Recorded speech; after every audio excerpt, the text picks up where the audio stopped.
Oh, it still says going live. Oh, there we go. Okay, there we go.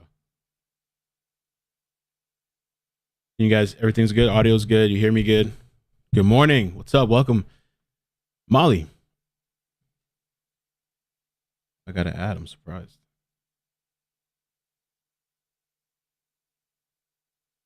Let's see if we can get the in a little bit. I'll see if I can get the other cam set up. The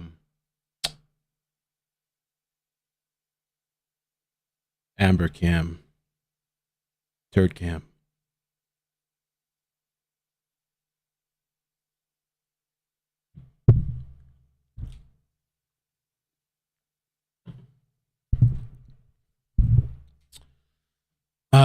Molly sent me a good clip last night. I think we're gonna take a look at it during the break from Court TV, which they were saying it was an explainer of why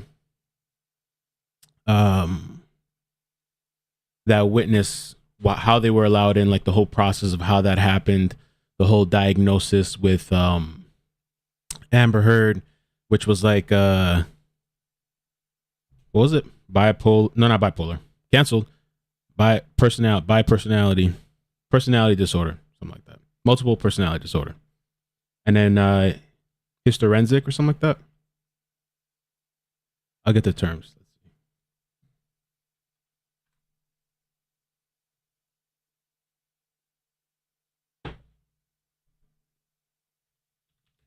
Amber Heard diagnosis. Which I guess for some people that have been following this is not really surprising.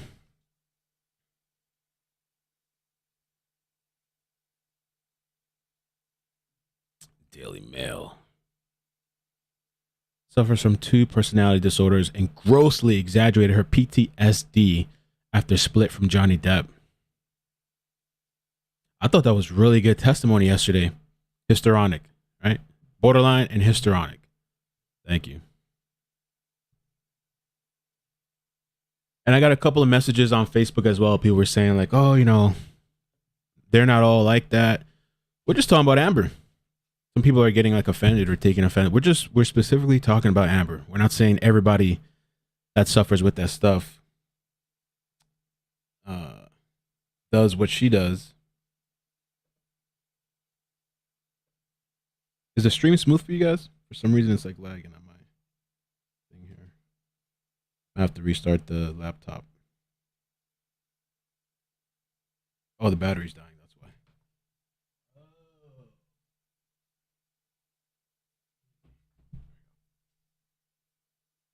we go.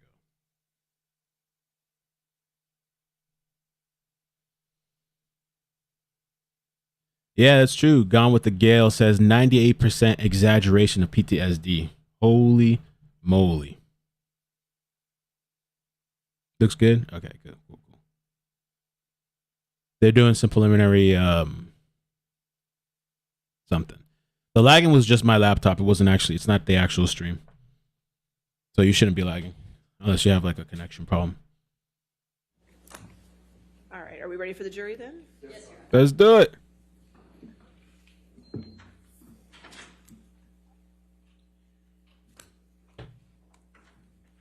And we're done with the cop testimony, deposition. Slow it down, iCkEdMeL, chat. Okay, let's take a look. Let me take a look at this beat.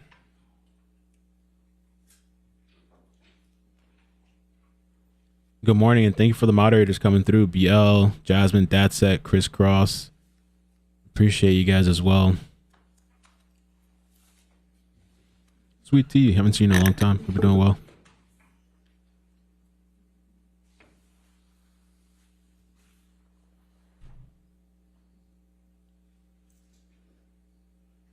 Let me see if I can get the cam up.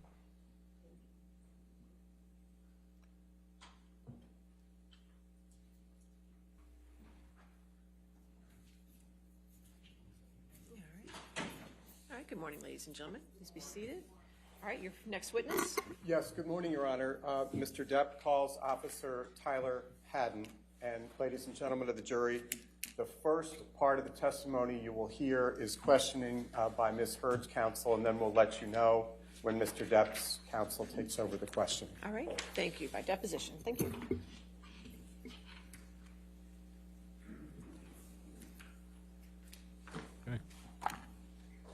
So I think it's another Please video state your depo. name and your business address.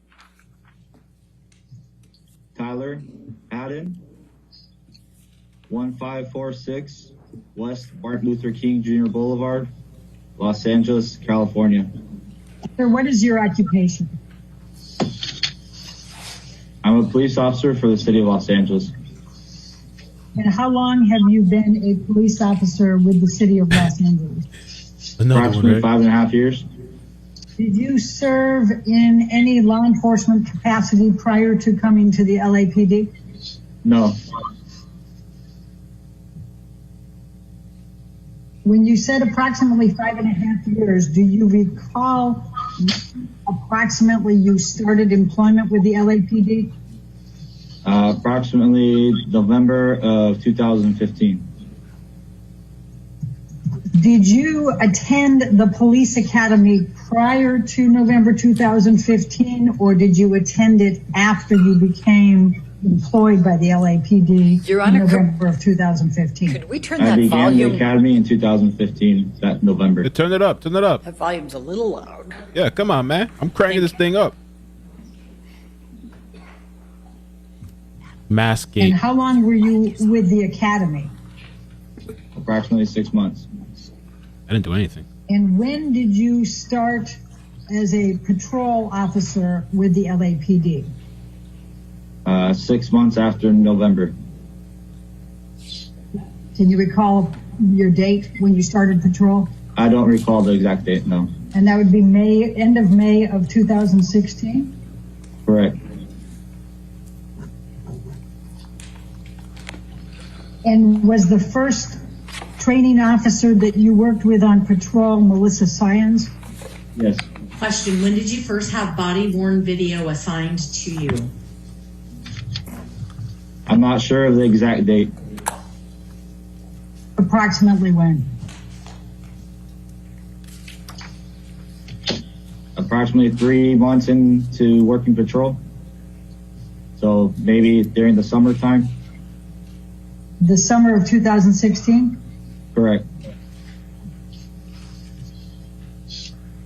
When you started working with Melissa Syons as your training officer, did Officer Syons have body-worn video? Not at the time I worked with her. How much training did you have on domestic violence while you were at the academy? I don't recall the exact amount of time.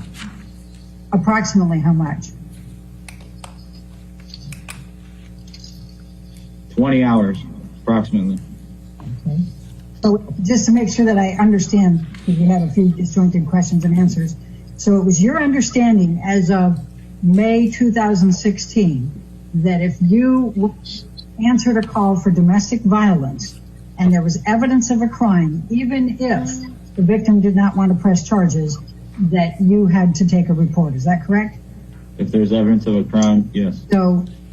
So your best recollection today is that you had been on patrol as a probationary officer somewhere between a week and 3 weeks before answering the May 21, 2016 domestic violence call at Eastern Columbia building. Is that correct? Correct. Do you recall any of the other incidents that you reported to that evening of May 21st, 2016? No. At all? Any part of them? Nope. So this was new for you working with Officer Syons, is that correct? Correct. And as the probationary officer, then you would defer to Officer Syons, is that fair? Correct. And if you could just describe to me what your understanding of Officer Syons' role was to you as your training officer in May 2016. To teach me and guide me in how to become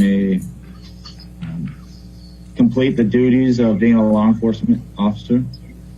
Officer Hadden, under your understanding of the LAPD rules in 2016, if a victim of domestic violence said that the altercation was only verbal, would that require you to write a report? No. Okay. Now, I'm going to ask you to take a look at the first page of what has been marked as deposition exhibit number 1. It's Hadden it's actually number 3, my apologies. And this is an incident recall. What is your understanding of what this document is, Officer Hadden? It's essentially what is given to us on our computer. And what do you mean is given to us on our computer? In our car. Right, so what happens? So when we're assigned a radio call, the radio call comes to our computer in our car, and this is what we see on our screen, but in a different format. Now, how was this particular call characterized by the dispatch, at least initially? Initially, it was dispatched as a domestic radio call. Okay. And what does domestic radio call mean to you? That there's some type of, whether it's disagreement all the way up to a violent crime that's occurred between two people that are in some type of relationship or have some children in common. So, Officer Hadden, this comes out into the system and it's accessible by all of the LAPD black and whites that are on patrol that night, correct? Yes, whoever is logged in and working that night, I could look up any division's radio calls if I wanted to. And then it has a DS and then ER after stat. What does that mean? DS means dispatched. ER means we're en route. So at 8:46 and 37 seconds p.m., your vehicle was en route to 849 South Broadway, correct? Correct. Do you recall how far away you were? I do not recall. And then it says primary unit PD 1A1-W3. What is that? That's my call assignment. So the PD is police department. 1A1 is my car assignment. W3 means I work watch 3. Okay. Then we have at 20:57, which is 8:57 p.m., that is AS. What does that mean? At scene. Like we're there. All right. So you arrived at the scene at 8:57 p.m., correct? Correct. What did you do then? We walked to the location.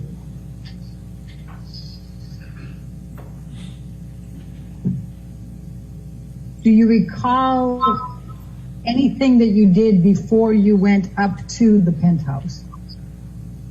We walked in and met with security who showed us where the elevator was. Did you do anything else? Not that I recall.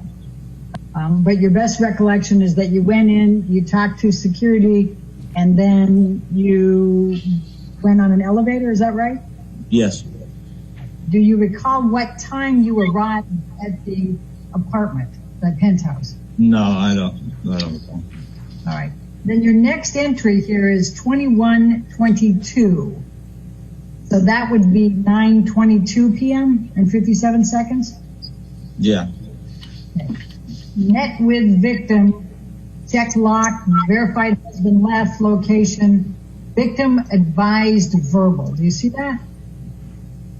Mm-hmm. Who wrote that? That's what we write when we put the comments of the call of what happened in the radio call. That's what we wrote. So do you recall whether that was you that wrote that or Officer Science? I don't recall who wrote it. All right. And so you were back in your vehicle by 9:22, is that correct? Approximately, yeah. Well, if you wrote this at 9:22, would it be fair to say you were back in your vehicle writing this? Yes. Okay. Now, did you take a report? We issued a business card. I asked, did you take a report? No, Why not? because the victim didn't request a report, and during our investigation, we didn't reveal that we needed to take a report. So who decided to use the words victim advised verbal dispute? Whoever created the comments of the call used the word victim. Whoever gave the comments of the call used the word victim. So I don't know who that was. And I'm even more specifically asking who chose the language advised verbal dispute. It was either my partner or I. I don't recall who. Now, what is the significance of writing down verbal dispute? We're writing what happened, what we believe is happening, and what our investigation revealed. But you were not present at any time when Ms. Heard discussed whether there was any type of verbal argument. Is that correct? Was I there? Yes. Was I speaking to her? No.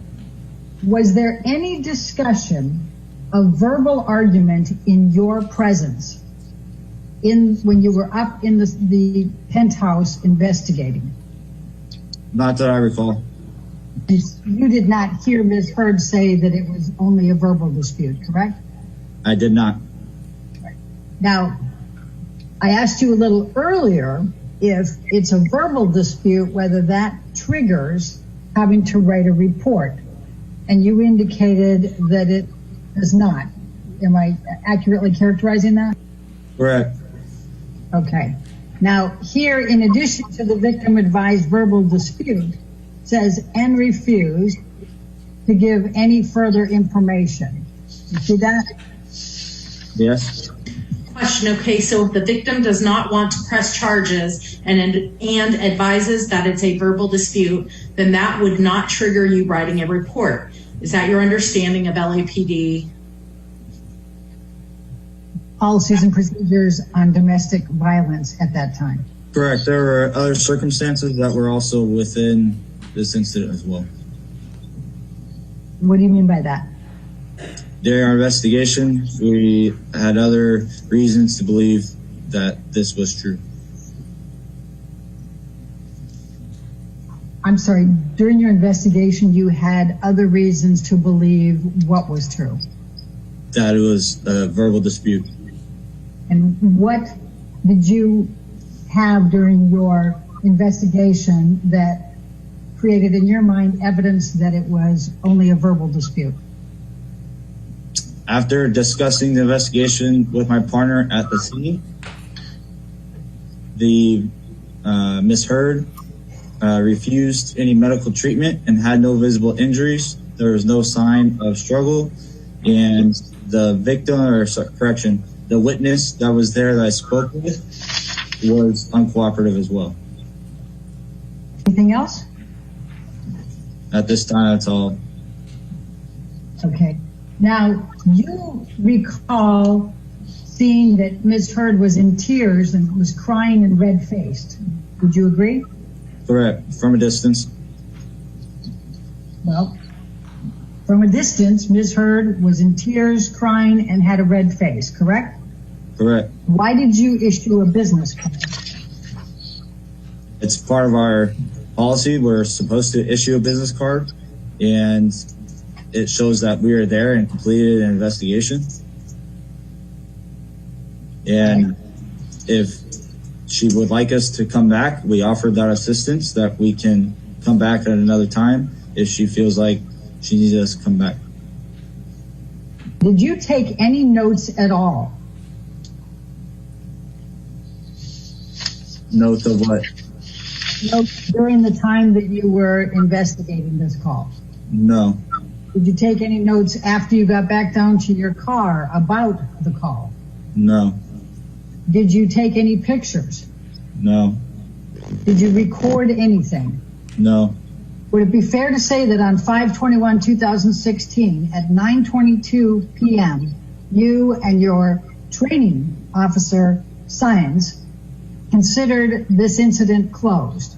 I said, yes, that is correct. At that time, we pressed enter and the call went off my screen, meaning it was completed. Did you ever have anything come up on your screen again relating to this incident that evening? Not that I recall. All right. At the time that you closed out this incident on your screen at 9:22 on 5/21/2016, did you know that this call involved Johnny Depp? No. Did you, at the time that you closed this out on your screen, did you recognize Amber Heard? No, I had no idea who she was. And is it fair to say that you considered these people to be, quote, just citizens, end of quote? That's correct. No idea Do who he you is. have any communications at all with Officer Gatlin or his patrol partner the night of May 21st, 2016? No, not that I recall. So the next thing we're going to go to I don't like that. Maybe I can is like the quality. CAD summary, which is at page 12 of exhibit number 3. And this is a CAD summary report, and it also has the name DFAR report at the top, and it's for 5/21/2016, and says specifically Officers Hadden and Officer Sines. Do you see that? Yes. Typically, when you would arrive for your shift, I just want to get us was there a period of time Better that quality. you would do things maybe at the was a good precinct or one. whatever before you get into your vehicle and log on and go That's forward? better. Yes. All right. What typically would you do back in 2016? Put on my uniform, and then I would have a roll call where we'd be given our assignments, and then we would stand in line and check out our equipment and check out our car, and then we have to go put our equipment in the car, and then wash the car, vacuum the car, gas the car, and then go and find out if there's any radio calls pending. Okay. And so how long would it typically take for you to do all those things from putting your uniform on through the time you start checking for radio calls? I'm not sure, approximately an hour. All right. How many police officers, patrol officers were part of that roll call? I don't know the exact number. I would say approximately 30.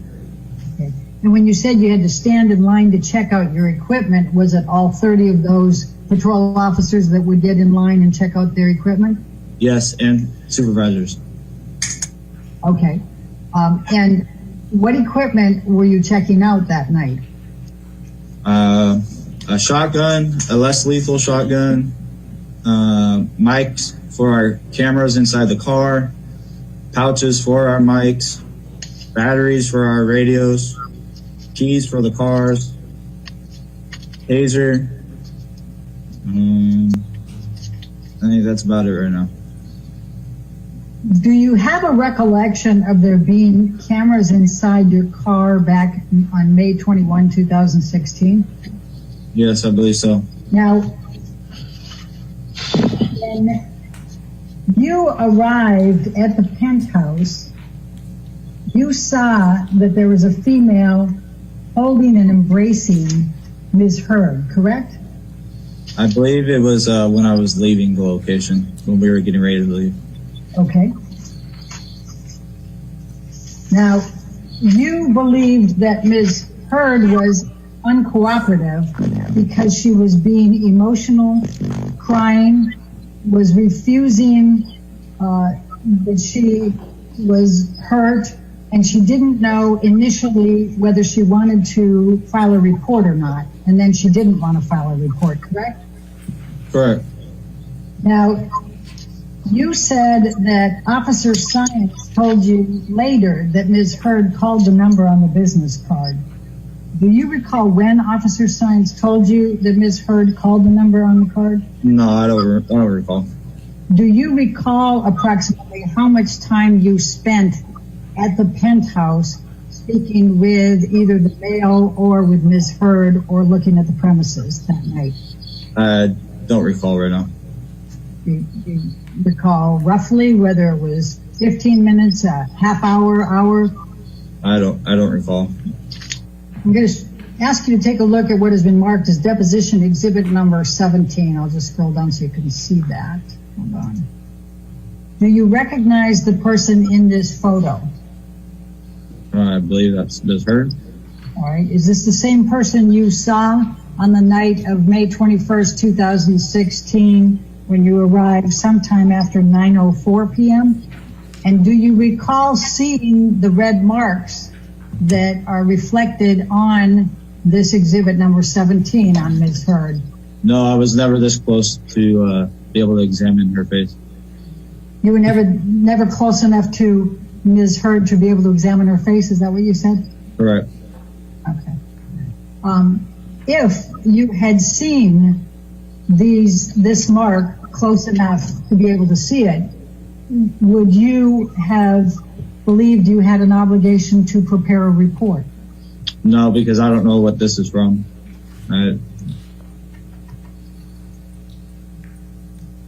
Would you agree it's a red mark on her face? I'll ask you. From what I saw was red from her crying. There was no red marks from any other thing. It was consistent with her crying.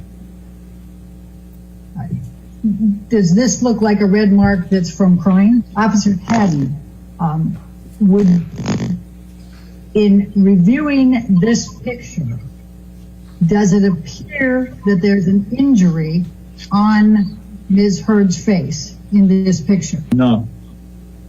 You would say that doesn't evidence an injury? No. Why not? Because I don't see an injury. They're I'm going to show desperate. you what has been marked as deposition desperate. exhibit number 18. And, Why not? Do you recognize this carpeting? This is so bad, No. yo. Officer Hadden, what do you see in this picture? I see stripes with some type of stains on to be a possible flooring. Okay. Do you have a recollection of seeing stains on the flooring outside of Ms. Heard's penthouse that night of May 21st, 2016? At this point, not that I recall. And when you say at this point, not that you can recall, what do you mean by that? It's 5 years ago. I don't remember. Officer Hadden, I'm going to show you what has been marked as Hadden exhibit number 19. Do you recognize the business card? Yes. And tell me what you can recall of that. Well, that's my handwriting, and those are our LAPD business cards. All right. The next thing on there is refuse report. You see that? Yes. Okay. Was it your understanding that Ms. Heard did not want to press charges? She spoke with my partner, and that's what my partner advised me. Okay. Were you ever in the room when Ms. Heard either, quote, refused report or refused to press charges? I believe we offered her one final chance before we gave her the business card if she needed medical treatment or a report. And she declined at that time, and that's when we issued this business card.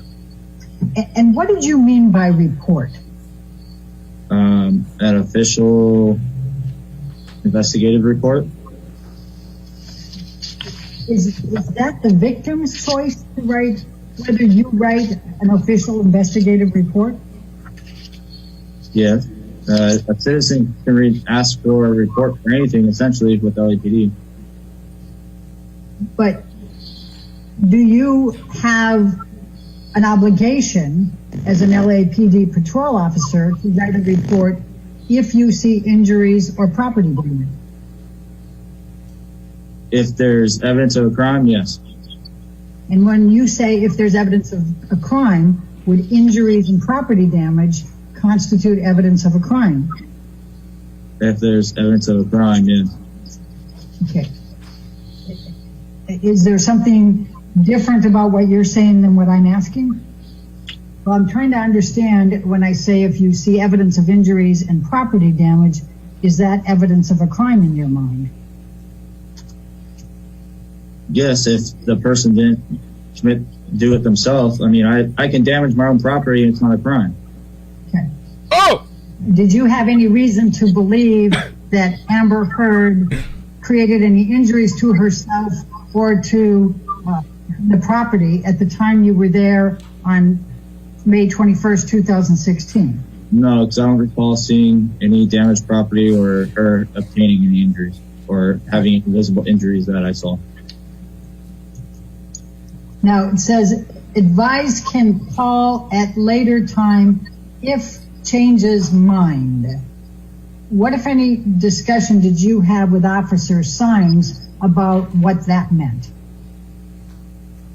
Well, that goes with what I said earlier was a citizen can make a report about anything at any time. It's called an investigative report or just an incident report. So if she wanted a report, then she calls back and we'll take a report. But at that point, you have already written into your system that the victim advised verbal dispute only, correct? Correct. And you did not write a report or take pictures or create any kind of record, did you, of anything that transpired there? Just the business part. I'm going to ask you, Officer Hadden, to take a look at what has been marked as deposition exhibit number 24. Do you recognize the person in this picture? Miss Heard? Well, do you recognize her as Ms. Heard?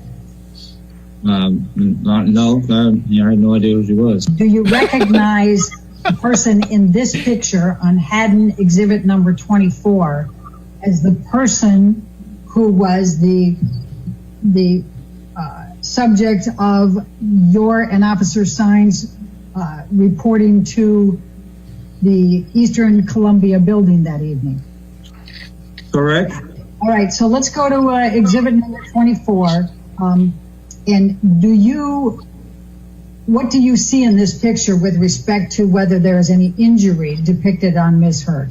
I see a female white, fair skin with pink cheek. I'm sorry, with a what? Pink cheek and pink eyes. Take out that mask. All right. Do you recognize that as a potential injury on her face? Knowing what our investigation revealed, no, it's that pink's consistent with crying. What? Crying. Thank you for the super chats. I'm going to read them on the break. And make sure you guys hit like, please. Help with the stream. What do you mean by what your investigation revealed? That it was a verbal dispute. And she refused that she had any injury. Bro, the desperation is crazy, bro. This looks so bad. Just so we're clear again, you were never in the presence of Ms. Heard when she at any time said it was only a verbal dispute, correct? Correct. Now, would you as a police officer investigating, if you saw this, what's depicted in this picture, would you believe that you need to investigate further? I would need additional information. Just because I see a female with pink cheeks and pink eyes doesn't mean that something happened. They should be sad and crying that their dog died. Did you engage in any further investigation? No, the only investigation I did was part of speaking with my partner and then speaking with the witness. With the witness, the next door neighbor. And what did you discuss with the witness, the next door neighbor? I tried to obtain information of what occurred. What did you ask? Who, what, when, where, why. And what did he say? I don't remember his exact words, but he wasn't very coming with the information. I had very vague information as far as what he was telling me. What do you specifically recall the witness telling you? I don't recall. You don't recall at all? I don't recall specific words or sentences. Do you recall the witness taking you around and showing you property damage in the penthouse? No, I recall my partner and I doing a protective sweep, and that's it. You don't recall Josh Drew being with you and taking you through? I don't recall if someone else was with us or not. Do you recall one way or the other? I don't recall. All right. Now, you have a recollection of you and Officer Science going through the entire penthouse, is that correct? We did a protective sweep of the location that she was at. And tell me what you mean by protective sweep. We walked through the general housing area that she is at to make sure that there's no one else in it that shouldn't be there, or there's no one hurt.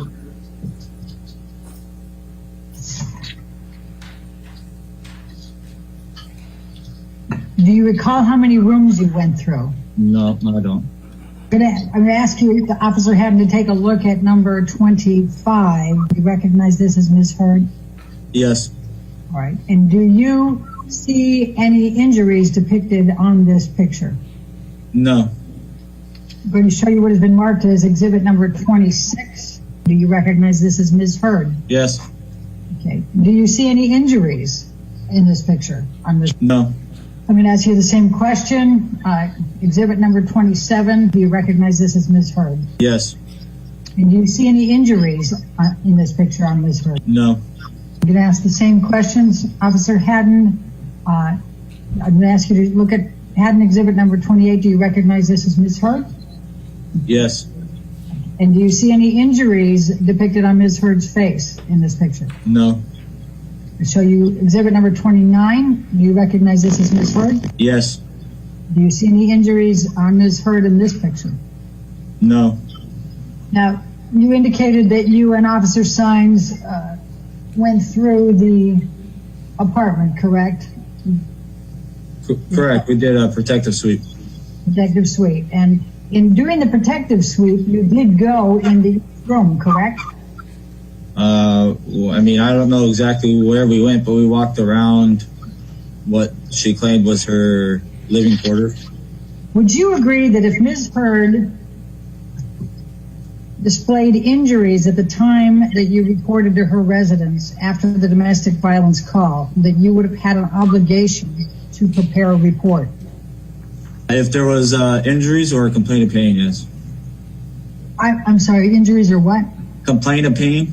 Would you agree that if Ms. Heard displayed injuries that you perceived to be injuries at the time you reported to Ms. Heard's residence after the domestic violence call on May 21st, 2016, you had an obligation to prepare a report?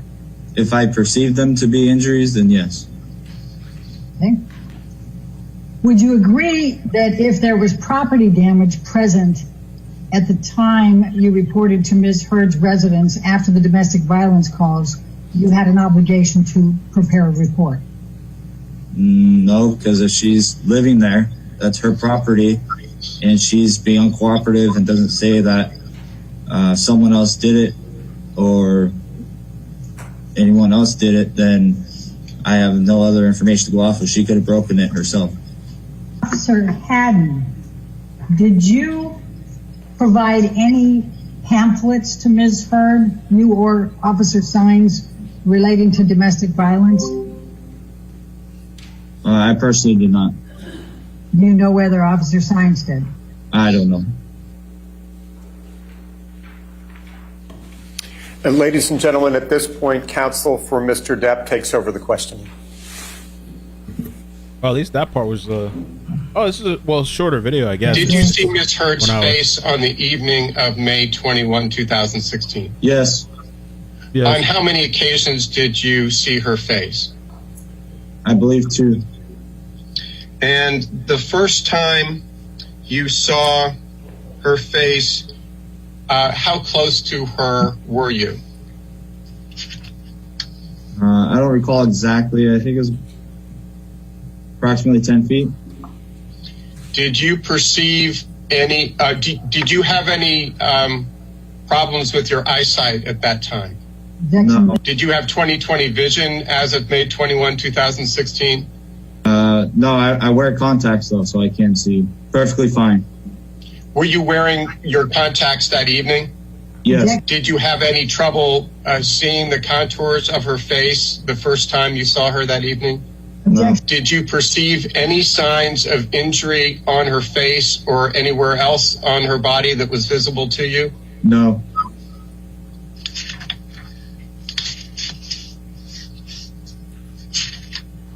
For how long a period did you view her face the first time you saw her that night? A few seconds, not very long. And how much later was the second time you saw Miss Heard? Right before we left, And how close to her were you when you observed her face? approximately 10 feet. Did you have a clear view of her face? Yes, Did you still have your contacts in at the time? yes, Was there sufficient light that enabled you to actually see her face? I believe so. I believe it was the light was a little dimmer, but it was still lit. Did you perceive any signs of injury to her face on that second occasion? No, Did you see any swelling of any kind on her face, either during the first time you saw her or the second time you saw her that night? no, Did you see any marks on her face, either the first time you observed her that night or the second time you observed her? just the redness which was consistent with her crying. Did you see any time that night any indication of any bruising on her face? No, Did you see at any time that evening any indication or any sign whatsoever of any injury to her face? no, And going to your, was it the security, what was the term you used? The security sweep, is that correct? the protective sweep. Protective sweep.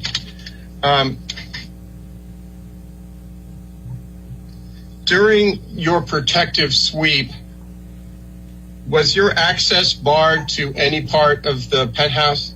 My access what? Sorry. Did you have free access to the penthouse? The witness that was there, I believe he guided us kind of through the place. I don't know, wherever he guided us through. Did you see any broken glass anywhere in the penthouse where you did the protective sweep? Not that I remember. Were you looking for any signs of a disturbance? Yes. Why were you looking for signs of a possible disturbance? Signs of or any evidence that a crime has occurred. Is that standard procedure, a police procedure? Yes. And why do you look for potential signs of vandalism or disturbance to property in the course of a domestic violence allegation or possibility? Just because that tends to happen when some type of domestic altercation occurs between two people. Did you see any sign of any kind of property damage or vandalism that evening? Not that I recall. Did you see any signs of spilled wine on the floor? Objection. Not that I recall. if they were visible or a complaint of pain. Do you recall some questioning from Ms. Heard's counsel, Ms. Bredehoft, about a man who led you through the penthouses on the evening of May 21, 2016? Yes. Did you describe him as uncooperative? Yes. Let me ask another question. Was he cooperative with your inquiries that evening? No. What do you mean by that? I attempted to gather information of who the husband was, and what occurred, and where he possibly went, so we could interview kind of all the different parties. And he wouldn't even give me a name of who the husband was. And how long did you interact with that person who in fact is Josh Drew? I'd say approximately 5 to 10 minutes. Did he report to you in words or substance that any domestic violence had occurred? I don't recall any exact verbiage he said. Did he report to you in words or substance any vandalism? No, not that I recall. On the evening that you and your partner got a call to the penthouse on May 21, 2016, were you and your partner in a particular hurry to close out this incident? No. Were you willing to stay as long as was necessary to resolve the matter? Yes. Would you generally take notes for a verbal dispute only? When we disable the call and we get rid of the call, we leave our comments of what occurred and what we did in that call. Would you generally write a report for a verbal dispute only? No, unless it's at the request of one of the parties.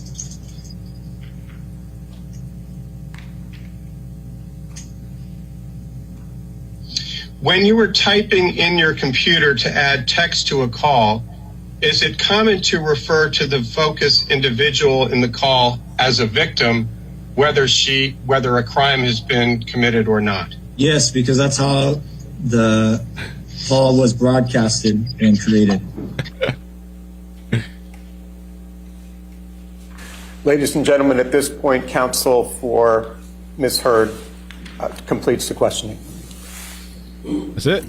Now, there was another woman that was present as well, correct, that night? I believe so, yes. Do you remember testifying earlier that at the end she was holding and embracing Ms. Heard? Yeah, I believe she's sitting on the couch with her when we left. Did you interview that woman? No, she was with Ms. Heard when my partner was speaking with her, I believe. I never spoke to her. Did you ever attempt to interview that woman that was on the couch who was embracing Ms. Heard? No, because I was speaking with the gentleman outside. Do you know whether Officer Science ever attempted to interview that woman who was sitting on the couch? I am unaware. Okay.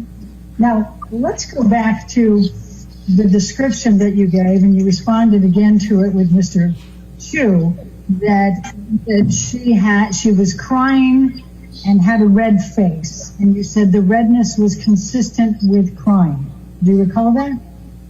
Yes. Okay. Why was she crying? I don't know. That's a great question. I don't know why she was crying. Did you ask her? I personally did not, because my partner interviewed her. Then when you downloaded with your partner later, did you ask Officer Science why Amber Heard was crying? No, my partner never advised me. She spoke with her while I was speaking with the gentleman. Do you recall that you testified that there was another woman who was embracing Ms. Heard on the sofa at the end of your visit? Yes. Do you recall asking why she was embracing and holding Ms. Heard? Why did you not ask either the other woman or Ms. Heard why the woman was embracing and holding Ms. Heard? Why I did not is because we were trained in the academy to separate the parties and to try and attempt to build a rapport with the individual we're speaking with. Therefore, it was 2 females and my partner was female, so therefore my partner spoke with the females. Would it be fair to say you deferred to Officer Sines to conduct any type of investigation with both Ms. Heard and the other woman who was embracing her? I know my partner spoke with Ms. Heard. I am unaware. I cannot testify if she spoke with the other female. When you said you learned at the academy to divide up the parties, was it your understanding that parties meant the victim and the suspect? All parties. Do you know whether anyone made an attempt to divide up the woman from Ms. Heard, the woman that was embracing her? I am unaware. Okay. Now, the redness that you said was on Ms. Heard's face when she was crying and emotional, could it also have been consistent with injury? I do not think so. I had perceived it as redness from crying. Did you consider whether the redness on the face might be from something in addition to crying? No, I did not. And you had never met Ms. Heard before, correct? Never even seen her. And would it be fair to say that you don't know what Ms. Heard's, what her characteristics are for swelling, bruising, redness, correct? Correct. I'm going to ask you, Officer Hadden, to look at what has been marked as Hadden Exhibit number 8, and it's from the Office of the Chief of Police, and it's dated November 24, 2014, and the subject is Domestic Violence Supplemental Report, Form 15.40.02 revised. Do you see that? I do. This was provided to us by the LAPD in response to our document requests. Did you have an understanding that there was a domestic violence supplemental report form that was in place as of May 21st, 2016? Yes. I'm going to show you what is Exhibit number 9, and this is called Domestic Violence Supplemental Report. And it is something, is it your understanding that the police officer fills this out? Yes, we fill that out. Okay. Do you recall whether you had filled out this supplemental report at any time prior to May 21st, 2016? I don't recall. Now, if we look at the first column on the domestic violence supplemental report, it has a column that says victim. And then there are a number of descriptive words underneath with boxes. Do you see that? I do. All right. Now, the first one is shaking. What, if any, observations did you make of Ms. Heard shaking? No, I don't recall. All right. What, if any, observations did you make about Ms. Heard being unresponsive? The little time I dealt with her, yeah, she was unresponsive and crying. I'm sorry, I didn't catch the first part. She was unresponsive and crying, did you say? Yes. Okay. And I guess you've answered the third one here, that she was crying, correct? Yes. All right. And what, if any, observations did you make of whether Amber Heard was scared? I didn't. You didn't what? I did not observe. I'm sorry. Are you finished with that answer? It sounded like it was a half. I just want to make sure you. Yeah, I did not observe her being fearful. I didn't say shit. Ms. Heard did not want to file a report, correct? Thank you, Jackie. Correct. She did not want to press charges, correct? Correct.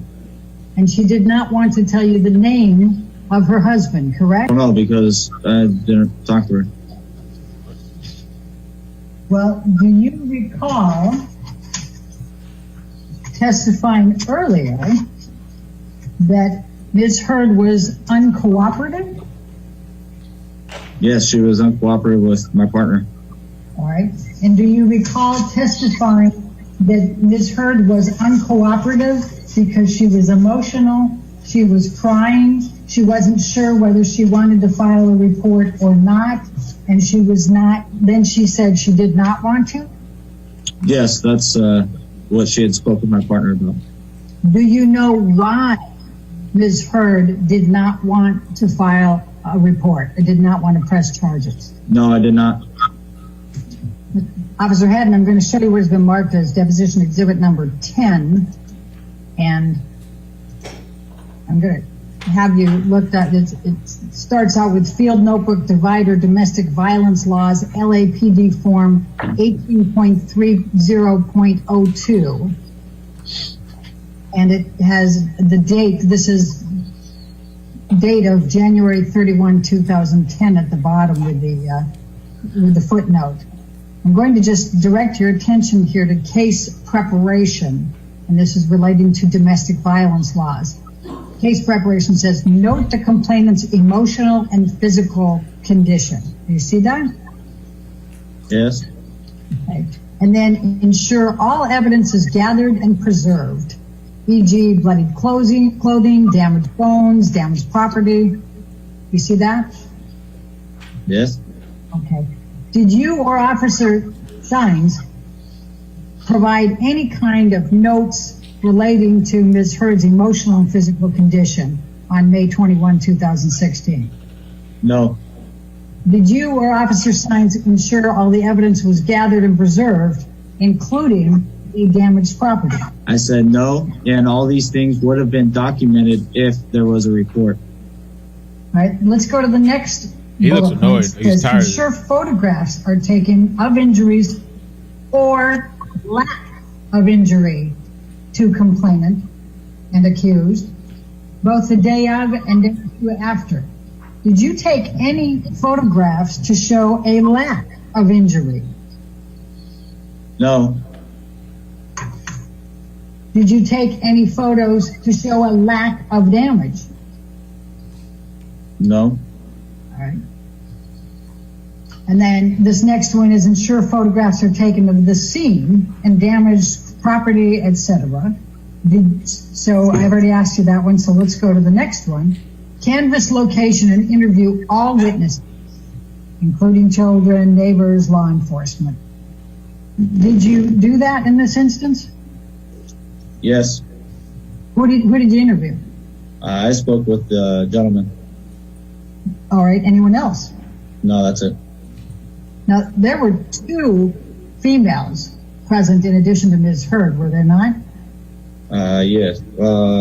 Including her, I believe there's 2. You don't recall the 3rd woman there? No, I don't recall a 3rd woman being there.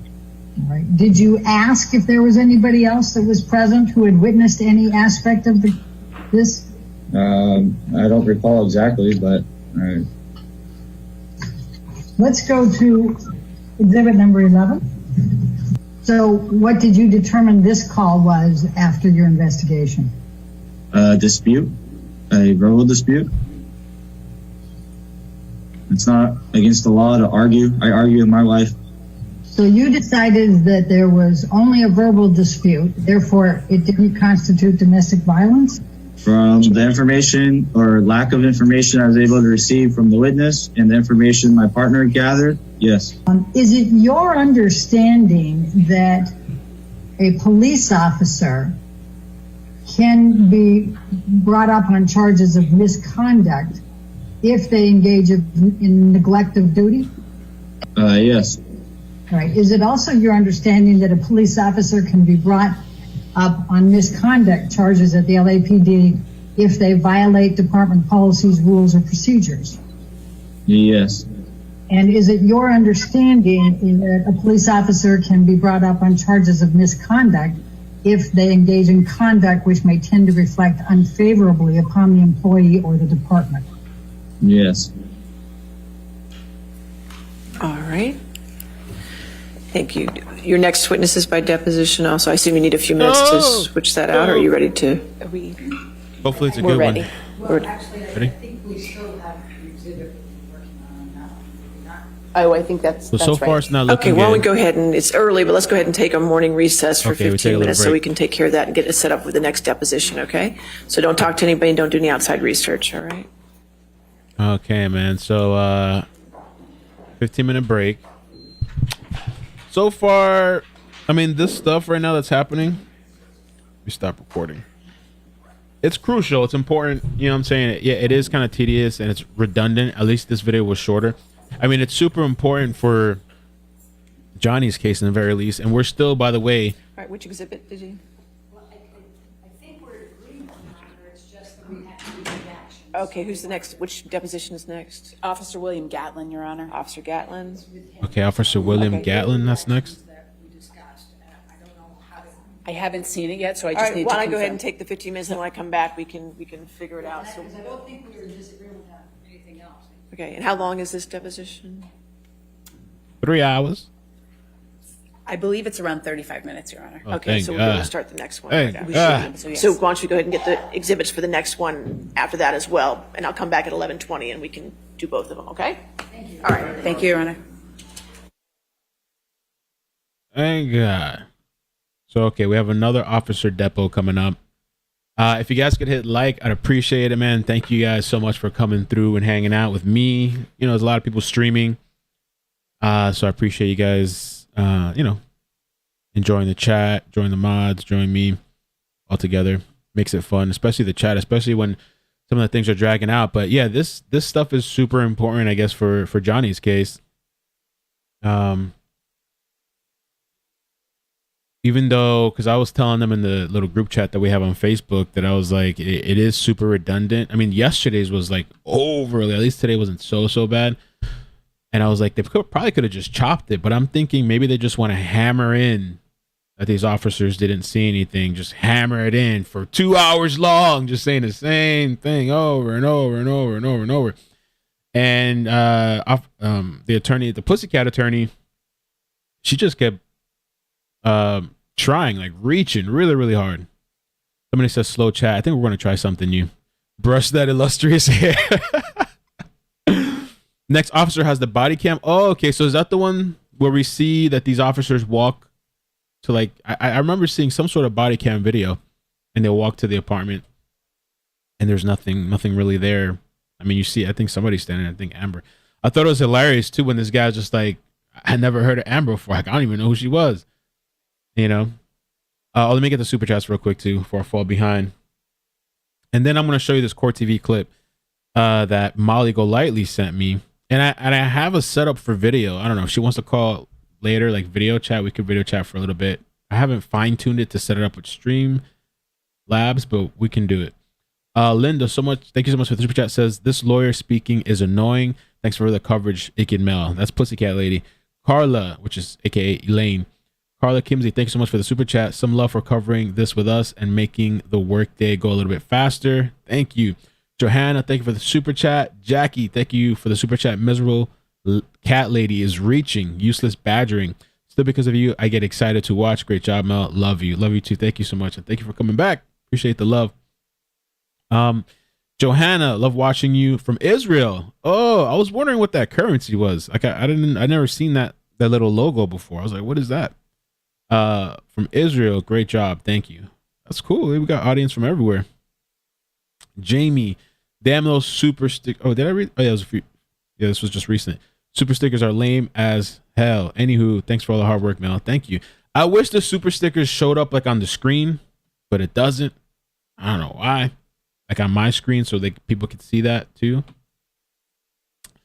Okay, so let's watch this little clip here that Molly sent, which I thought was really good, which explained a little bit of how yesterday came to be.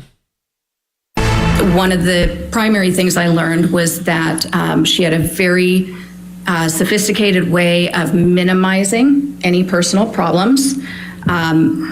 I also learned that she tends to...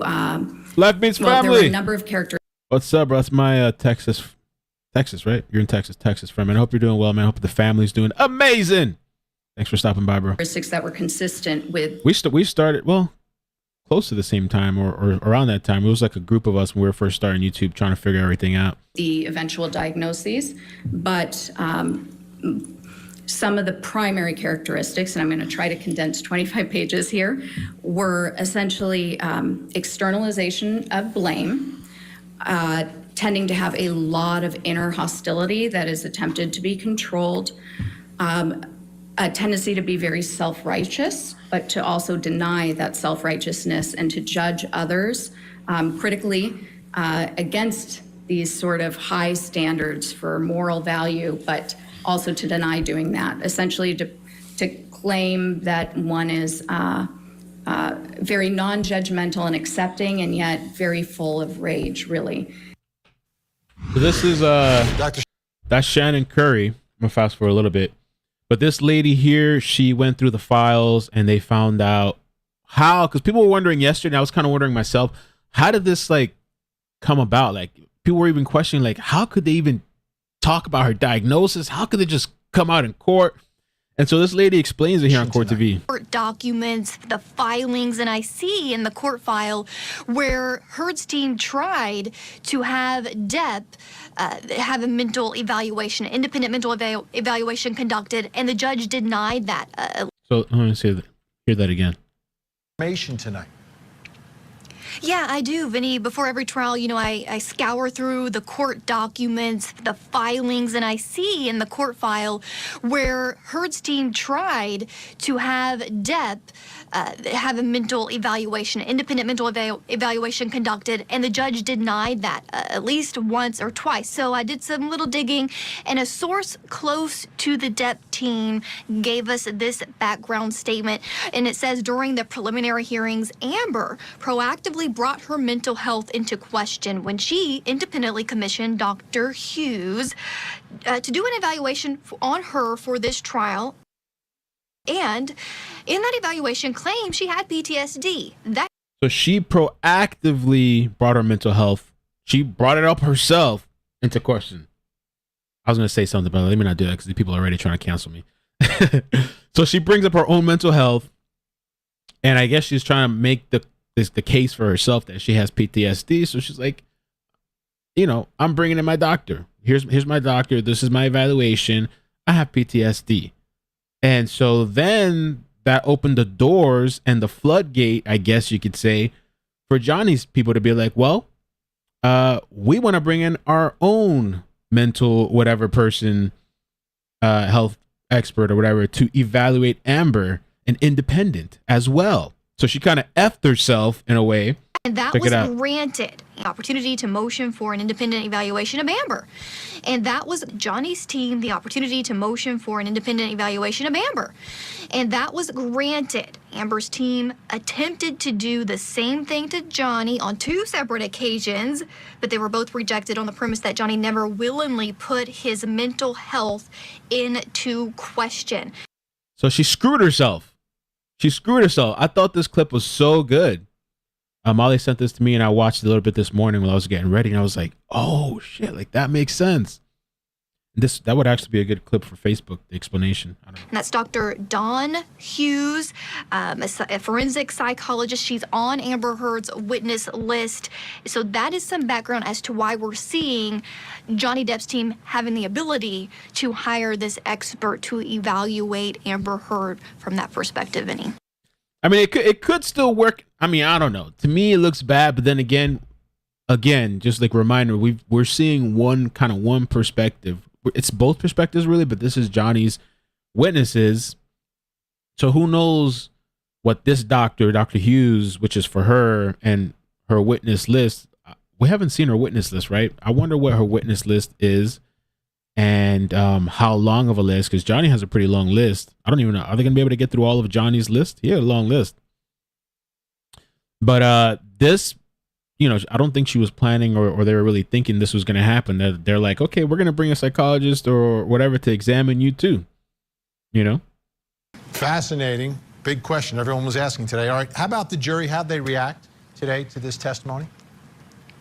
You know, this jury's stoic, expressionless for the most part, but I did see an uptick in note-taking. At certain points during the direct testimony of Dr. Curry, Vinny, all the heads on the jury panel were down, taking notes. Simultaneously to what she was explaining and her conclusions that she made about Amber Heard. And I noticed a shift on the cross-examination, not as many notes being taken on the cross of Dr. Curry, which I thought was interesting. And then if we fast forward to the afternoon where the LAPD officer was on the standby deposition, a pre-recorded deposition, it was almost a snooze fest inside the courtroom. It really was.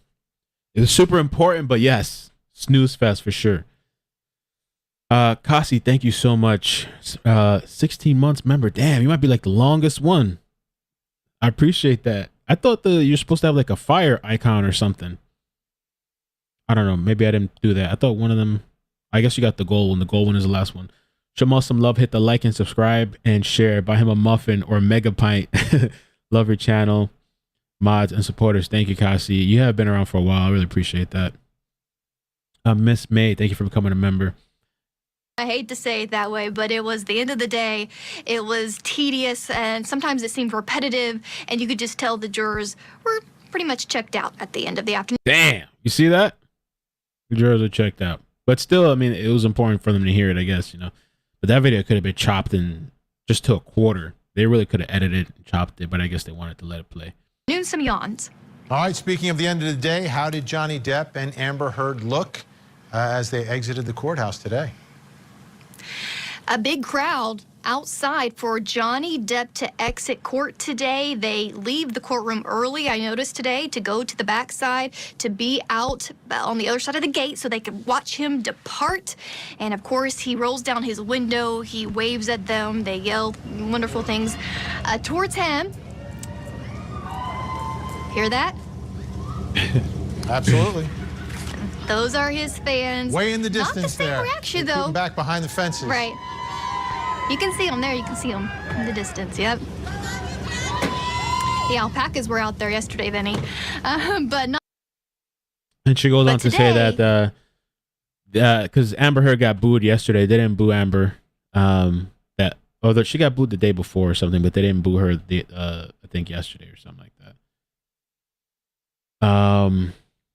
All right, let me see what else we got. I found this really interesting article. Now we may have a look at this at some point. I was looking at the images because I was like, oh, we could use this for thumbnails. I was talking to Jazz about this. This was from April 23rd, 2021. And this article just had a lot of different images. It all started back in May 2016 when Amber Heard filed for a restraining order against her actual husband, Johnny Depp. She provided photographic evidence in court of Johnny's supposed domestic violence and claimed that she was filing for the order due to the most recent violent attack. And so I guess this was supposed to be some of the bruising or something. Let me do a little close up. This article is super long, so right now I'm just gonna skim it. We could just look at some of the pictures. The divorce settlement, and we still haven't really even gotten to that yet, right? During the trial, and Molly said that Amber's testifying next week. So if that's true, that's going to be very interesting. I'm going to be here for it. I'm probably definitely going to need help clipping and all the background stuff for Amber. A year after Amber had filed for a restraining order, the once glamorous couple had gotten a divorce. So who walked away with that? Well, Amber got to keep their dogs, and the ones who had been illegally undeclared in 2015. Oh yeah, the whole, was it Australia or whatever? She got to keep the kids, so to speak. But Johnny got to keep all the properties around the world that were probably under his name to begin with. While Amber is a Hollywood actress, she has achieved only a fraction of the success and wealth that Johnny has in his long career.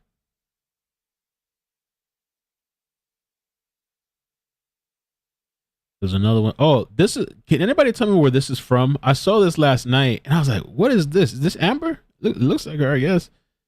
Good afternoon, my beloved. I was like, this would be a good creepy thumbnail. Is that her, or is that from a movie or something? Good afternoon, my beloved.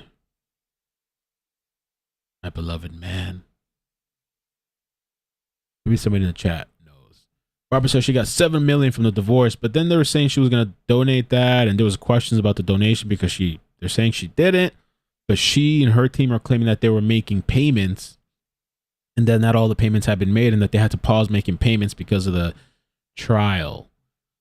I don't know. Leak pics from her iPhone.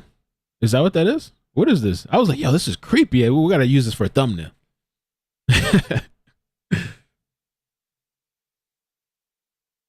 Leak cell phone pics for real? Oh, okay. She's copying his handwriting, what they're saying. That's the first time I saw this picture. I was like, oh.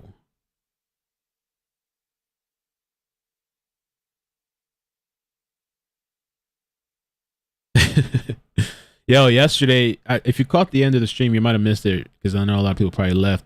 We're talking about Howard Stern, and Howard Stern was going in on Johnny, and he believes that it's all an act, and he was saying a bunch of different things.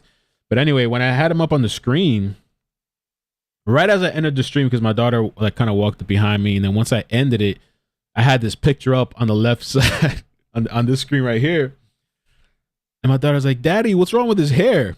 Yo, I busted out laughing. She's like, "Daddy, what's wrong with his hair?" I was like, oh, that would have been funny if I caught it on stream, but I had already ended. Howard Stern. Let's see. Oh, and there was another picture here too. Oh, this one I hadn't seen either of these two images. Amber put forward some statements that definitely went against Johnny's claims. She explained how there were several times in their marriage where she thought her life could be in danger.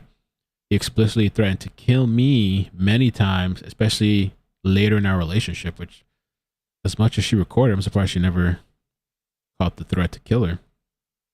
I don't know where these pictures are from either. Amber relayed to the court some incidents were so severe that I was afraid he was going to kill me, either intentionally or just by losing control and going too far. The statement enforced that not only was Johnny Depp abusive, but possibly homicidal, according to her. She's like screaming or something.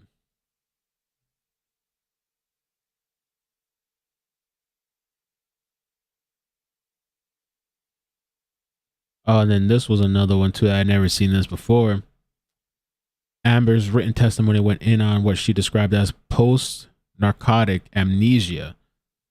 She said that Johnny often didn't remember what he had done due to the sheer amount of alcohol or drugs that he took, and noted that afterwards it was as if it hadn't happened for him. Picture below, Johnny was passed out during one of his binges. Johnny. So I guess she took a picture of him or something. I'm sure this has been out, but it was my first time seeing it, I guess. So I was like, oh, this is kind of like an interesting article. And then it stops from there. Goes on to other things. All right, let me take a look and see. We're still waiting. They should be back soon, I think. I think they said 11:20. I thought 25. Yeah, somebody said, why didn't she leave? I don't know.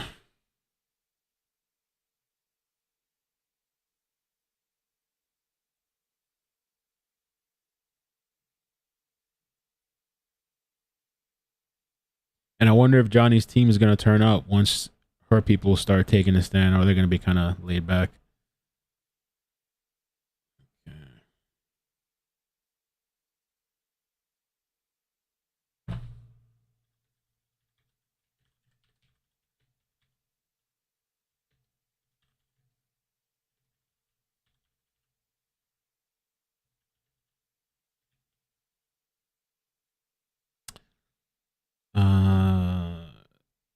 Lydia, thank you for the super chat. Hi from Ukraine. JD makes wartime better. Hey, how you doing? Thank you for the super chat. Hope you guys are doing okay. I mean, I know I guess there's a war over there. You know. Lala, thank you so much for becoming a member. Appreciate it. Thank you. Helps out with the channel, especially when videos get demonetized. I gotta put. It's time to do an update too. I need a new members video. Gotta do something. I see your comment, Samantha. Amber Smollett. She recorded. Imperfect Me says she recorded everything else but that part. Real Gamer says, when is Amber gonna take the stand? People are saying next week. Apparently, we'll have to see. Let's see what comes of that.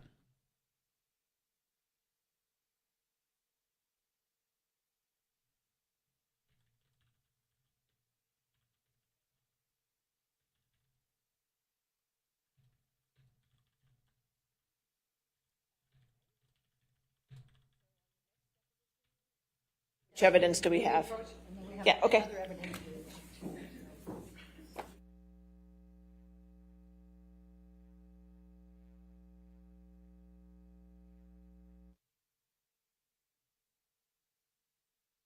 So they're back. Kathy Bennett, thank you for the super chat. What did it say? Great channel, Mel. Thank you, Kathy. Appreciate you coming back. Florina, thanks for being an amazing host. Thank you. Gracias. Feigning. Amber feigning Smollett. How do I subscribe? If you're talking about subscribing, there should be a subscription button, like a red button on the bottom of the video. But if you're talking about a member, there is a link. If you're on Apple, though, I notice people on Apple sometimes have issues on their devices. So you might have a problem if you're on a cell phone. But it should say something, membership or join members, I think. There's a link too. The bot's not working today, but they're supposed to be able to put a link. Oh, and it's a reminder too. Yeah, I forgot. I think somebody sent me like a Cash App or something yesterday. Make sure I check that out. Yeah. Well, Monday too. Let me get this. Kristen, thank you for the Cash App. Says, thank you for covering this trial. # Team Johnny. Tammy, for you, great coverage as usual. Thank you. And then Kimberly, amazing coverage on the Depp Heard trial. Thank you.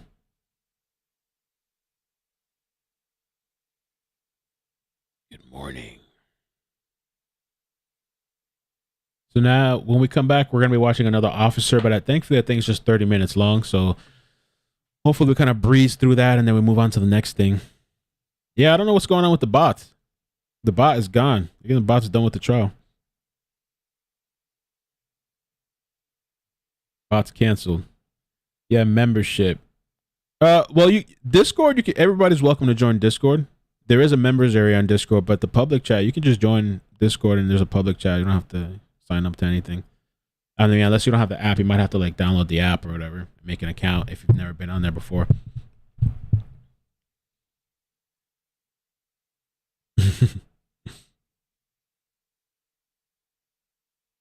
The first witness was another officer that went to the apartment or the penthouse, and both officers were saying that they were called for a dispute, I guess, quote unquote, or a domestic situation. But when they got there, they said there was no bruising, there was nothing. I don't even think they did a report.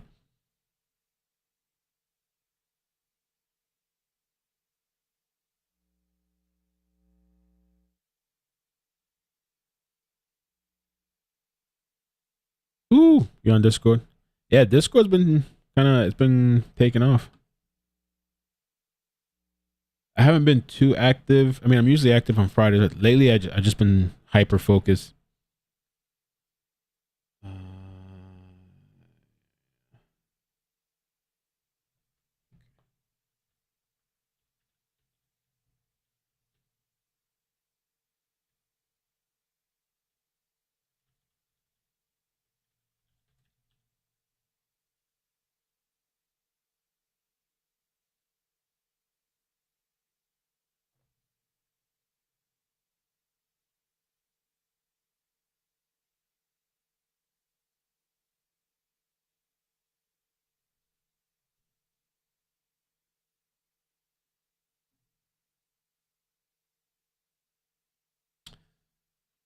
And so they were saying no visible injuries and no signs of a struggle.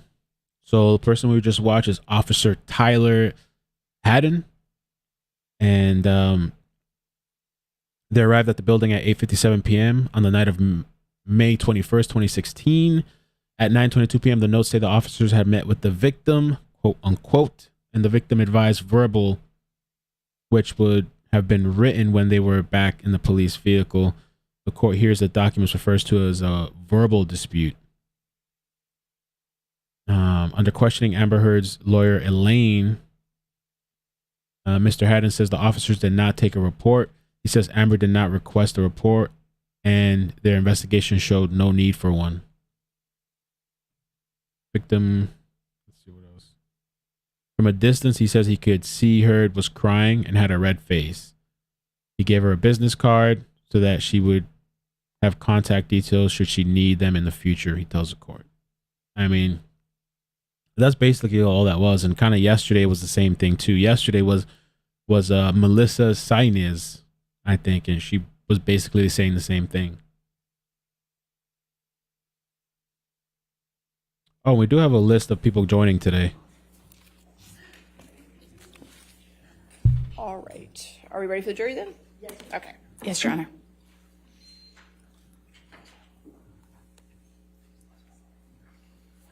So this is Officer William Gatlin. Fix the thing here.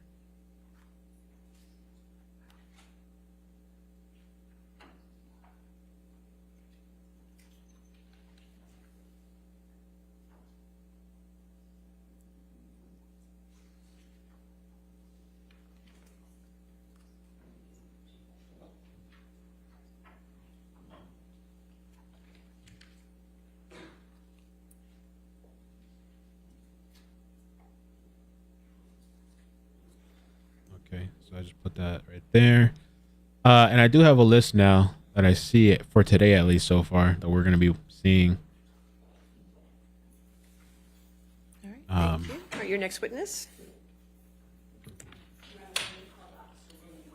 Okay.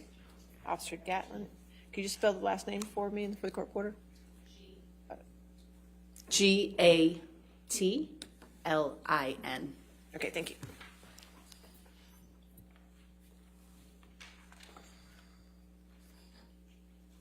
Name and business address for the record. William Gatlin, business address 251 East 6th Street in Los Angeles, California, 90014. How long have you been an officer with the LAPD? 8 years. And what is your rank? Police officer 2. Now, your partner on May 21, 2016 was Officer Diener, is that correct? Yes. You were wearing your body cam on May 21, 2016? Yes. When were you first assigned body cams? Sometime in 2015, I think. I don't remember. So Gatlin, I'm going to show you what has been marked as Defendant's Exhibit number 6. And I'm going to go ahead and go down to the second page.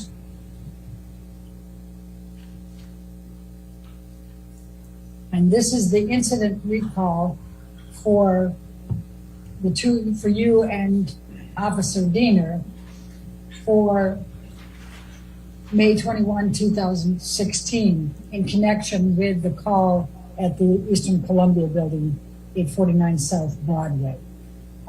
Now, Officer Diener indicated that he believed that he was driving that night. Is that your recollection as well? Yes. And when Officer Diener is driving, what does that mean you're doing? It means I handle the computer. Based on the incident recall, when did you arrive at the scene, you and Officer Diener? We arrived at scene, it looks like at 22:24. And that is 10:24? Correct. So when you arrived, do you recall whether there were any other police officers that were on the scene? I do not believe there was. Do you recall whether there was any press on the scene? I do not believe there was. Do you recall whether there was any type of public gathering involved? No. Was it relatively quiet? From my recollection, yes.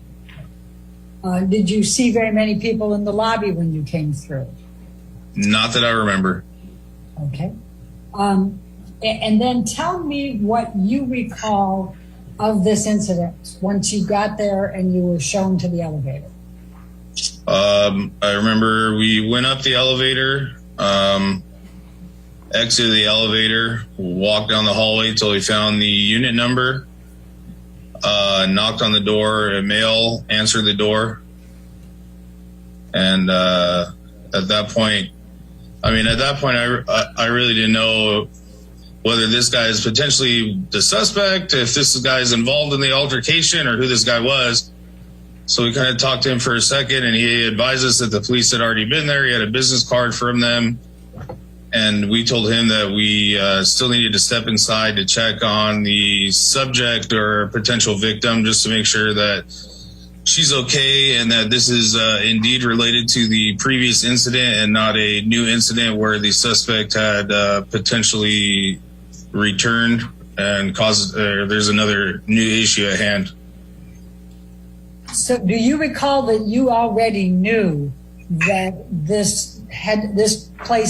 that another officer had answered the call, or other officers had answered the call before you got there?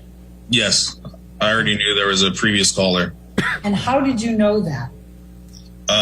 Just kind of keeping track. When you're on the computer, you kind of are able to keep track of the calls throughout the night and where they're at and what's going on. And did you know that Officer Sines and Hadden had been the ones who had answered the call earlier? I believe so. Okay. Did you speak with Officer Sines or Officer Hadden before you went to the Eastern Columbia building? No. I'm going to take you down to the same exhibit, the page that's Bates stamp numbered LAPD 11. And I'm going to ask you, this is a TOMSG data log. Do you recognize this document? I've never seen this before. I've never seen one of these documents before. All right. Do you have a recollection of receiving an administrative message at 22:22:30, which would be 10:22:30, saying incident 4756 is the same incident as yours, 1A1 handled earlier? Doubt she called back, probably just delayed response? I do not recall getting that message. Right below it, at 22:23:22, which is 10:23 and change, it shows that your unit responded with ROG, in other words, Roger, to that message. Do you see that? Yes. Would that have been you that did that, or would that have been Officer Diener? Probably me. Okay. And is that because you weren't driving and Officer Diener was? Yes. Okay. So does this refresh your recollection of what had been communicated to you and why you knew that someone had already answered this call earlier? Yes. Are you familiar with the term cycle of violence? Yes. Well, typically, do you make arrests on domestic abuse calls? Sometimes we do, and sometimes the other party is no longer at scene and we would just take a report. Okay. Are there times where they just refuse to cooperate and you just left?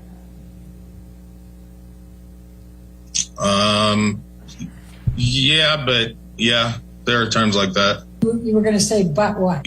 I guess like the totality of the circumstance based on, just because someone's uncooperative doesn't automatically mean that we'll just leave. If we're, observe some kind of injuries, or if there's a third party witness that's cooperative, that could lean in, where even if the victim's uncooperative, that we would still take some sort of action. Now I'm going to ask you to turn to page 13 here. And this is the CAD summary report.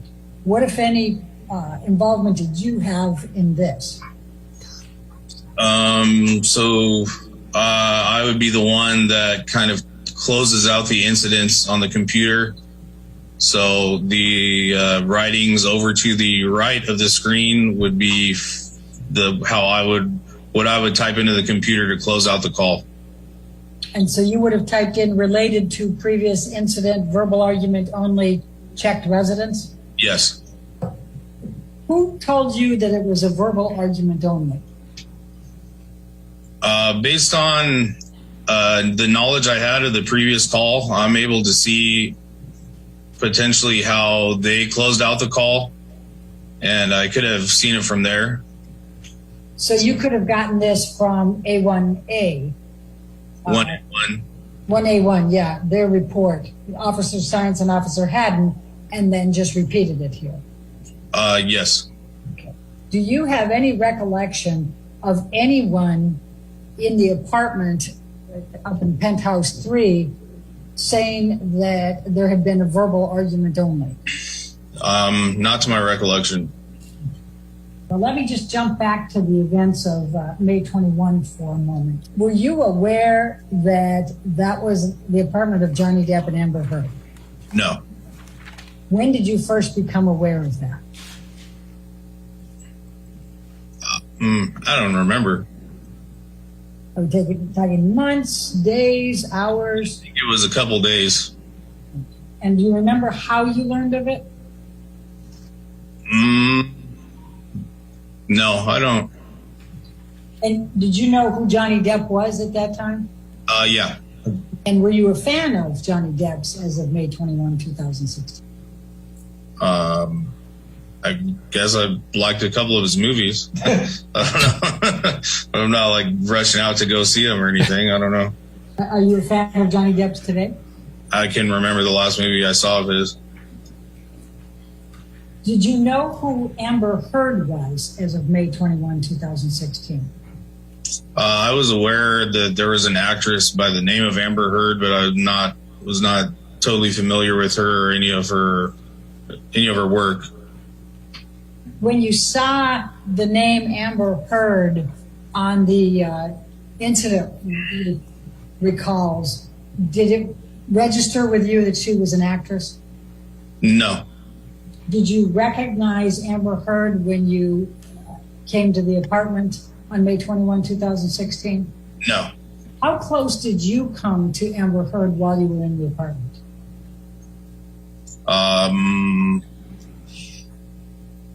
I'd have to say probably between 10 and 15 feet. And what was the lighting like where Amber Heard was sitting? It's pretty dim. Did you ask to see Amber Heard's face in the light? No. Did you ask Amber Heard whether she had any injuries? No. Did you interview any of the persons present about what had taken place earlier that night? No. Why not? Because I was aware that there's a previous call regarding the incident, and the male that answered the door kind of made it clear to us that this is still left over from that same incident, and a new incident had not occurred. So I didn't feel the need to at that time. Did you go through and search the entire apartment, including bedrooms, offices, and other areas? No. Again, why not? Same as I explained earlier, and they were all adamant that her husband was no longer at scene. Did you go into any of the other adjoining apartments? No. You asked where the husband was. Why did you ask where the husband was? Because in the comments of the call, it stated the husband and wife were arguing. Okay. And it was also a domestic violence. Yeah, it's a domestic violence call, and it wouldn't be uncommon for, the male to answer the door to tell us that he's not the husband, and later it turns out that he is. So, we kind of have to talk to the other party involved to make sure that that's not the male that's involved in the argument. Did any of the four people that were in the apartment identify Johnny Depp as that male? No. Was there any effort by any of the people in that apartment to get you to press charges or investigate further? No. Would you say the people were reluctant to even have you come into the apartment? It felt that way. And what occurred that made it feel like that to you? That they didn't want to be they didn't want you in the apartment. Just the way that the male was acting to answer the door. He kind of just said, "Oh, let me just go grab the business card from the previous call." And then even still, when we had went inside, it didn't seem like anybody was particularly eager to talk to us. I'm going to ask you to take a look at Exhibit 1, Defendant's Exhibit 1.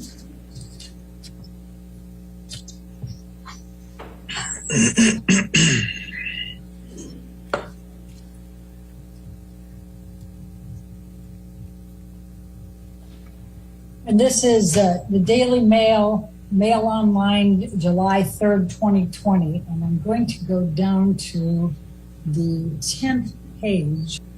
What, if any, evidence did you observe when you went to the penthouse on May 21, 2016, that Amber Heard and her friends were attempting to concoct an abuse hoax to set up Johnny Depp to be accused of domestic violence? None that I can recall. What, if any, evidence did you see of Amber and her friends spilling wine and roughing the place up? None. And what, if any, evidence did you see that Amber and her friends that's 2015? had concocted and gotten their story straight and were relaying them to you when you arrived? None. Did Amber or her friends at any time while you were at the apartment on May 21, 2016, claim that Johnny Depp had committed domestic violence of Amber? Not to me, they didn't. Did you see them do that to Officer Diener? No. What, if any, efforts did Amber Heard make to come over and to show you any evidence of injuries? None. And what, if any, effort did Amber Heard or her friends make to try to show you any type of property damage? None. And what, if any, evidence do you have that Amber or her friends placed a second call to 911? I don't have any evidence that it was one of her friends. I just know that there was a second call placed. Well, actually, if I can recall, I think it said that her friend was on the phone with her and heard her arguing with her husband. Who said that? I believe that's what the incident recall said. Did you ever provide a sworn deposition saying that you saw no evidence of a crime at the penthouse before today? No. Are you aware of whether Officer Diener provided a sworn deposition saying he saw no evidence of a crime? He has not. Now this call came in at 20:30, which is approximately 8:30 regular time, PM, right? Yes. Okay.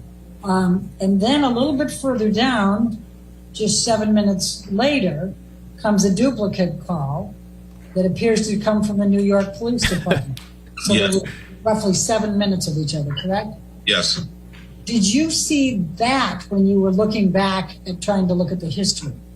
I believe I saw all of this.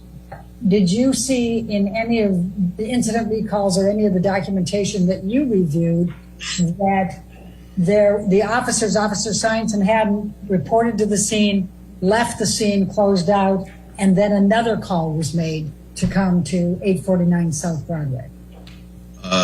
Yes. What did you see? The second call created was the one that we had received. And it says, this is 2209, which would be 1009, right, roughly? Yes. It says, teletype from NYPD iCkEdMeL. Female stated she was on the phone with her friend. She began screaming at her husband. Subject, Amber Heard. Husband, Johnny Heard. Male, 53 years old, 5'11", NFD, NFI. Do you see that? Yes. Okay. But that's New York Police Department. And back here, it says New York Police Department, correct? Correct. Okay. But after you communicated down here,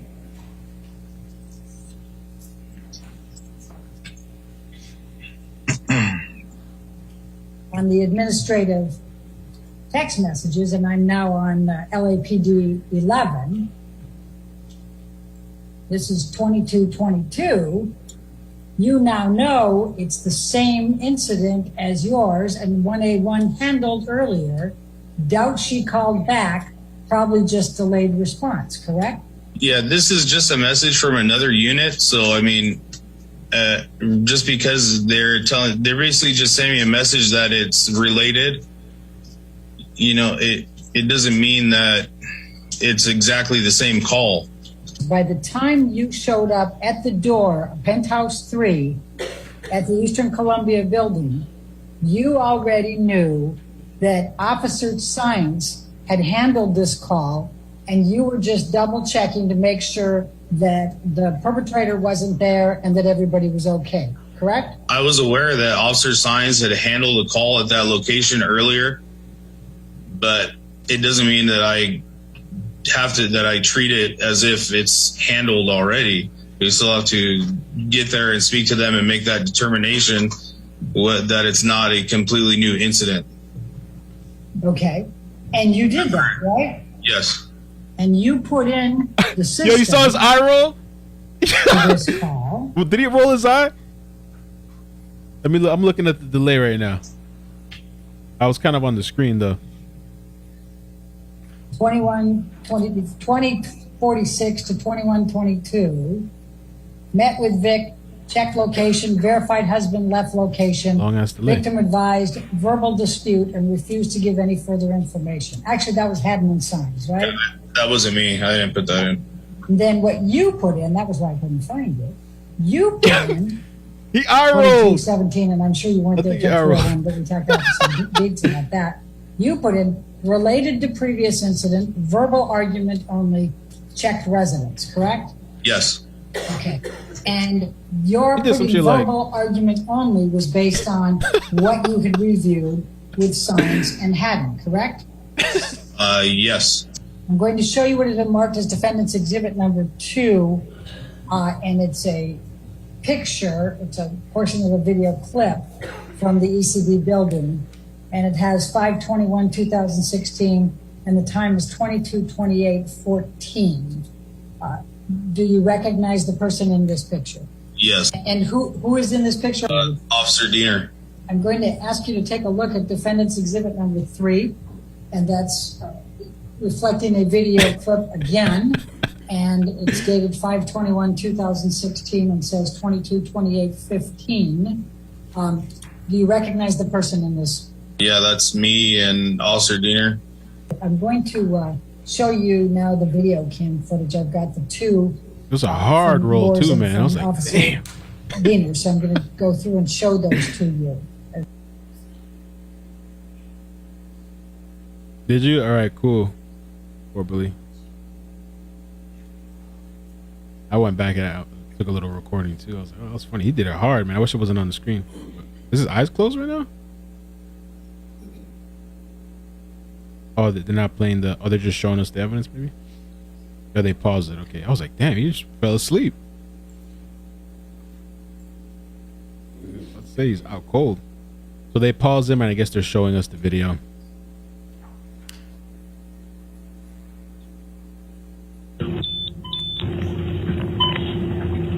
Coffee's hot. Burning up. Word round to Penthouse 3.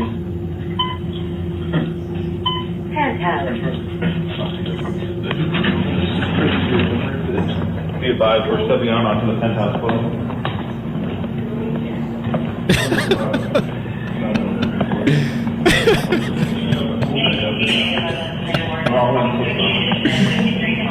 Oh my god.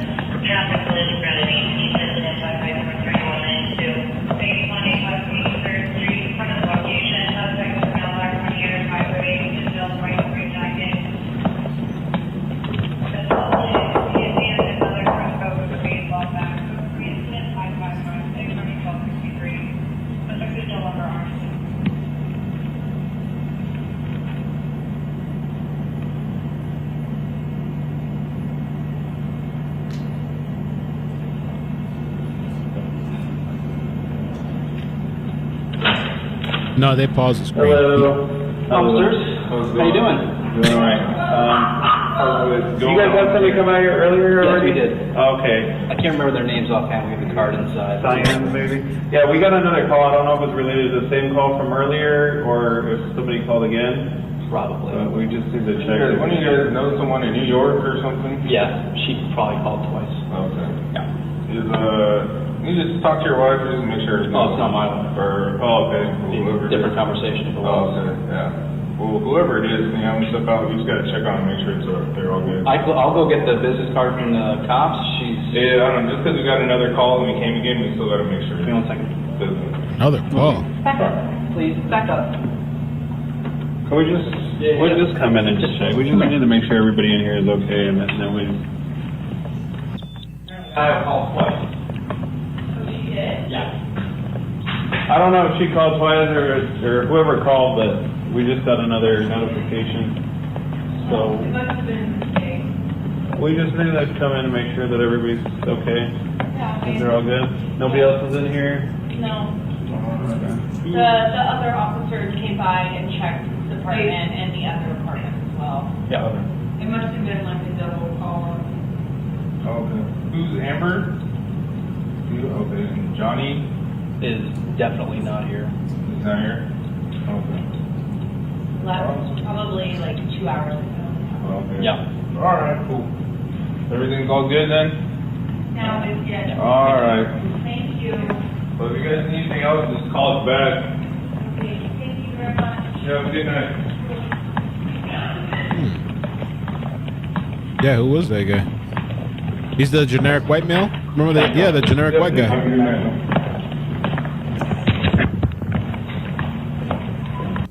That should be a shirt, man. I'd buy that shirt too. I'd wear that shirt.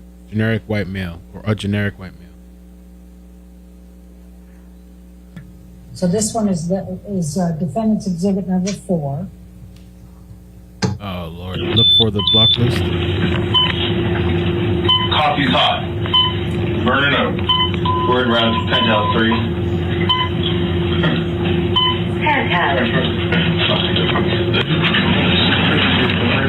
Before we go further, can you show you now you're putting verbal and says 22, 28, 15.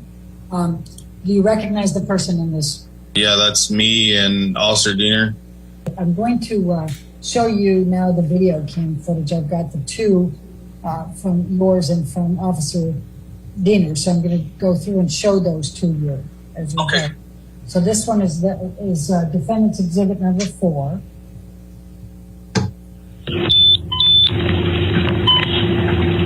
Coffee's hot.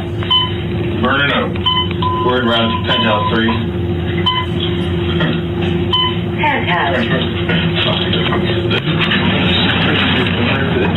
Be advised, we're stepping on onto the penthouse floor.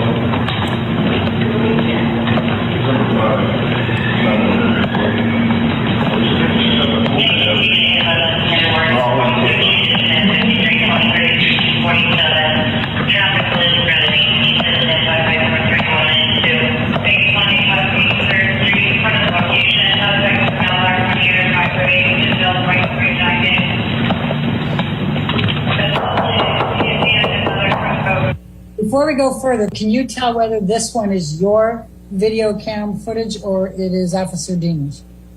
This appears to be Officer Diener's. And so that's you over here? Yes.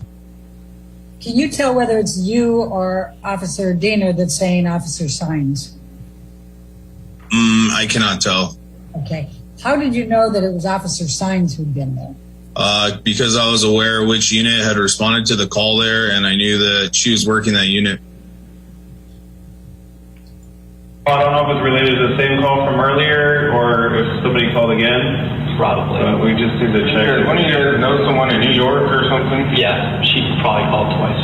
Okay. Yeah. You just talk to your wife just to make sure. Oh, it's not my wife. Okay. Different conversation. Okay. Yeah. Well, whoever it is, you know, step out. We just gotta check on them, make sure they're all good. I'll go get the business card from the cops. Yeah, I don't know. Just because we got another call and we came again, we still gotta make sure. Give me 1 second. 1 second. Now, would you say, and I'll represent this as Josh Drew, and he's already provided testimony. would you say that Josh Drew was discouraging you from even coming into the apartment or seeing Amber Heard? Yes. I don't know if she called twice or whoever called, but we just got another notification. So It must have been a mistake. we just knew they'd come in to make sure that everybody's okay. Yeah, I mean, They're all good.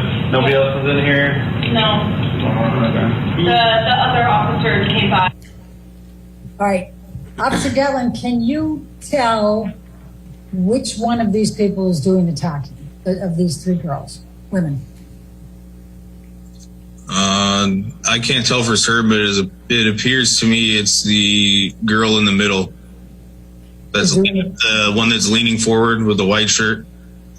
Do you know which one of these is Amber Heard? From this view, I can't tell. All right.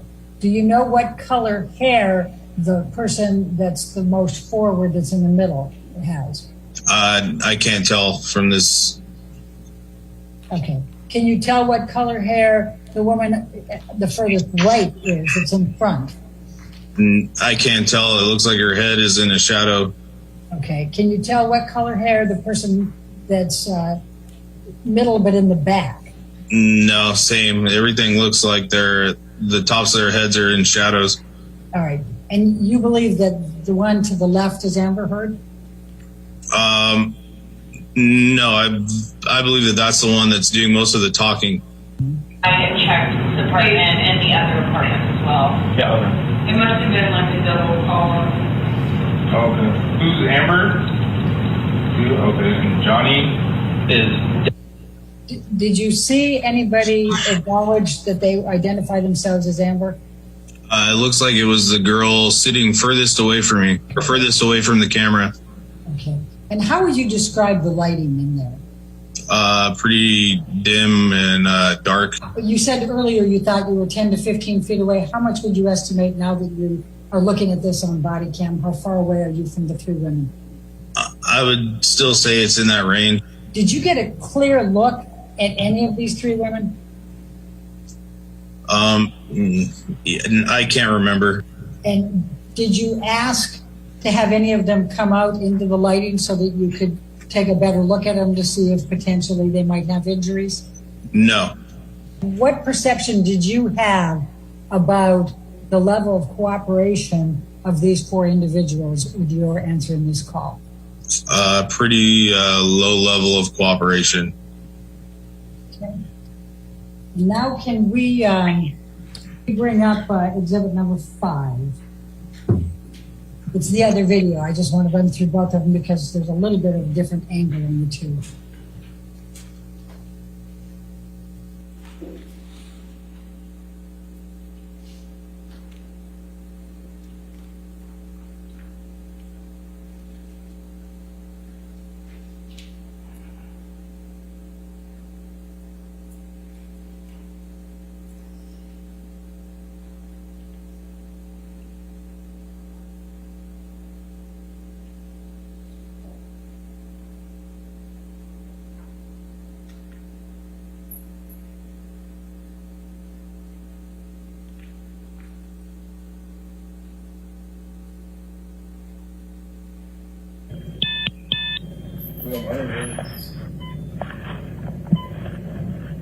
Copy hot. Burn it up. We're in route 10 3.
somebody come out here earlier? Yes, we did. Okay. I can't remember the names offhand. The card is Diane, maybe. Yeah, we got another call. I don't know if it's related to the same call from earlier or if somebody called again. Probably. We just need to check. One of you guys know someone in New York or something? Yeah, she probably called twice. Okay. Yeah. You just talk to your wife and make sure. Oh, it's not my wife. Okay. Whoever. Different conversation. Okay. Yeah. Well, whoever it is, stuff out. You guys work on it. You're already. I'll go get the business card from the cops. Yeah, I don't know. Just because we got another call and we came again, we still gotta make sure. You want to take it? Back up. Please, back up. We'll just come in and just check. We need to make sure everybody in here is.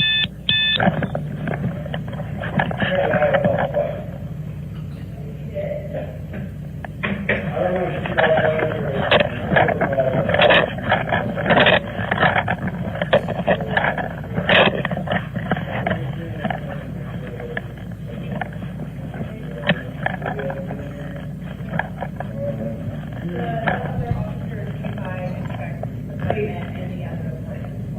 It must have been like a double call. Okay. Who's Amber? You? Okay. And Johnny? Is definitely not here. He's not here? Okay. Probably like 2 hours. Okay. Yeah. All right, cool. Everything's all good then? All right. Well, if you guys need anything else, just call us back. Have a good night.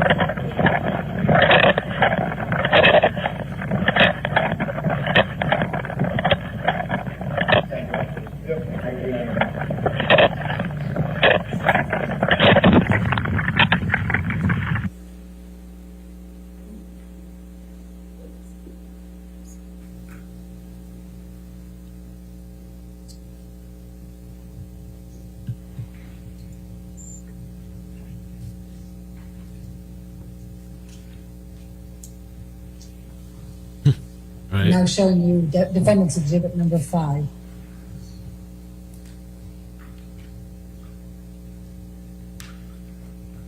And let me just stop you for a minute. Does this appear to be the video cam from your video cam? Yes. Oh,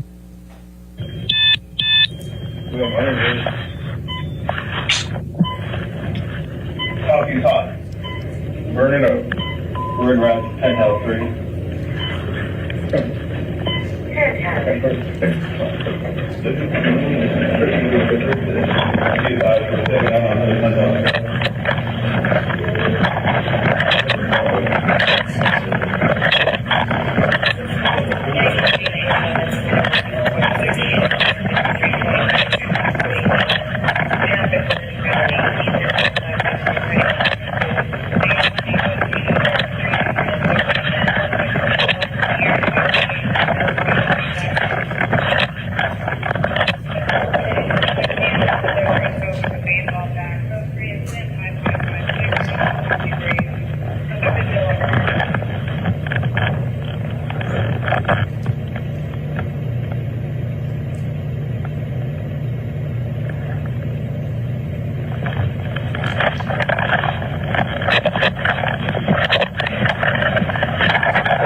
Come out here earlier? Yes, we did.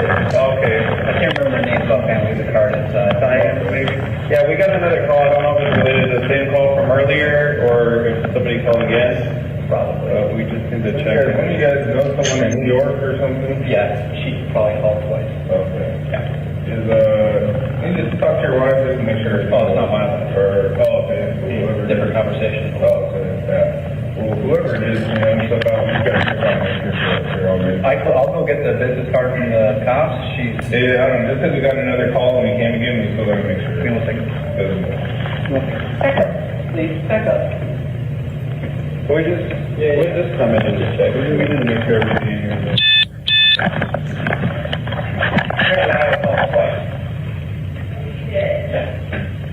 I don't know if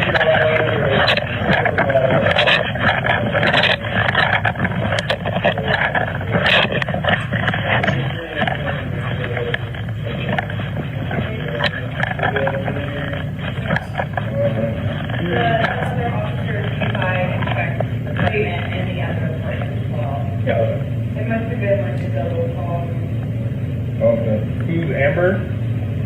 Okay. So I'm just stopping here again on these three women. You had indicated before the woman that's leaning forward here that she's in the middle. Is that correct? It appears that way. And you think she's the one who did most of the talking, correct? Yeah, right now she was the one talking. Okay. And you believe that Amber is the one in the back behind her? Yes. Are you able to see the right side of Amber's face? From this camera view, it looks like she's kind of facing straight towards me. So I would have been able to see the right side of her face from there. Would you have been able to see it clearly? Due to the low lighting, probably not very clearly. Okay. Johnny is definitely not here. He's not here? Okay. Probably like 2 hours. Okay. All right, cool. While we're still there, can you tell how much hair Amber has covering the right side of her face in the pictures? No, it looks like from this camera view, most of the time, like half of her head is blocked from the woman in front of her. Can you tell whether she's wearing any makeup? No. Everything all good then? All right. If you guys need anything else, just call us back. Have a good night. Do you recall looking for any injuries in the faces of the three women? No.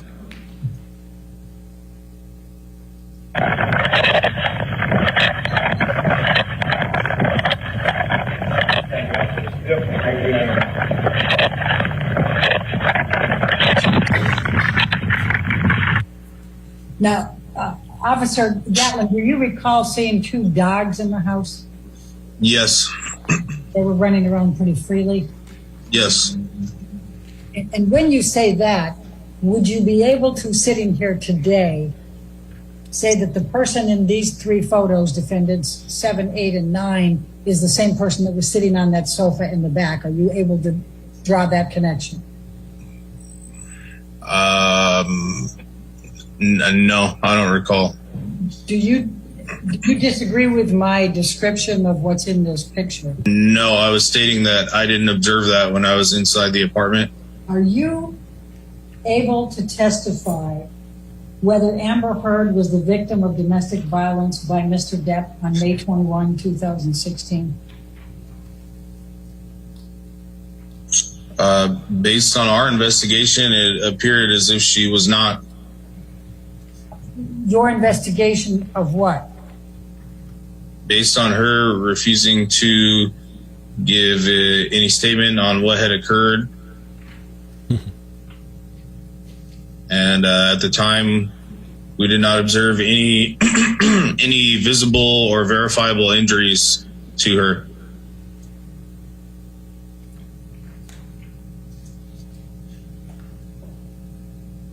Anything else? Not that I can recall. Right. So did you interview any of the three other individuals in the apartment? No. Did you ask any of the individuals to give you a statement about what transpired?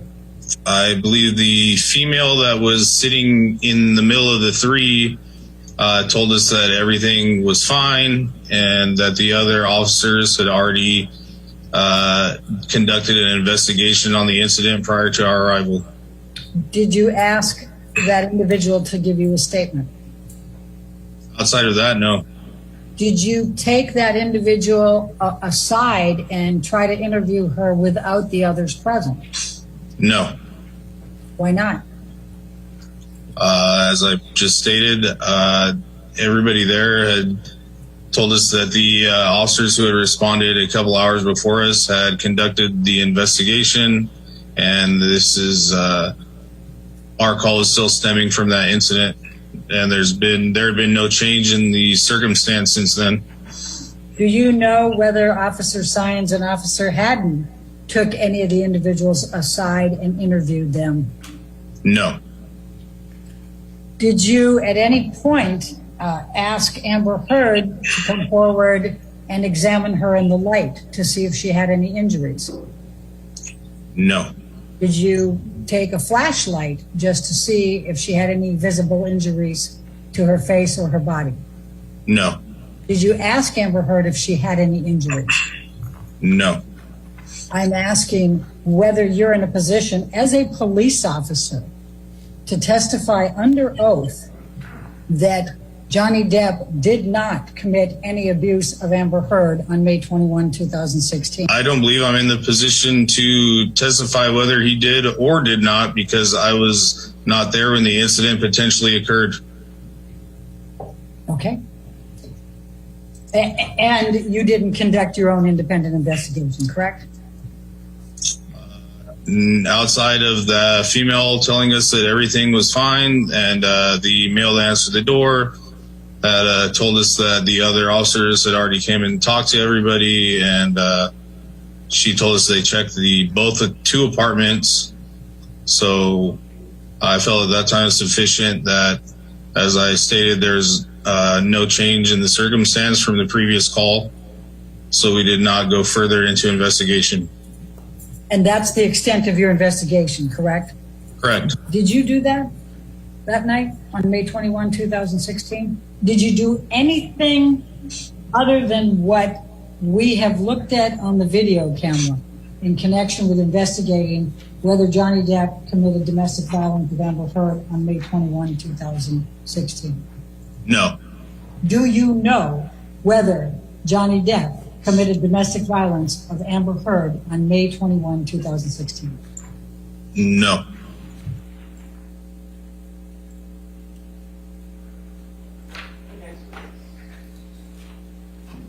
Sorry, your next witness? Alejandro Romero. Okay, we're moving on. Amanda, thank you so much for the super chat. Love watching your channel. Justice And for if I might, Depp. Your Honor, this is another one that begins with questioning by counsel for Ms. Heard and later on switches to questioning by counsel for Mr. Depp. Okay, thank you. Mia Mayhem, thank you for the super chat. And we're caught Romero, up. will you please state your name and address for the record? My name is Alejandro Romero. I go by Alex.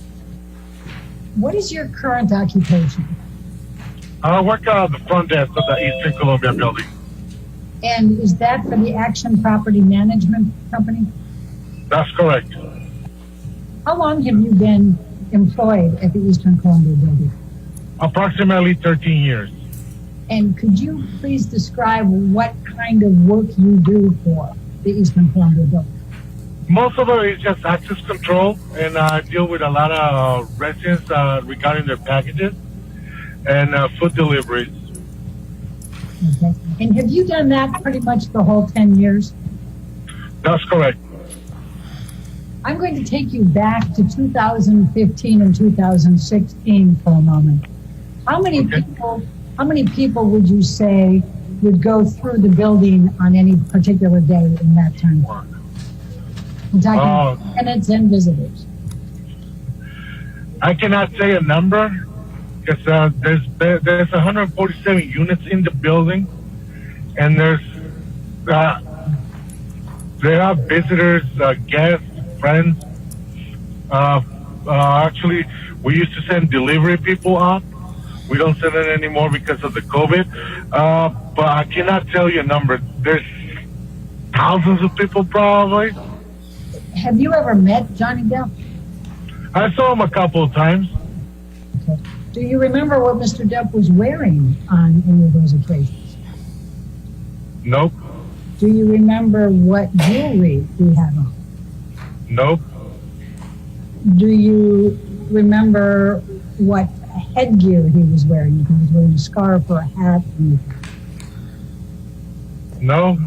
Do you remember whether Mr. Depp was wearing any makeup or eyeliner? On the Nope, I don't remember. Nope. You couldn't tell me one way or the other, right? No. Do you know whether Mr. Depp had ever been physically violent with Amber Heard? And by this I mean hitting, punching, throwing objects at her, kicking her, headbutting her. Do you know one way or the other whether Mr. Depp ever did that to Ms. Heard? Nope. You ever seen Mr. Depp slam things around or be angry? No, I have never seen him like that. I'm going to ask you some questions now about Amber Heard. When did you first meet Amber Heard? I believe she was dancing on the lobby. I met her at the front desk. I interact more with her sister, Whitney, I believe that's her name, and her good friend Rocky. And but Amber, I only see him like once in a while when she was sometimes used to get packages. Do you recall whether Ms. Heard became a resident sometime around March 2016? Don't remember. Could you tell me one way or the other? I just can't remember. Like I said, it's been so long, I just don't remember. And like, I know you guys sent me the papers to review, and I'm gonna be honest, I didn't want to review them because it's been so long. It's like, just don't want to deal with this anymore. Yes, I went through the witness statement, and it's everything that is written there. That's what I said. That was correct. That was accurate. Okay. That's why I signed it. So during the time between 2015 and 2016, how many times would you say total that you interacted with Amber Heard? For a whole year, I can give you a number. Because it could be like probably I probably saw Amber for 3 times in one day. Probably I'll see like 5 times, or probably I will never see him for a whole week. So I don't have there's never been a routine. Okay. How would you describe Amber Heard's interactions with you? Were they friendly? Would she smile at you? Would she talk with you? She was really friendly. She always smiled. But we never had like a interaction as really close relationship, like I do with some of the other residents. She never told me anything of her problems. She never stopped by and talked about her personal life. She never did that. They're asking you about a date that you recall seeing Amber Heard on May 25th, 2016. Do you see that? Yes, I do. And you said, probably, I just can't remember the days. I've got a really bad memory for dates. Did you see that? Yep. So, Mr. Romero, would you at any time be able to remember what type of clothing Amber Heard was wearing from one of her events? Nope, I don't remember. Would you remember on any daily basis what type of hairstyle she was wearing? Nope. Would you remember on any type of basis what type of bag Amber Heard was carrying? No.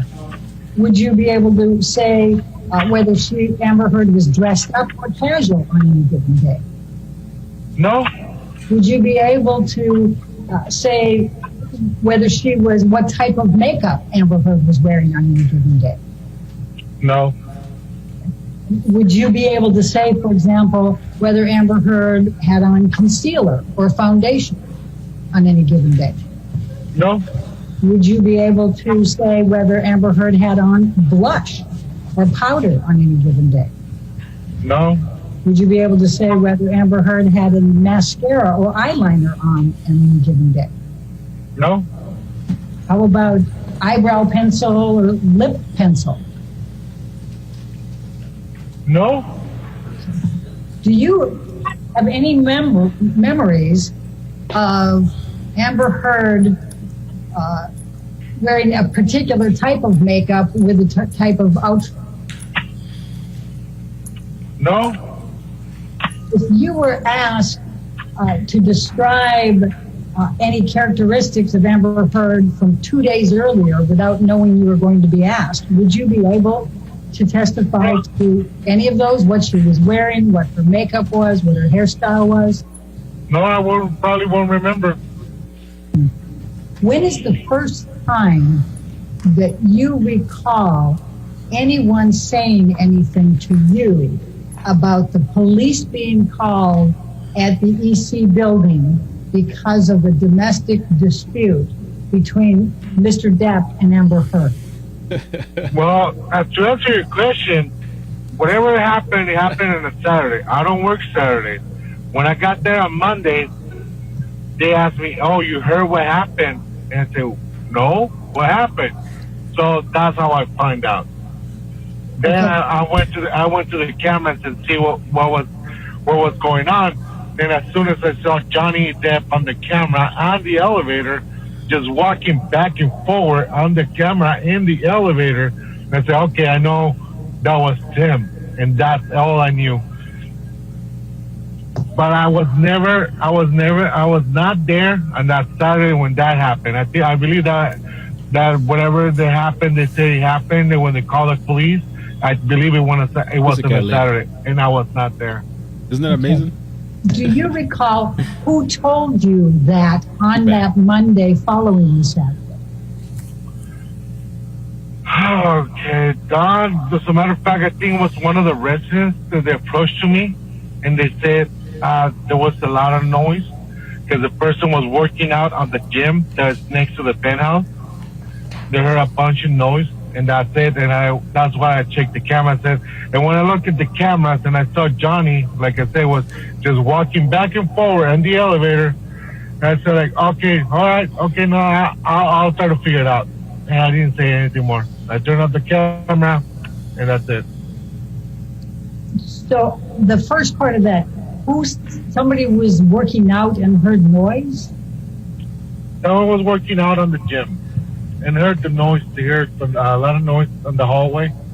Because it's really rare to hear anything because most of the time the penthouse level is really quiet.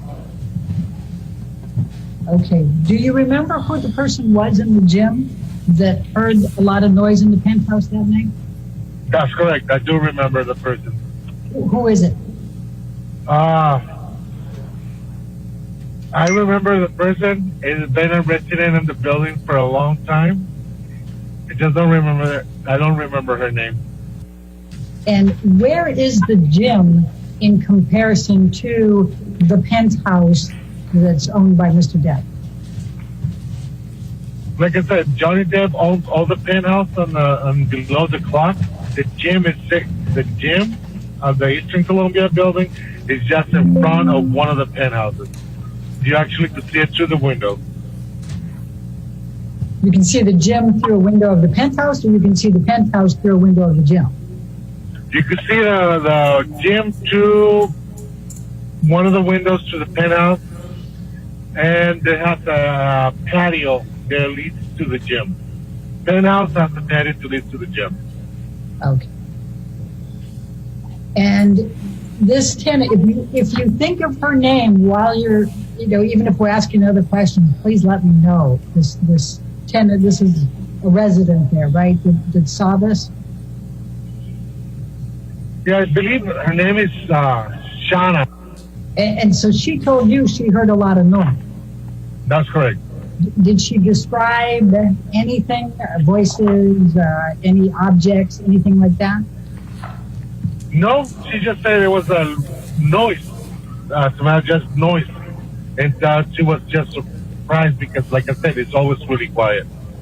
Okay. And so she wanted to know what happened.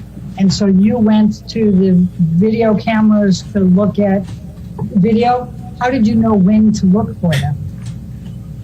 Because she got the time. She got the time that she was working out.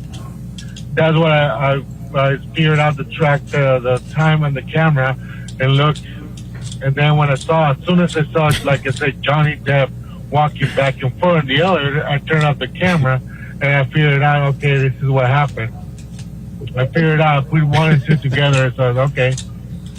When you said you figured out what happened after you saw Johnny Depp in the elevator, what did you figure out had happened?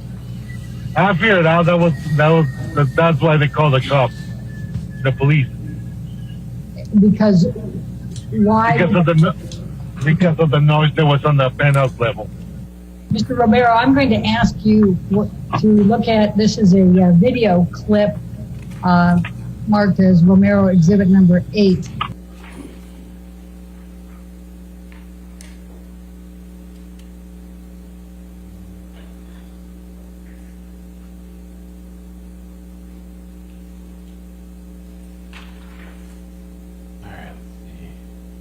All right, so they're saying a little bit. Let me do this. Mods are gonna be upset. Add a little bit of time. 2 other seconds. Elevator. Okay, let's see what we got. It's funny when they pause it because the other guy looked like he was sleeping. This one looks like he's knocked out too. But they just pause his video and they're showing the other one. During lunch break, I think we're gonna listen to some audio. I mean, we could have done calls, but I don't know if there's been that much developments. We could leave the calls for after. So far today, it's video depositions, but there is one person that's actually going to be there. Well, let me see. Well, they're going to be live by video link.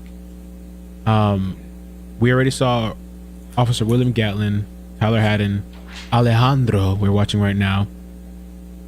Oh, we still got another, the divorce attorney.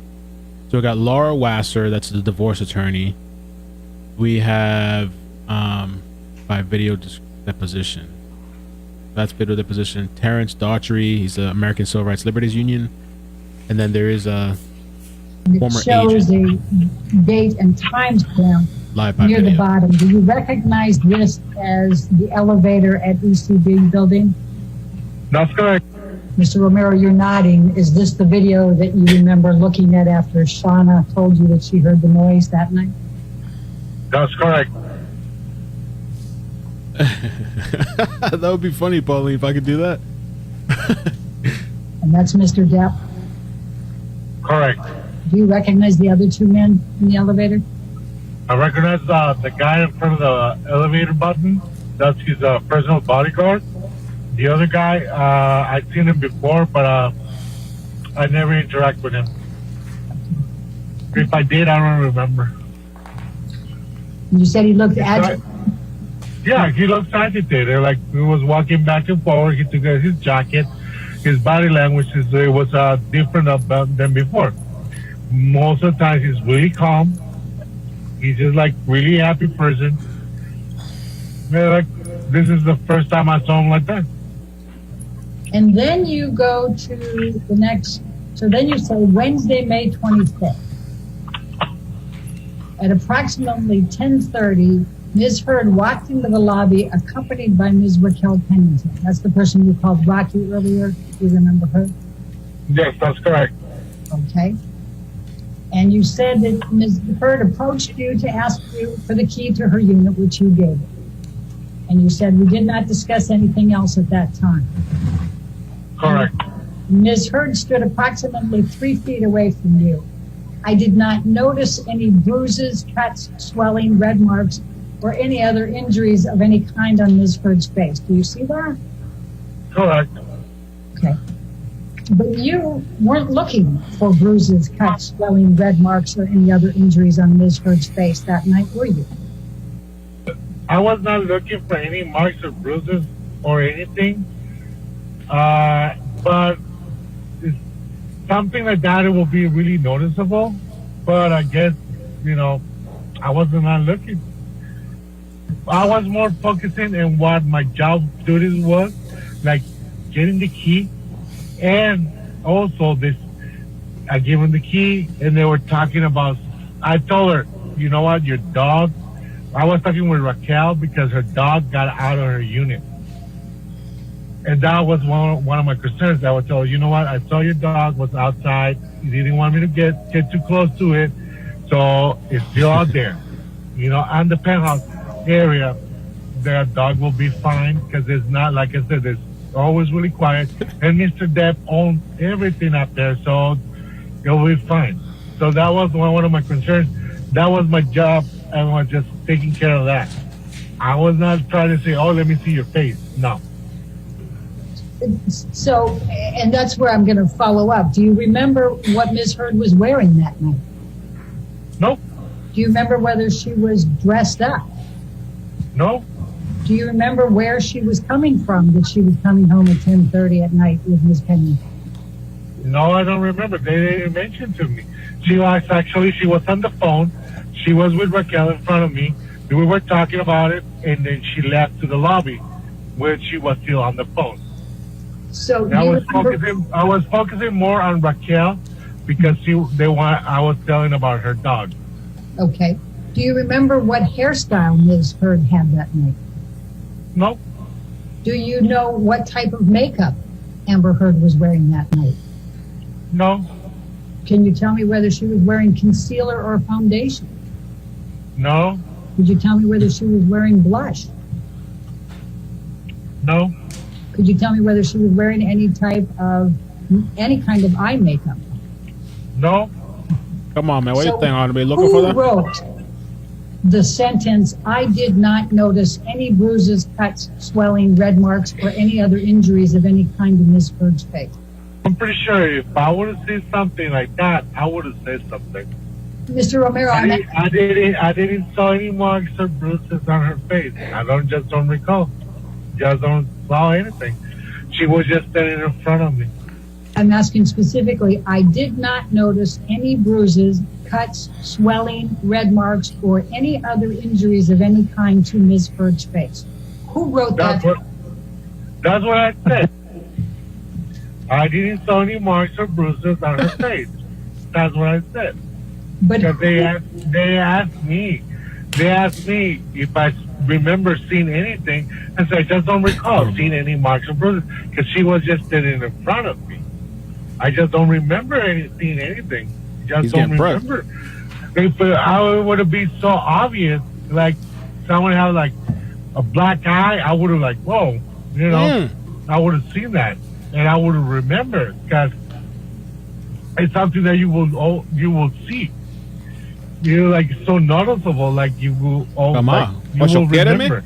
But when I was there talking to her, she was like 3 feet away from me. She was right in front of me. I just don't remember seeing any marks, bruises, or anything. I didn't see nothing. But you How many don't know times you whether gonna ask she me? was wearing makeup to cover it, do you? Oh my God. No, I don't know. No. Come on, man. She was wearing any makeup to cover it, probably. The probably would cover any bruise, but you cannot cover the swelling. Oh, you don't Were like you that? looking for swelling? No, like I said, I was not looking for anything. In fact, you were spending more time talking to Rocky about her dog, were you not? That's correct, but I gotta have it. When I'm talking to someone, I look into their eyes.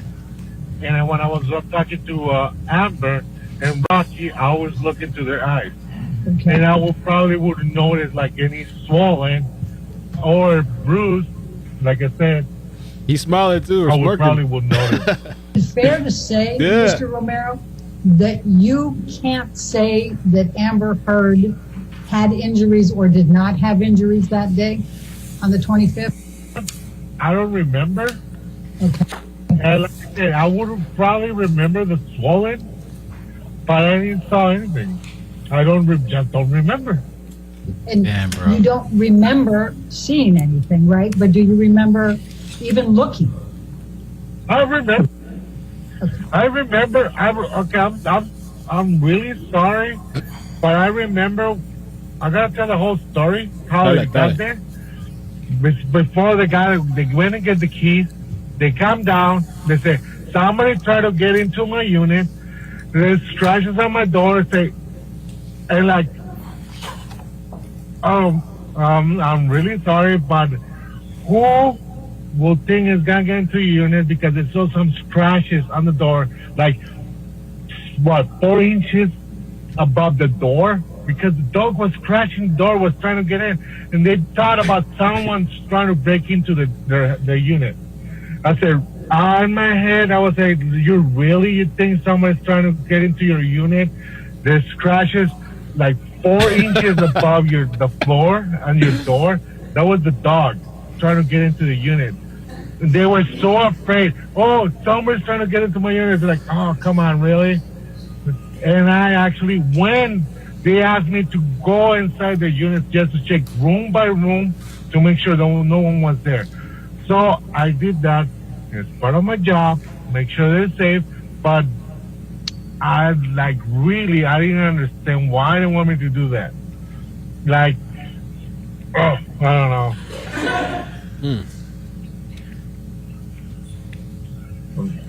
I just so stressed out because of this. I just don't want to deal with this anymore. I'm tired. You're tired of this shit, yeah. I don't want to deal with this court case. Everybody got problems, and I don't want to deal with this no more. I don't know how. He's tortured. This lady's torturing him. He asking the same shit over and over. We're tired of this shit. The interaction you just testified about with Amber Heard and Rocky Pennington, and talking about the dog and going up and checking out the penthouse, none of that was on video footage, correct? That's correct. We don't have cameras in the videos. Sorry, we don't have cameras at the hallway. We don't have cameras on the hallway. I'm going to show you what has been marked as Romero Exhibit Number 1. It's a deposition that was taken of you on July 19, 2016. Now that's approximately 2 months after the May 21, 2016 incident. Do you recall giving that deposition? 16 probably I did. I just don't remember. Okay. I'm going to take you to page 35.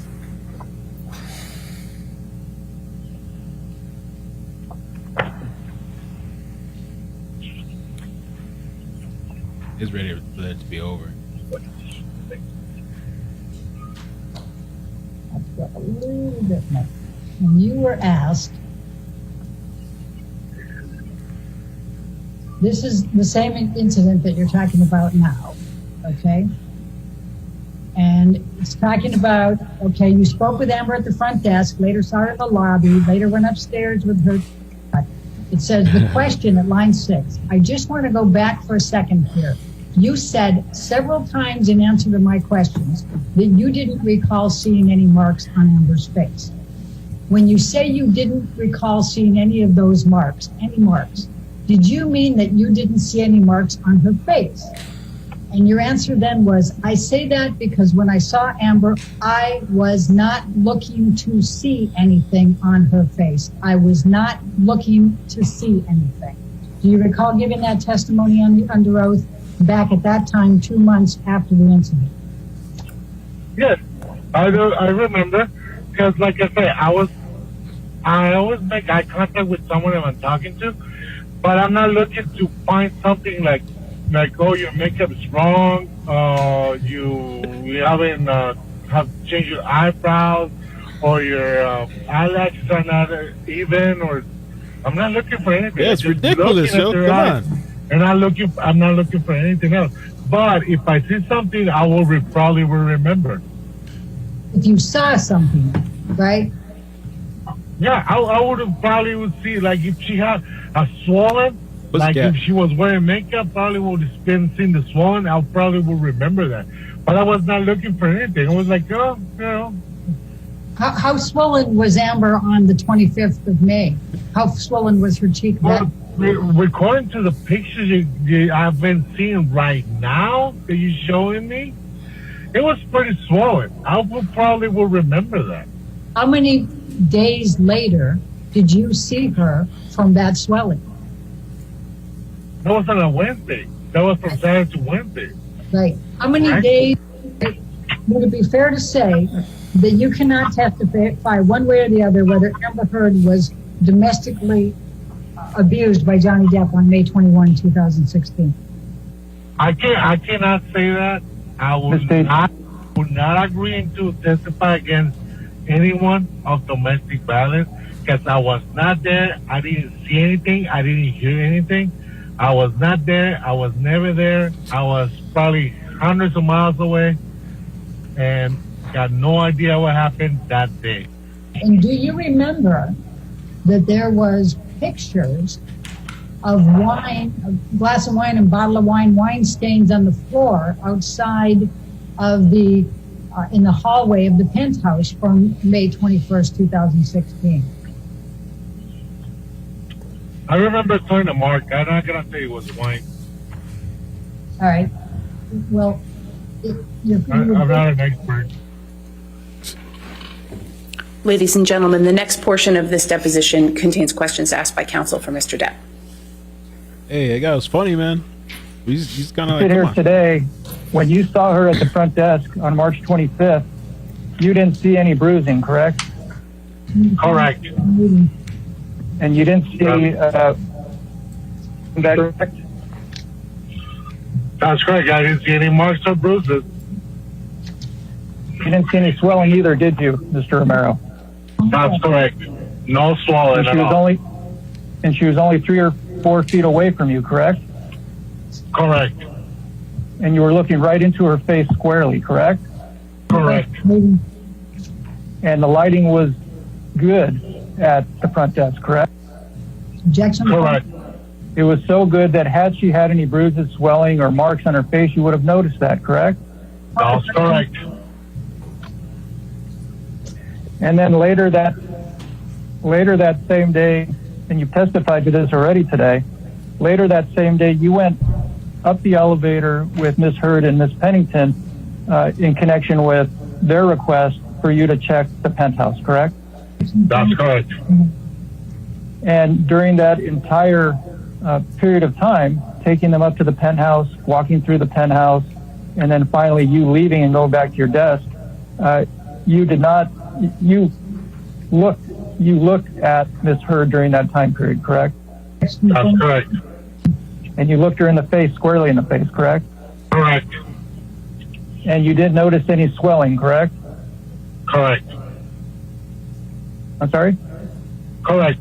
I didn't saw anything. Did you see any swelling? Objection? No. Did you see any bruises? Nope. Did you see any marks on her face of any kind? No marks at all. And again, just to repeat, when you were front desk looking her in the face, did you see any swelling on her face? Nope. See any bruises on her? Nope. Did you see any marks of any kind on her face? No marks at all. And how was the light down when you were at the reception and you were looking at her and didn't see any of this? How was the lighting? The lighting is actually pretty good. It's not dark at all. She was 6 feet apart. Approximately like 3 to 4 feet apart. Were you looking her square in the face? Correct. Okay.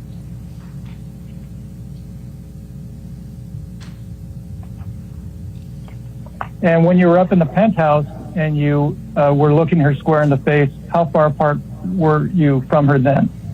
We actually were pretty close to each other.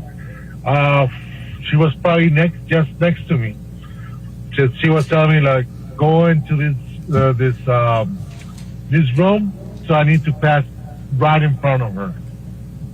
And do you recall seeing any bruises, swelling, redness, or any marks on Miss Hurd's face on May 24th, 2016?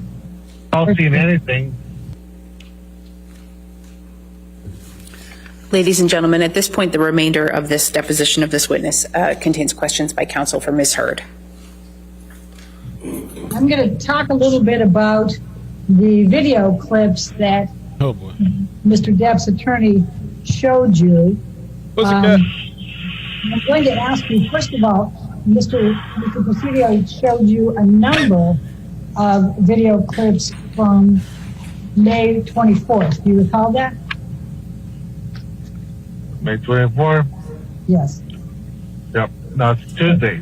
But in fact, you don't recall seeing Amber Heard on May 24th, correct? I don't remember. I don't even remember what I got for breakfast. Okay. We gotta clip this guy. Let's pull up exhibit number 1. Let's stay on page 17. That's a good place. Boy, smoking out too, yeah. Need to smoke for this lady. This is your deposition from July 19, 2016. Do you recall that? 19? Yeah. Okay. And that's... That was 3 in the morning. Okay. And it said here, Did you work? So Saturday was the 21st. Did you work that day? No. Did you work Sunday, May 22nd? No. Did you work May 23rd? Yes. On May 23rd, while you were working, did you see Amber at any time? I don't recall seeing her. Question, did you work on Tuesday, May 24th? Yes, I did. And on Tuesday, May 24th, at any time did you see Amber? I don't recall seeing her. Do you remember that being your testimony 2 months after the events? Yeah. I just don't recall. I just don't remember. Okay. And then while we're here, now, Mr. Presidio had you go through a number of video clips and ask you a bunch of questions about whether you saw swelling, whether you saw red marks, whether you saw all kinds of other things.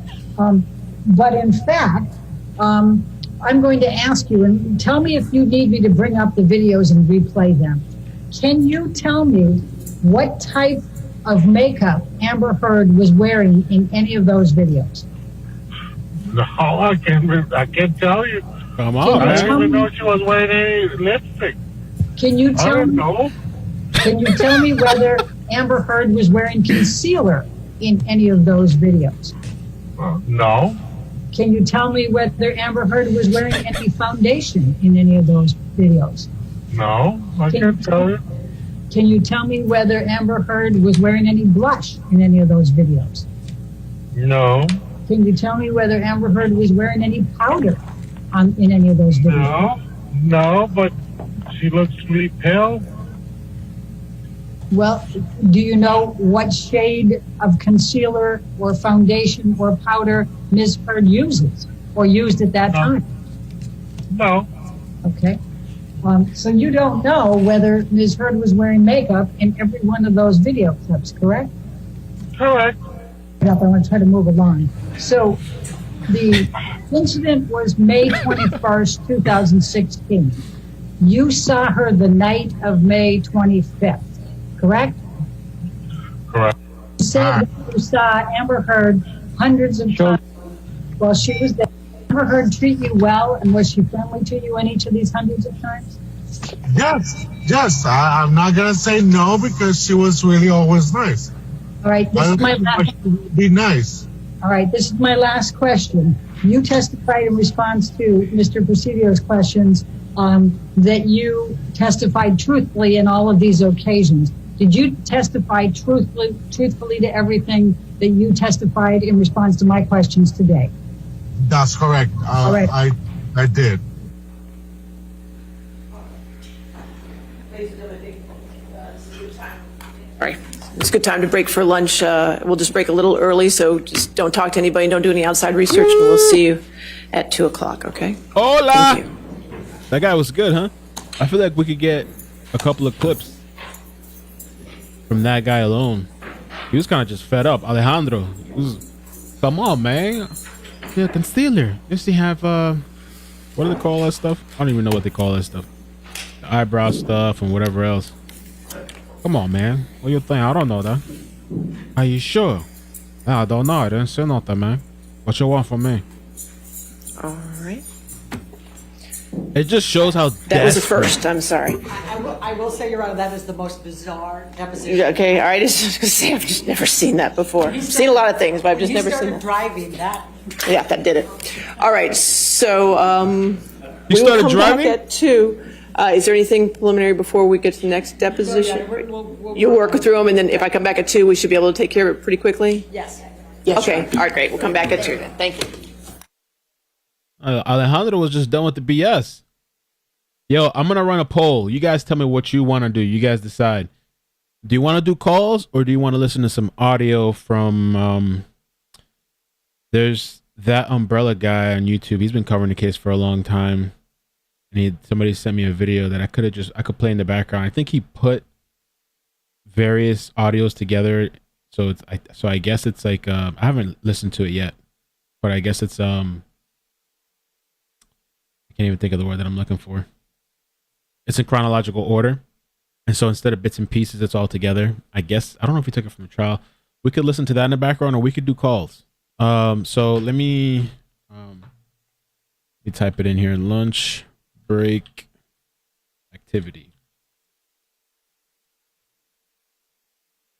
We'll just leave it to a vote because we can do either or. Lunch break activity. We could even listen to Alejandro again. Alejandro. Okay. Calls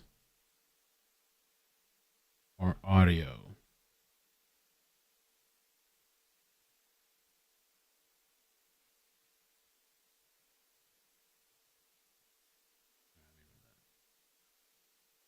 Oh boy. I bet you, I know there's gonna be one of those polls, and in the meantime, while we let the poll do its thing, I know it's gonna be one of those things where it's gonna be like a 50-50 thing. 48% or whatever, 49-51, something like that. That's what always happens. Alejandro, man, Alejandro was entertaining. Thank you, Alejandro, for giving us a little life. And he just seemed very common sense to me. Very common sense to me, and I want to put up with the BS, being asked the same thing over and over, and what kind of makeup and foundation and concealer and blah blah blah. Oh, and quick, I just gotta give a shout out to Teabag 2K1. He's the one that sent me this image of the kitty cat, which I love. I thought it's hilarious. I'm having Jazz, I think, clip me somewhat of a better version. Quality is not that great, but it doesn't need to be. I think it's a hilarious meme, man. Like he put the we could put that up on Twitter. He sent me this on Discord. You can join our Discord. It says, ha ha ha, there you go. Pussycat lady at her worst. Got like a little wig. So I figured we got to put it up for the stream too. All right, let's see where the votes are at. I knew it. Well, okay. It's mixed. It's mixed. What time is the lunch break coming back? Lunch break, because the audio is about an hour. If we do audio, I'll play the audio. I'm going to warm up some food, and I'll just come here and sit down and eat and just listen with you guys. Yeah, I knew it was going to be something like this. 42% say calls, 58% say audio. And let me find a feed that I can play in the background. I mean, just keep in the background so I know when they come back.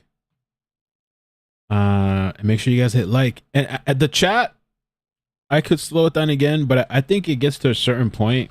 The most I've ever had is like 20,000, and that was during Gabby Petito, 2 p.m. I think it was like 2022. I'd have to check the analytics. And at that point, there is no, at a certain point, like now you can still slow the chat down. And I know people like to read the chat, but at a certain point, you just can't, you just got to let it go. Let it rip. Rip. All right, let me pull up a different, let me just get a 2 p.m. All right, thank you guys. 2 p.m. Yeah, so I'm going to have this feed up.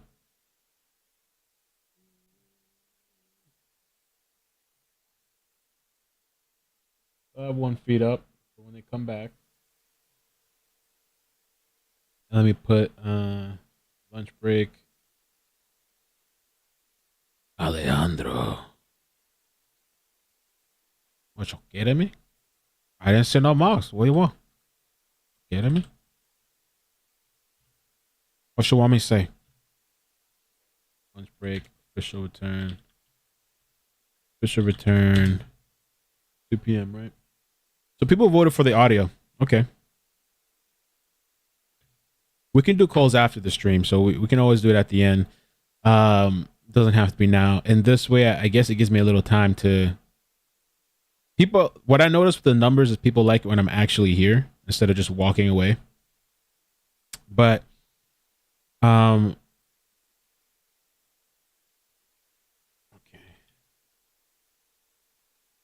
So yeah, I'm going to get the audio cranked up. I put, so this is that umbrella guy.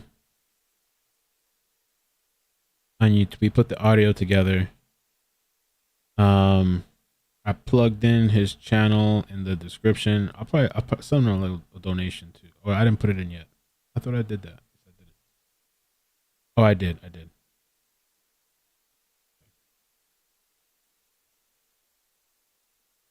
So I'm gonna play this audio from the beginning. I'll send him a PayPal too. Thanks. You voted for the audio. So yeah, so I'm gonna play the audio. I'm gonna just warm up some food. I already have warm some chicken wings and some kale, and I'm going to come back and listen with you guys. So today I have a bombshell for you. Never before heard audio footage between that certain Aquaman starlet and JD exposing that certain Aquaman starlet for exactly who they are. Now I've uploaded Thank you, the Jazz, for entire the clip. link there. It's an hour long. This was utilized in the courtroom in pieces, but I want you to hear the whole thing. I've magnified it 400%. You may have to crank up the volume. I won't speak any more through this. So listen to it. Enjoy, and again, look at who exactly that person is. There's got to be some fucking way to happy. There's got to be some way that you're not miserable. There's got to be some way that I'm not miserable. There's got to be some way that the sarcasm and the condescension and all that stuff go away on both parts. There's got to be some understanding. There's got to be some liking. And that's the problem. You don't fucking like me, man. You don't trust me as far as you can throw me. Our relationship has changed. Every time he gets mad. What isn't there to trust? I think you took off too. Yeah. Where did I go? I don't want to do this anymore. Here. I don't want to do this anymore. Convenient. I don't want That's to do this. marriage for you. That's commitment. Well, it's not to trust. No, What's not to trust? I've experienced you. Oh, you're right. It's someone else's fault. No, it's my fault for not being able to do. No. And it's your fault for not being able to do. You're right. It is. So it is right, so and you sorry should. that you've been pushed to this point. That all you have to do is run away to one of your other houses. To do what? Run away to one of your other houses every time there's a fight. Let's see. I was thrown out today, and then I was asked to leave You tonight. were thrown out. I'm sure that was terrible on you. You're just. I don't want your tricks. I don't want your games. You're too fucking young for me. You gotta go get something that's just we'll just follow every order to the T, so you can get real sick of him, and then go fuck a girl. And just maybe I was wrong. Fucking I don't know. You brought me for you. Maybe that's You're right. it. You're proving to me that I didn't. Everything that I thought about you was wrong. So you're proving that. Well, and everything I thought about you is wrong. That's what you're telling me? Yes. So what's the point? I don't know. You tell me. So the choice is this. You're the one who's the clever. You tell me. The choice What's is their this. choices? Go on. Tell me. As far as I can see. What? Nothing? No, I'm not talking to you when you're in that fucking. You want me to talk nice? Okay, I'll talk to you some other time. Go to some other house. Huh? Go to the next house. And just play Bring Around the Posy. Rosie. Okay. Pocket full of rosies then. How about that? Yeah. You're on the So Rosie. confused. Pocket full of I'm bugs. so confused. If only I Ashes, could- ashes, if we only all I fall knew down. Distance, I know. I don't need this. Call IO. I'll call.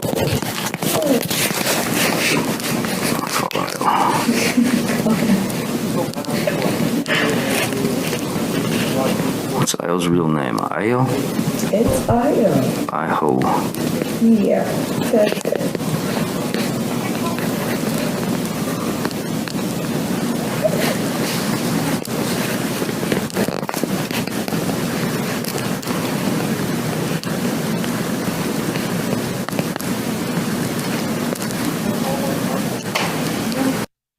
Yeah, well, sure.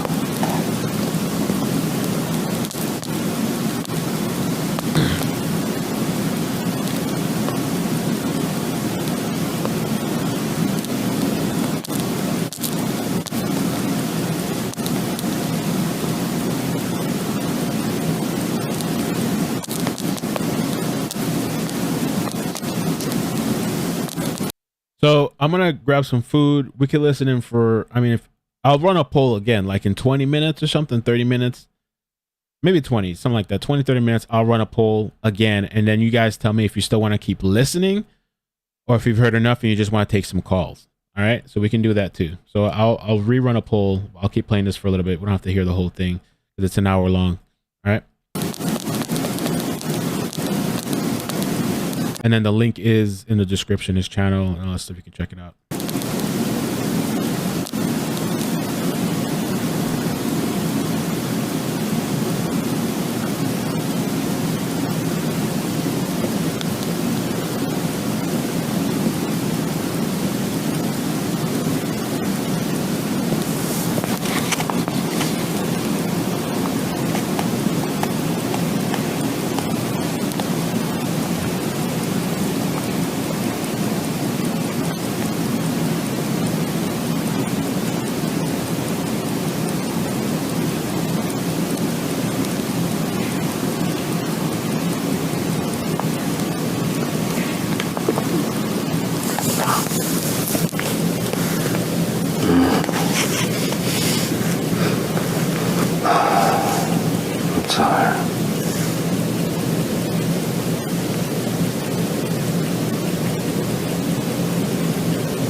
Because at the end of the thing we bring in, it's gonna be a fucking madness, and no one really knew what to do or how to do it. So don't make a face. No, leave it. You've just been playing Nintendo on but your phone has been. Your thumbs have been like this. No, I didn't. No, trust me, I've been watching. Your thumbs have been like this. Did I turn it off more than once?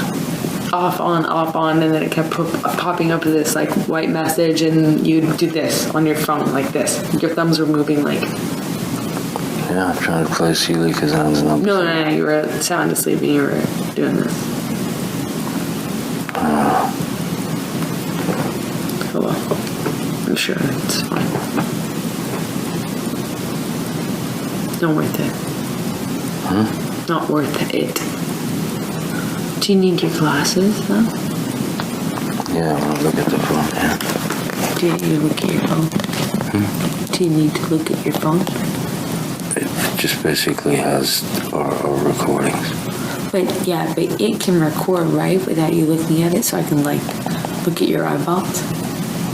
Yeah, but I think you don't have to stop it. We should deserve a couple more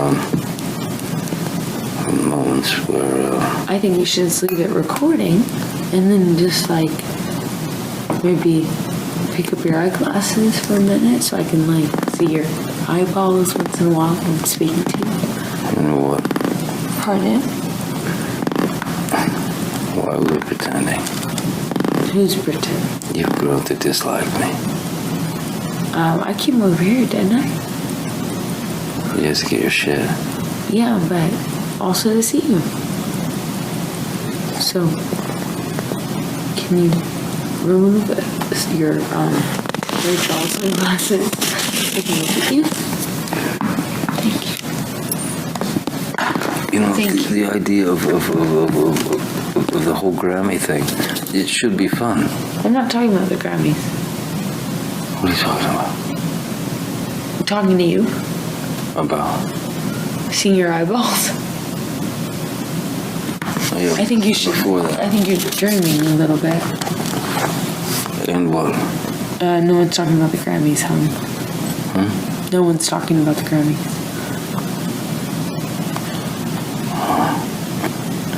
And I'm really a loser. No, you're not a loser. You're just asleep.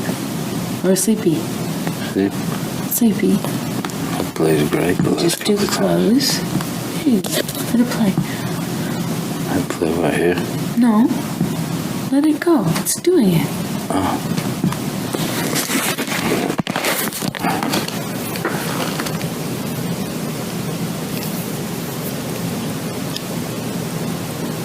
I love you. I don't want to fight with you. I am just like you. I'm not gonna live a life or a relationship where every time we fight, we leave home. So, I made one last ditch effort to fix the curse. But it's gonna take hard work. It's gonna take more than this fight. Oh, we'll win. Yeah, but it's gonna take more than that. Yeah, we've arrived at somewhere around. It's gonna take more of us just bailing every time it's hard. And that's me. Me too. Okay? So,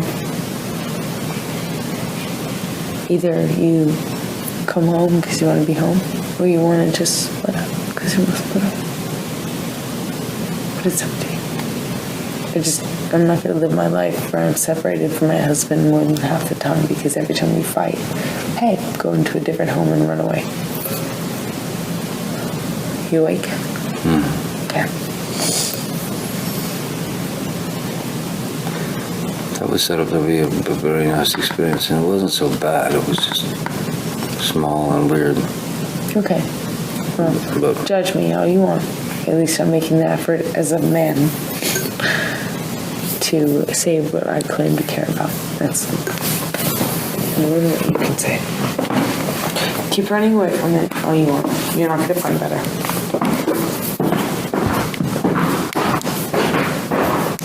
You will. I should. Doesn't mean I can love you. Huh?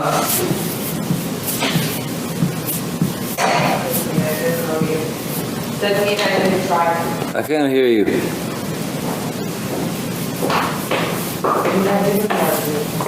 And you didn't love me? What? I can't hear, man. I hear. Lost a fucking ear.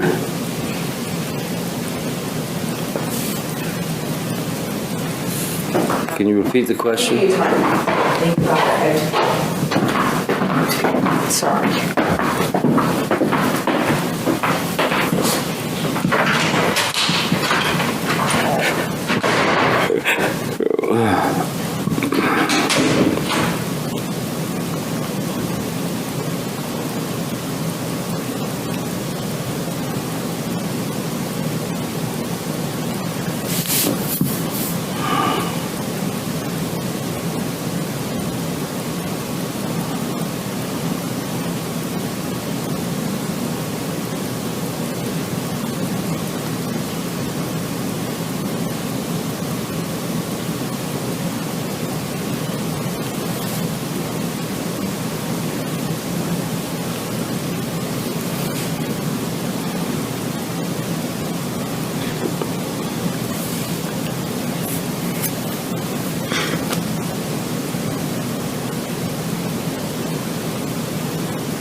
Oh, you're right.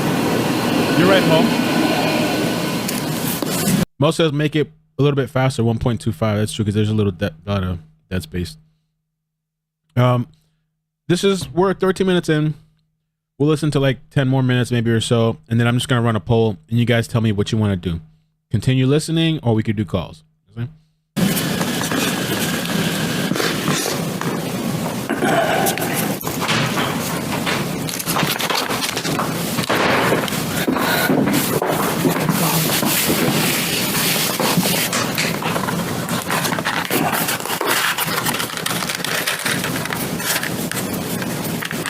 I understand.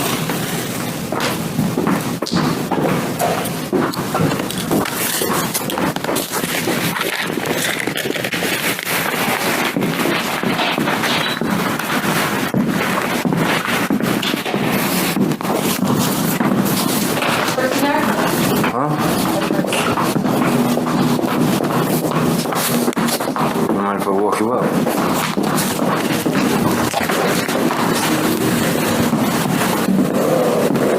Leave the car.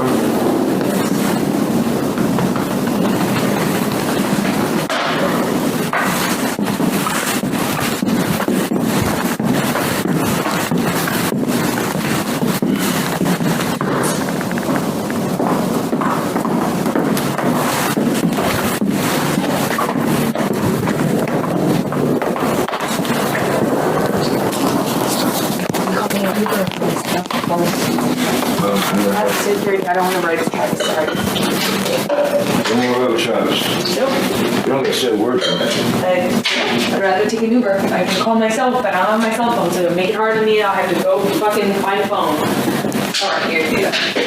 Do you have to jump to those conclusions? And I'm not going to do that. I'm going to walk out there and we'll get your phone. Yeah. Yeah, I was thinking it's too fast. I put it back to normal.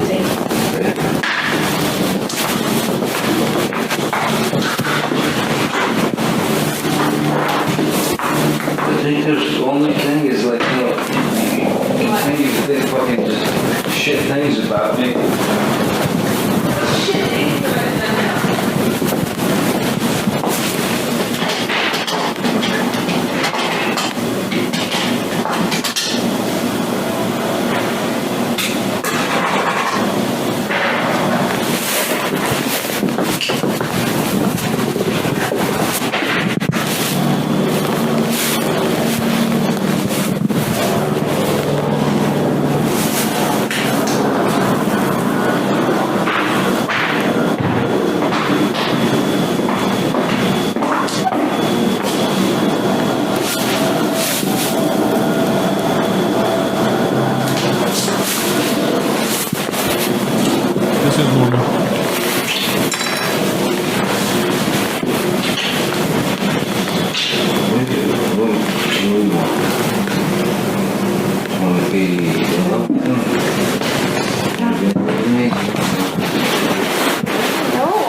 Yes, obviously I do.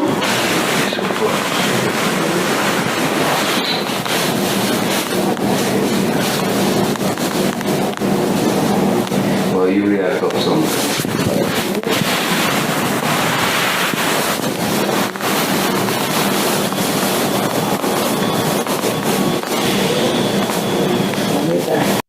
The audio, he said he increased it to 400%. And so there's like a lot of background noise. I guess because the audio was just that bad. But the problem is too, is when you increase all the, you know, the volume like that, you're picking up all the sound in the background. So it sounds a lot of noise and stuff like that. But the regular audio is worse, I guess, you know, so I increased it. Somebody said it gets crazy later on. How far in? I'm like waiting and waiting and waiting.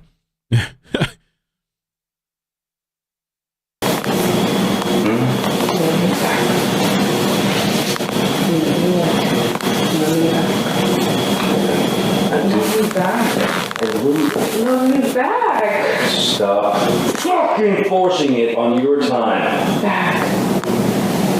Love me back. Don't, please, you're gonna make me fall, please. I do fall. Yes, you are. You have to understand. You have to understand. Love me back. Yeah.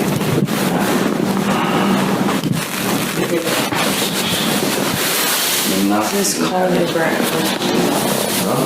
Just call me breakfast.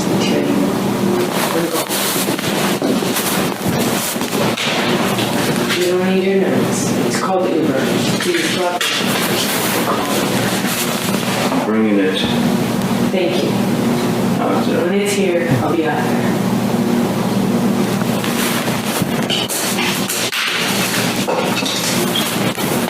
It's called Uber.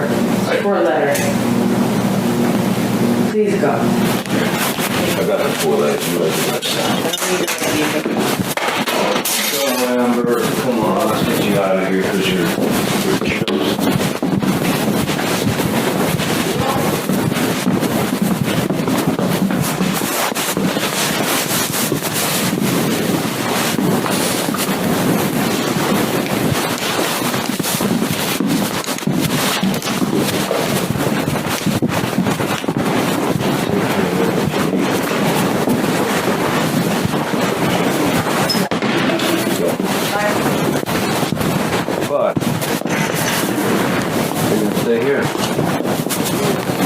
What?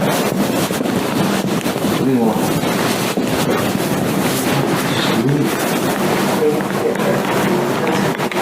Would you like me to wait outside?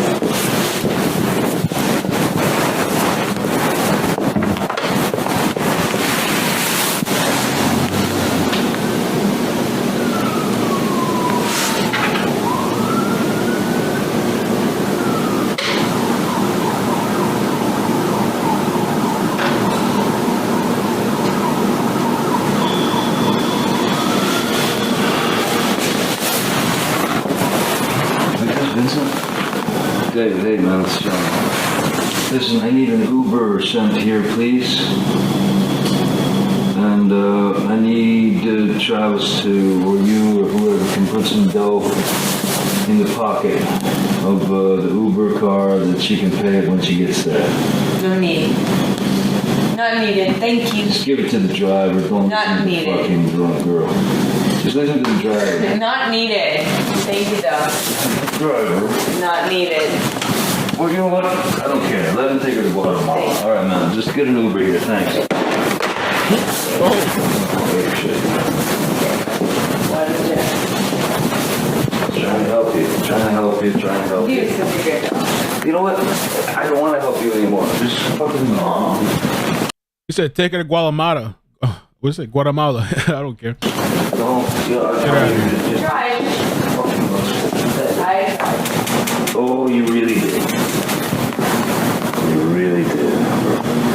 Give a little bit of encouraging. You really know what you're fucking doing. Rocky must have been great. Well, your Uber's on its way.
Yeah, man. You want me to run her back? Talk to her about it. She doesn't want you to. Okay. So I think it's a Uber situation, but we have to give her money because there's no money. She has no money to pay for the thing. I ain't got no money.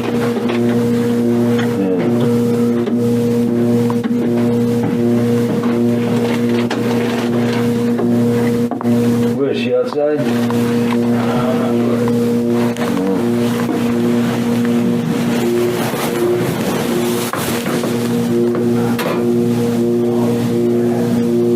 What is that?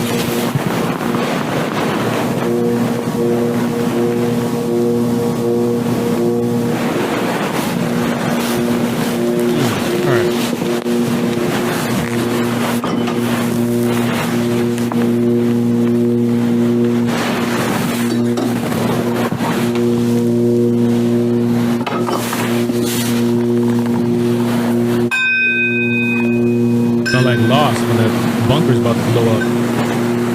Remember what's lost? That bunker under the ground? It's about to blow. What the hell's going on over there?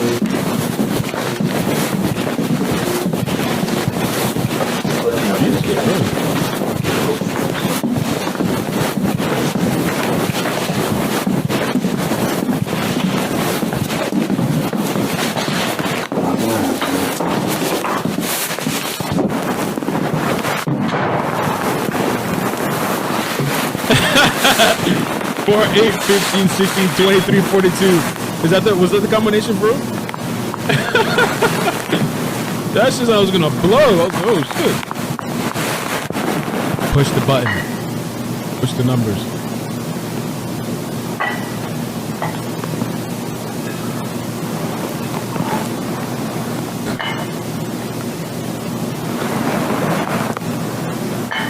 All right. Okay, we're 25 minutes in. I'm gonna run a poll. You guys tell me what you want to do. It's interesting. There is a lot of background noise, and you know he enhanced it because of, I guess the quality was just really, really bad. Okay, let me see. Lunch activity. It's up to you guys. We could continue listening. I'm done eating now. Continue listening. Phone calls. Or I even have a couple of Daily Mail articles that are just shorter clips. You want to just listen to some shorter clips. Let me see. How do I add option?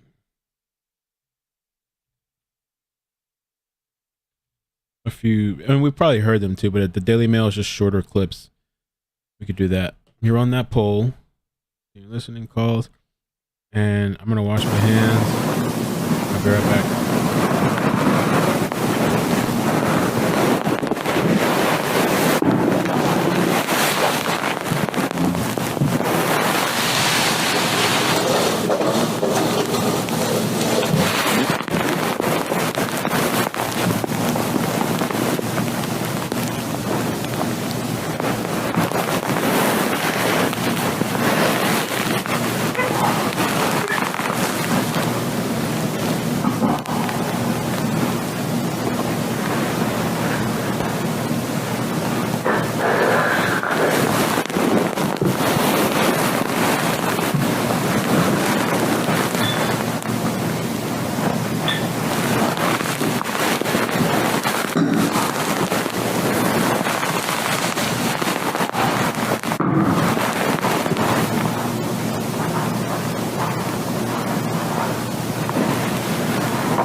People want to listen.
Oh my god.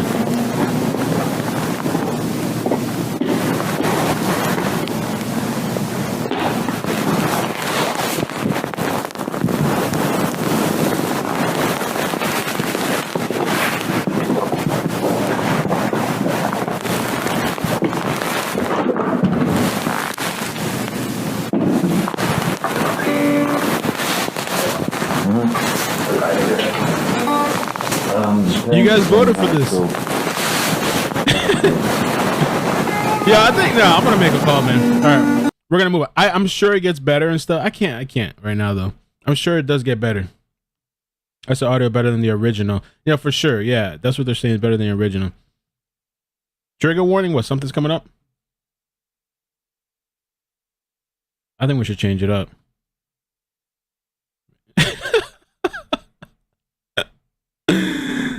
Yeah, I'm gonna change it up. I'm gonna change it up. Let's change it up.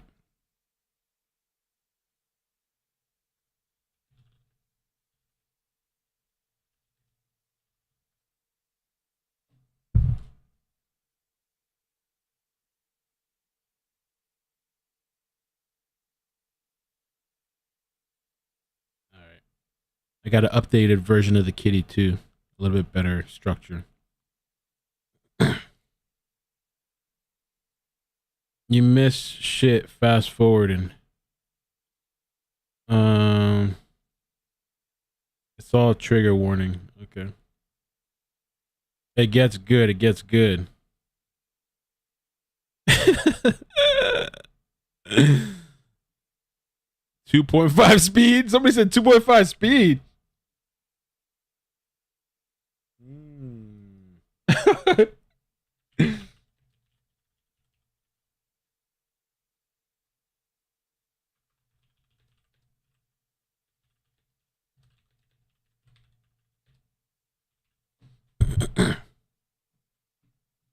That's true.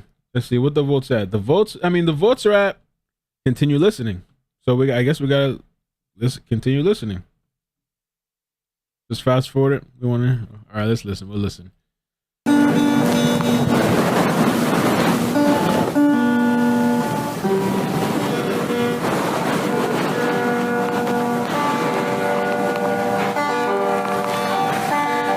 Well, I'll go based off the vote then, I guess.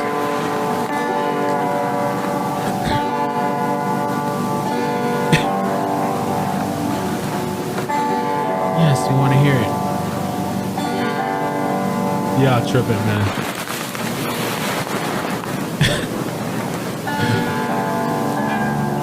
This is what y'all want?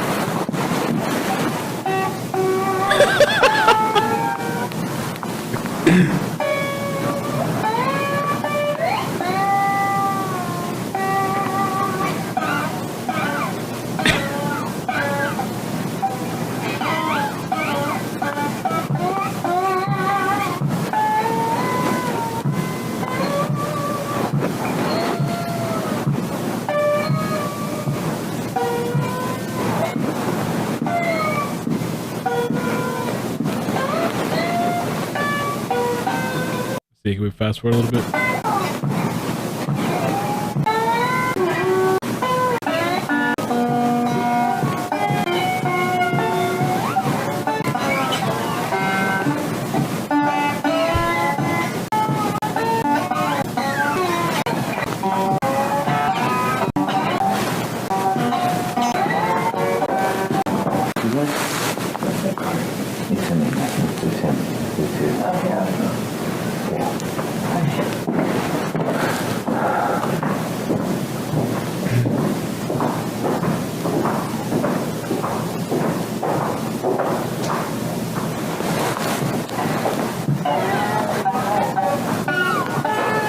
Bro, this is oh my god, yo.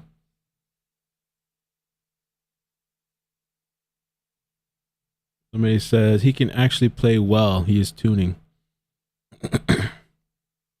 I think trolls hit your poll.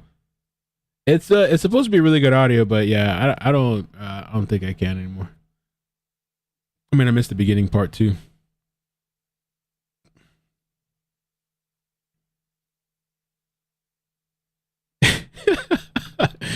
It's masterpiece. He could be tuning though. It is a masterpiece. Love it.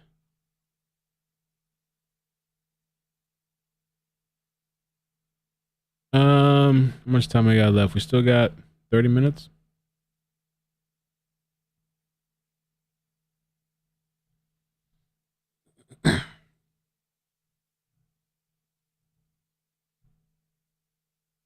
Amber's nagging. This is an interpretive piece by Johnny called Amber's Nagging. Vic said that. It's funny. The beginning was no better. Yeah, let's do, I guess.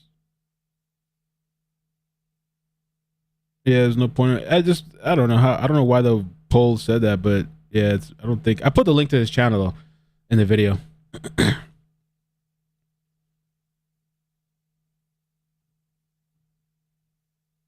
You guys want to finish the recording? Oh my God.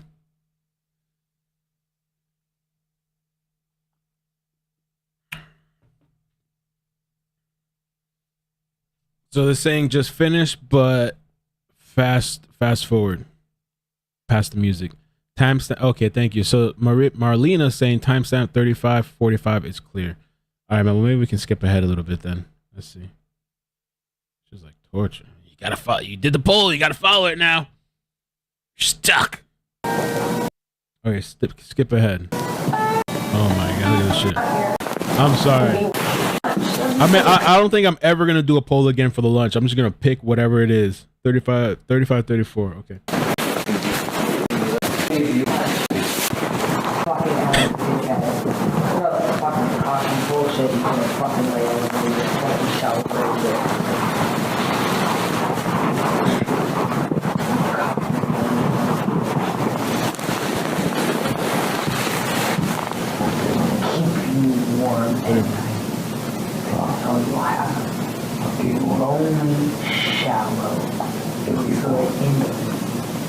Don't bring men into my fucking sucker. Don't bring men into my place.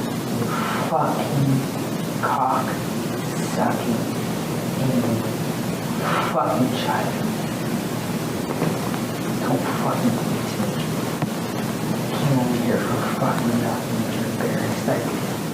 You fucking suck your own dick. Everything's fine until it doesn't go your Yeah, we could have just started 35 minutes in. way. When it doesn't go your way, I'm in trouble. Dick. And you know what? Suck. I don't need you. I don't want your kind of woman. I don't want your kind of woman. Suck my dick. I don't want your kind of woman. Suck my dick. Hey, guess what? I might have. Suck your dick. Suck my dick or you just... Yeah. I'll find another dick to suck. Oh shit. So will you. Huh?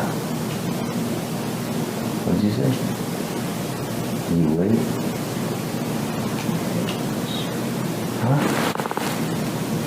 Again, it's hard for you to understand. I said English.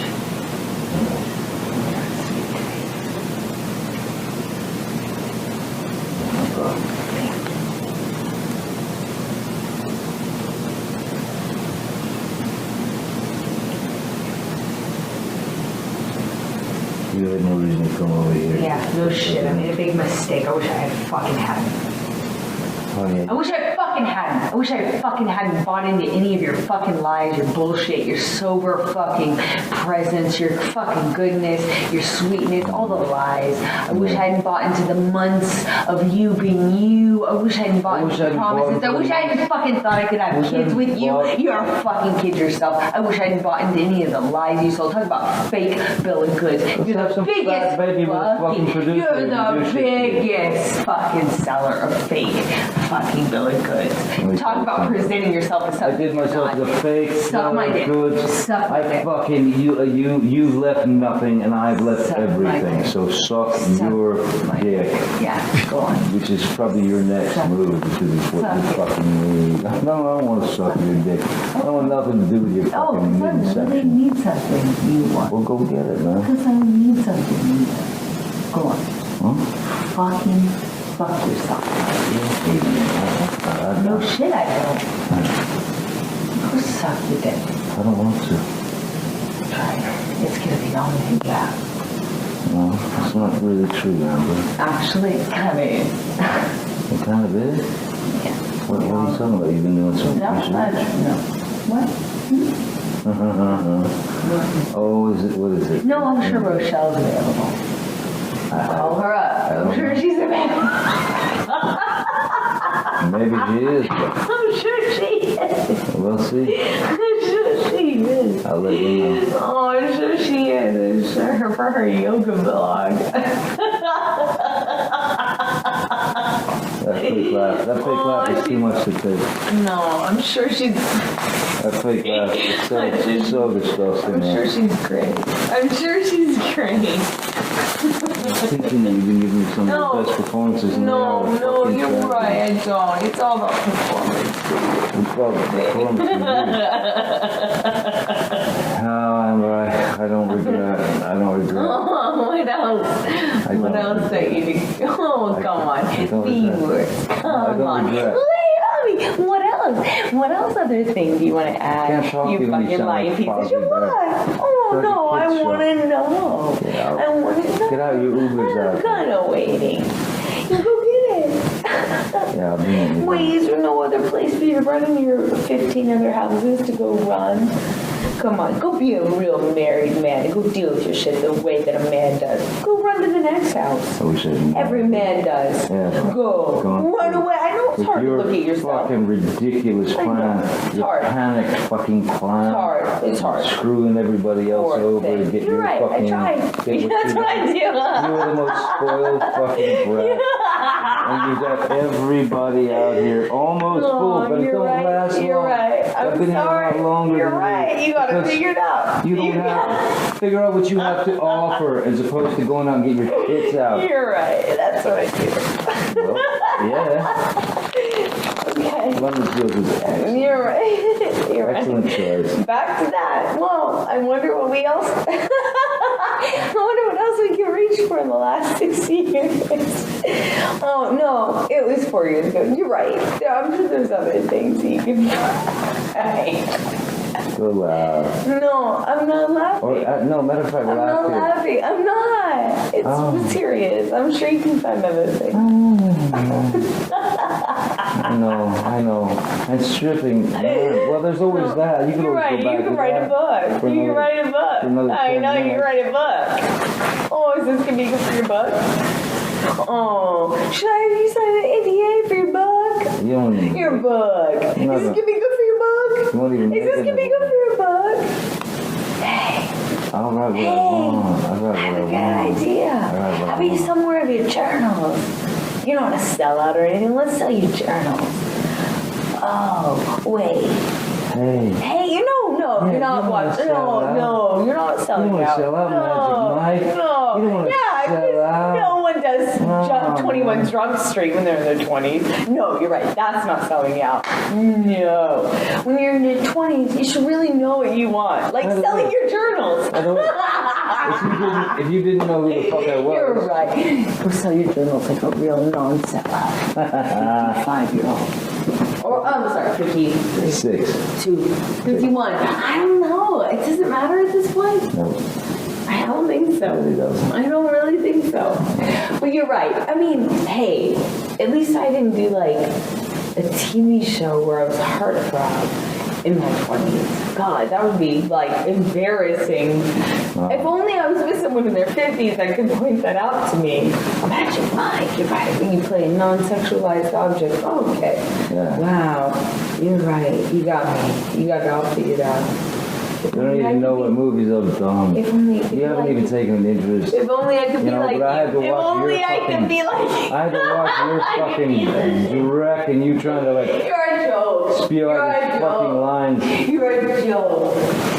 You're a joke. Yeah, I'm the joke in the industry, Amber. I'm the joke. I'm the joke in the industry. I'm sorry, I can't really hear you. I'm sorry. The reruns of all my bullshit are playing too loud for me to hear you. I'm gonna just go and pedal my way back. Sorry, I can't hear you. Aquaman. Oh. 2011, whatever it was. I was. I don't remember anymore. I was 20. No one cares. You fucking fucking piece of shit. Washed up piece of shit. What? Washed up piece of shit. I can't hear you. I can't hear you. Oh, what? I can't hear you. Your jealousy's so tragic. I'm sorry. Your jealousy's so tragic. Fucking like I can't hear you. thinking that I'm going on a road with a Turn on band. my aid. I can't hear you. Tell me how to be you again and perfect. Because you got it all figured out. Tell me how to do it. Die. You got it so figured out. Wait, tell me everything you really know. do. Sensei, Really? tell me. What you got Tell coming me up? how to do it then. Because you were the one all these criticizing directors me are for it. real interested in you. No, really. Yeah. You my talks at Universal to fix your ass up or whatever You're right. it was. You did so much for me. I'm still doing it. You did fuck off for me. All right. And by the way, one thing I actually asked for your help on. Shit. You did nothing. Okay. And that was the only thing I never asked for your help on. So, let's talk about how much you fucking helped me, mister. I had it all figured out because I didn't do stupid movies ever. I didn't ever make a mistake. I did perfect all the time. Oh, no. At least you didn't do a movie where you were like, get out, man. yeah, you got it all figured out. You didn't do Magic Mind. You fucking got it all figured out, man. You just did TV shows and fucking whatever movies. You did it all right, Sensei, a fucking master of fucking cinema. God, if ever I could be so perfect. No, I did what you did, but I Since you did all that shit, thanks for helping me with my thing that you got me in trouble with. Thanks. Let me take the rap for that. And then not help me. Got you in trouble Yeah, thanks, big man. Big man. What was big it? Fucking man. What did I get you in trouble with? Big man. You don't even know. Our dogs that you brought into the country with me for your movie on your fucking plane, and then you let your fucking wife take all the shit for it. Thanks. Oh, just like the home record shit that you never fucking rectified. Get out of my fucking life. You're a coward. You're a fucking piece of shit. Don't. And you fucking go suck my fucking dick like everyone else who fucking sucks yours. Go fucking suck my dick. You fucking cowardless, ballless piece of shit. I want nothing to do with I it. don't want anything to fucking do with you. You don't want fucking something to do with you. You think I want that fucking old ass fucking piece of shit? Fuck you. You're a fucking joke, man. And you're an embarrassment that I even came here and wasted my time trying to get you back. Good. Go deal with that. Watch that wide load, bro.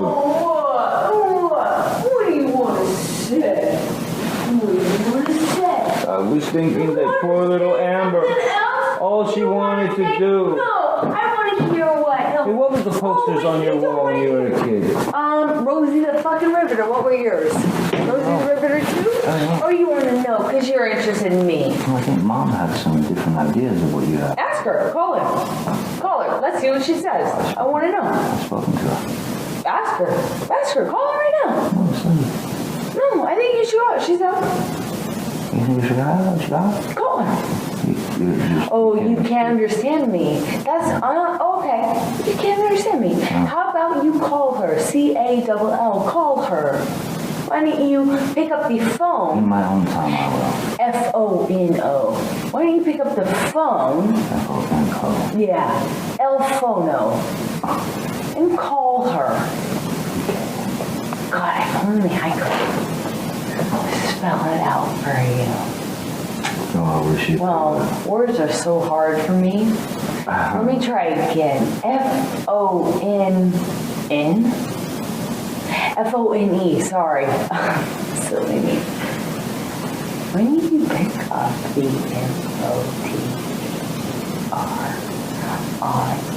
M-O-T-R-I-N, drop the G. P-H-O-N-E and call H-E-R. H-E-R. Sorry. Her. Who's her? Depp. Your mom? Oh, you can figure it out. Look at you. I don't have any stickers left. How will I ever reward you? Stay on my life. Fuck you. You're a coward. I know. And you know it. Also, in Bobby. And You are a coward. I've never met a bigger You're on a coward. tailspin into a I've never met a bigger abyss. coward in my life. That's cool. I've never met a bigger coward in my life than you. You're a spoiled brat. You are a spoiled brat. You're a spoiled brat. You wish. And you just killed it. You just killed it. Okay. Okay. Just, yeah, repeat everything I say. Okay. You killed it. You killed it. You killed it. Okay. Okay. Well, I don't think we have anything else. I don't think so either. Okay. I'm gonna have somebody come down here and That shit. would be great. Okay. You should. I think I can do that. Yeah. Okay, Oh, Whitney. bye. Okay, bye. Bye-bye. Bye-bye. Walk. Okay. Yeah, I don't know. Say bye-bye and walk. I know. Come on, tough guy, you fucking. You can only talk to. You're in such a hurry to get out of my vicinity. Or I could just like sit here and take my time and walk. I'm not gonna walk. I'm gonna walk you out. No, you were to call help. And that's what you should do next. Yeah, so don't have a fucking murder on my hands. Yeah. You're sick. Sick. Yeah, Sick. you Fucking massively big narcissistic. man. You're so good. Fucking Wow. What a so great into man. yourself. You're and such a cool your guy. insecurities about, I mean, You're such a cool guy. No, I'm not. You're a fucking I'm a joke. Am I joking in the industry? I don't care. Obviously, I wouldn't be with you. The one thing. Or else I wouldn't be with you. That's your concern. That's the thing you obsess with, not me. Thank God. No. Oh, I'm sorry. Just fucking, you want some love? Just say it. Oh, I'm sorry. I didn't, No, it's not a free-for-all. No, you're right. I'm sorry. Should I give you money? I have money in my purse in my car. I'll give you $5. You don't need to do that. No, I'll give you $7. Well, instead of reaching for my glass, give me your fucking glass. And I'll I don't fill it. have a glass, but I can Where's give your you glass? $9. Where's the glass I just gave you? Can I have a sip out of yours, or are you worried about cooties? At this point, No, I'll give you money. we're good. Send I'll it. give you money. All right, I'll send give Send it Travis to me. money. There you go. I'll give Travis money. I cash in my car, and that way you don't have to worry about the waste of money. Is it okay if I have a sip? Yeah. I mean, I won't have more than $6 or $7 worth. All right, cool. So $6 or $7. So a sip or two? Sip or two? Well, if I have more than 2 sips, should I write them? Well, I at least have $15. I don't know how much I have. Down the in fucker, my- you owe me nothing. Just get out. No, maybe I should give you 15. I don't want your money. Just in case I have 3 sips. I want you to No, drink that down. Take it with you. In I don't case I want. have 3 sips, then maybe I should give you 15, but I can't give you more, so I don't want to take more than 3 I've been sips. miserable for too long. Yeah, oh, have you? So I should give you 20. No. I'm sorry, I'll give you a check for 5 then, because I don't have that extra 5. I have $15 in my. No, you're right. I can give you my credit card number, or I can send you like a direct deposit. And Oh, then I because can what? give Oh, you because for I don't have money. Is that what it is? No, it's because you're worried about me taking your wine, and I understand it's expensive. I don't think we're in any friendly position to where you can be reaching over for my So wine. sorry. So those days are No, gone. you're right. Those days are gone. Yes. So I'll send you money for the sips I I'm don't taking. care. Send me fucking pictures 5, of pumpkin. 8, I don't 10, care. Send me a TV dinner. 15. Just give me something that says it's over. Bye. Okay, so like $15. No, just walk. I mean, I just don't want to take advantage of my Take that sip. with you. Oh, the whole glass, but you just got so upset at me taking a sip. Why would I take the whole glass? You're right. I should. I'm asking you. You're Should I drunk. send you $5 or 15 for the sip? I mean, Let's or say 2 15 sips. because I can go to a charity and maybe it means something. Okay. Okay. Okay? Let's have them go to Artibilizium because they're going to need all their help. That's what it's called. Artibilizium. Is that what it's called? I'll send it to them. Yeah, $15 should help. Yeah. I'll donate it in your honor for Amy. I would find that so charitable of you.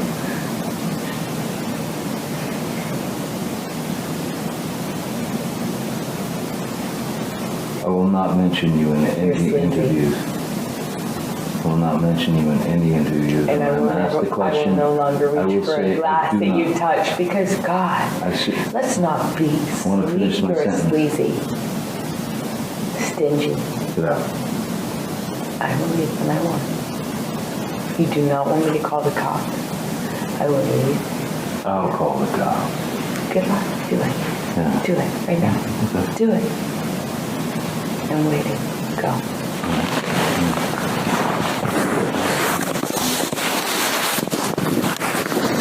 You really want to do this? You really want to fucking do this? Cool. You just can't fucking deal.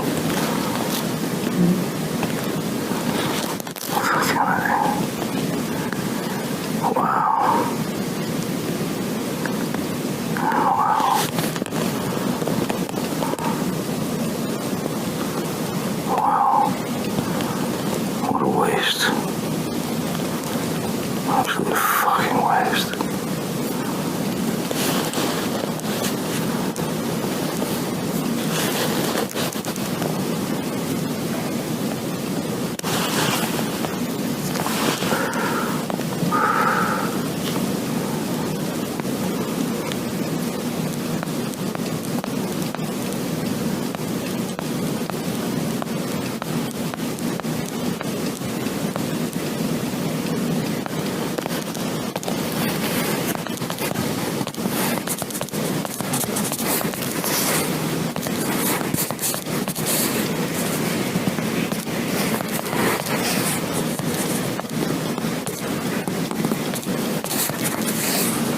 Muted. Amazing. Amazing.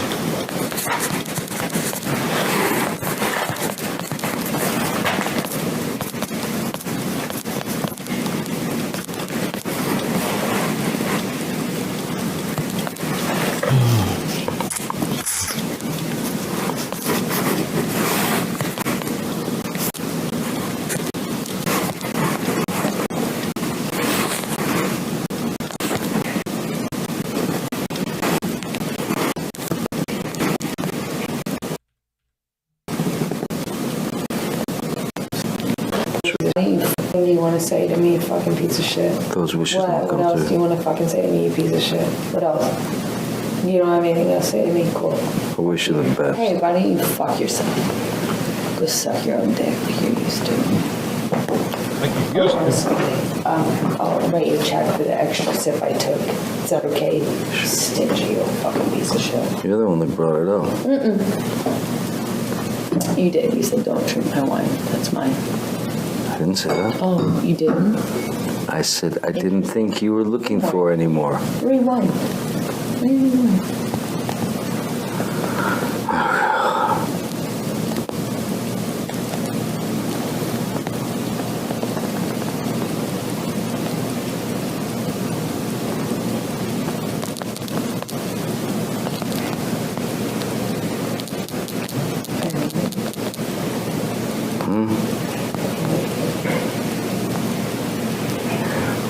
Probably defended me pretty good in front of your Rocky and your pop and your mom.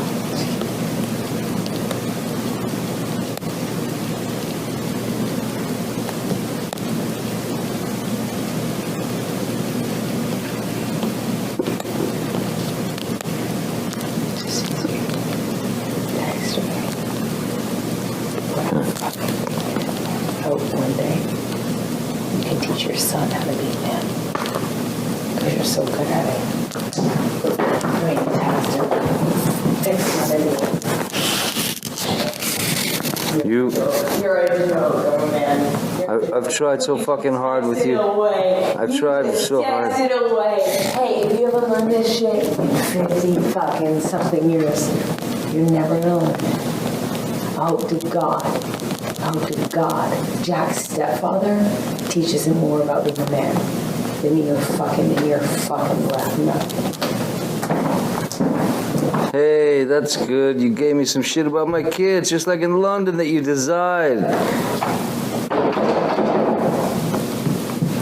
Never again. Stay away. You don't exist. You will not be getting my words.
We're about to be starting soon here, 2 minutes. I'm trying to edit something.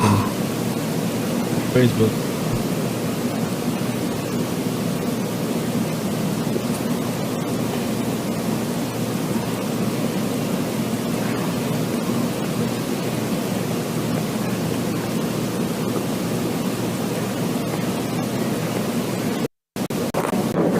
Johnny, you okay?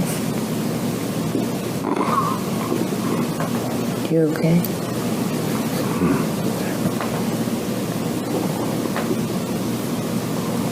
You okay? You passed out. No, I felt my head back. Listening.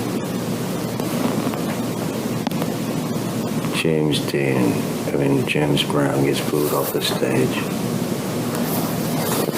Who? James, Dean? You said James what, Dean? Moriarty? Yeah, no, James Dean is up there too. But you said James Brown also? Well, Gets booed off the stage, you said? You said James Dean, James Brown gets booed off the stage. No. The James Brown thing, what they've done is they've kind of made it into a what do you call it? A fucking thing. So we go, there's 3 stages. We go up and play the 3 stages. You go play 3 stages? No, we go up. We're introduced from the middle one. We go on whatever one we're on. We play the gig. Do you play for James Dean? Is that what you said? You play the middle one? I said James Dean. I corrected it. It's James Brown. To James Brown. You don't play for James Brown, though. I don't think you're playing for James Brown, are you? I never know. You don't know? I'm desperate at this point, you know.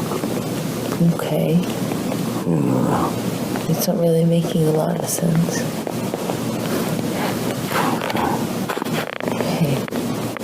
You know, I love you. Got a funny way of showing it. So do you. You know you're not clicking anything, right? What? You know you're not doing anything on your phone? No, I'm just looking what's there. Nothing. You're not looking at anything. Nothing's happening. You're just doing that to a blank phone. Well, because it's recording, so I gotta do that. Nothing's happening.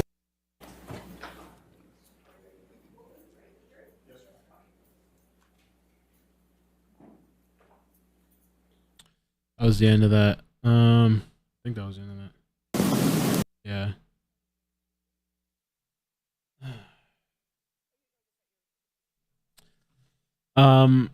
Oh, everything's freezing over here now. I'm trying to get a clip together, but they're supposed to be returning now. There we go. Make sure I'm not muted. I will get the super chats in a second. Well, on the next break. Well, fuck, I gotta do something else on the next break actually, but I am gonna get them.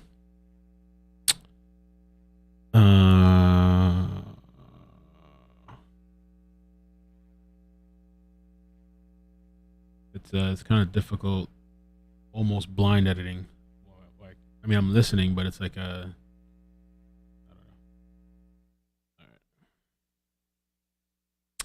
Let me see if I find the feeds. When I say blind, I mean audio. Okay, so I got my feed. Let me get this feed back so we can get going. Coming back.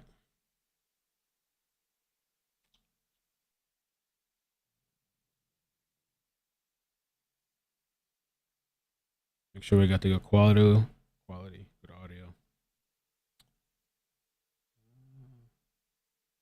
Okay. Now, I got Lauren. I got some Grandmaster Sid. Oh wait, maybe I didn't get it because my audio wasn't on, right? Thank you, Lauren Marie, for the super chats. JD Court scene below. Ain't me you're looking for, babe. Lauren Marie, thank you again for the super chat. Grandmaster Sid, Sofos, Mel, you're king, man. Thank you. Samantha King, thank you for the super chats, both of them. Kirion, thank you for subscribing. Samantha, did I say Samantha King? Samantha Knight. Samantha Knight, thank you for the super chats. Appreciate that. Multiple super chats. Desi Marie Vlogs, she needs to go to the Looney house ASAP. Hearing that just hurts my heart for JD. Samantha Knight, thank you for the super chat. Sean, thank you for the super chat. That's set. Thank you for the super chat. You're doing an amazing job, Mel. Make sure you all like, share, and sub. Thank you. Mo, thanks for the super chat. I want to reach through the screen and smack her. Anne Marie says, lots of catching up to do. Miss you, Mel. Thank you. Miss you too. Hope you're doing well. Shelly, thanks for the super chat. Amber Heard asked Johnny for him to get her an Aquaman movie deal. Amber Heard says, that's the only one I have ever asked for your help. Her laughing is spine chilling. I want to punch her in the face. Angela, thank you for the super chat. Says, thank you for covering the trial. Great job, Mel. Thank you. Maurice, thanks, Mel. This is all better than what? Thanks, Mel. This is all better than any FT. I don't know what that is. Net? What's that? Claudia, thank you for the super chat. I bet you anything she's drugging him. Look how close she gets and clean and calm she gets. Allegedly.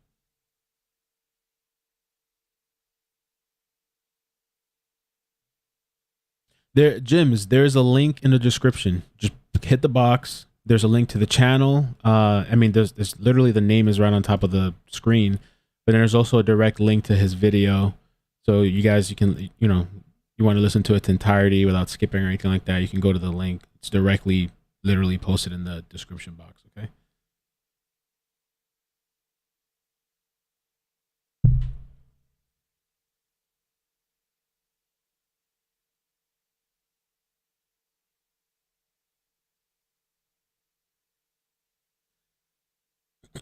maybe NFT, maybe. Yeah, I'm not sure. Yeah, just block the person. I mean, I don't know how many times we gotta.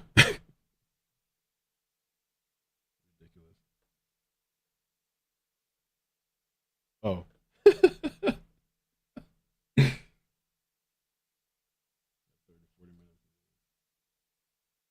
That's Elaine in the chat. That's Cat Lady in the chat.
Okay. We're just waiting.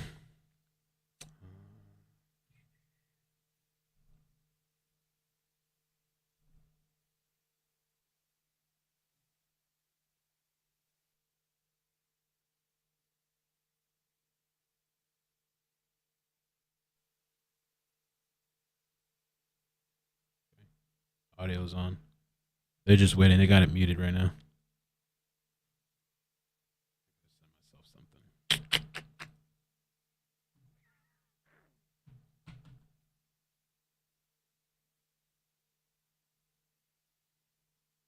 Yeah, there's no sound on right now, guys. We just gotta wait.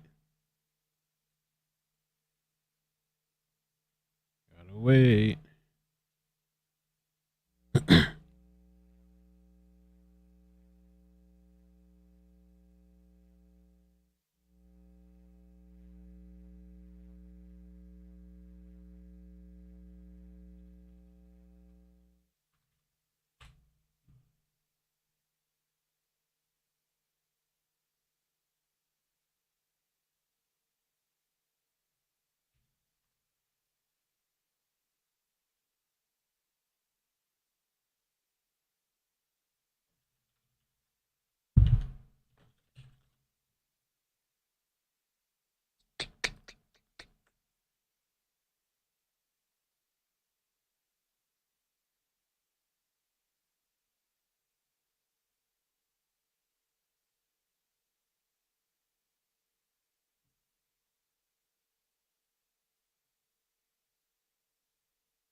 Let me take this time to read the super chats too. Whatever else that I missed. Let's see here. I got Shelly already. Angela, thank you. Says thank you for covering the trial. Great job, Mel. Thank you for that super chat. Thank you, Jims, for subscribing. And I thought you were trolling a little bit ago. I wasn't sure you were for real. Maurice, thanks, Mel. This is all better. Oh yeah, with the NAFTA, I read that already. I'm not sure what that meant. Claudia, I got already. The heathen cowgirl. I don't like Amber, but that's sad. The girl needs help. She sounds like a female Joker and something out of a DC comic. Psychotic. Damn, poor Johnny. Jana, thank you for the super chat. Says, can we get a poll of people who will go see Aquaman? I guess Aquaman 2, right? I guess the new one. Okay, let's see.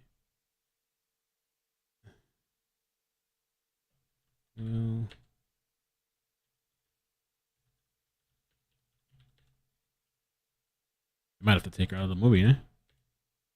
Are you gonna see Aquaman 2?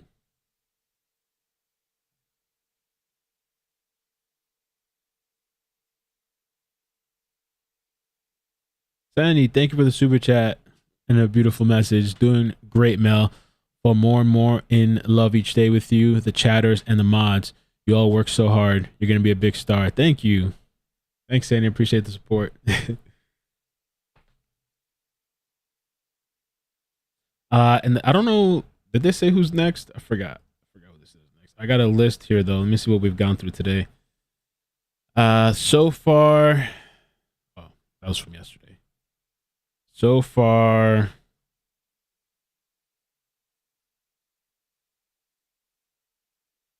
What the hell is this? 8 hours ago.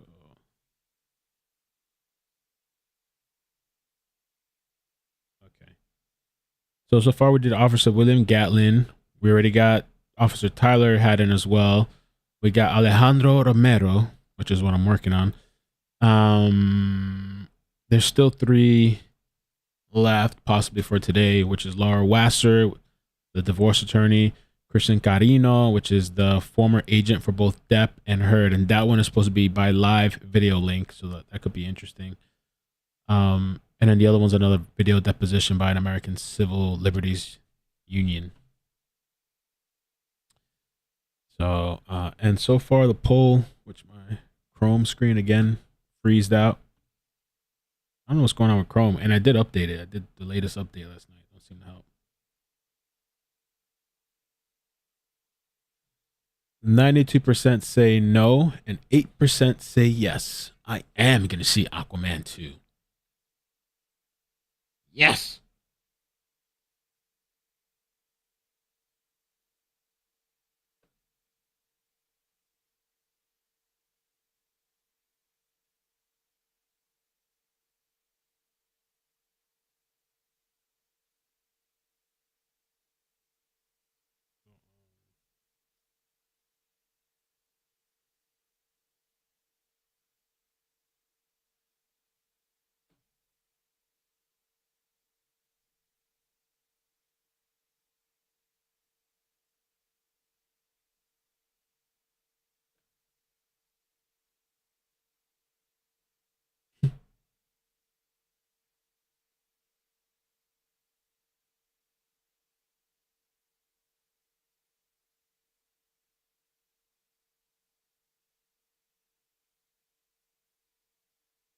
Tina, thank you so much for the super chat. Your show is great.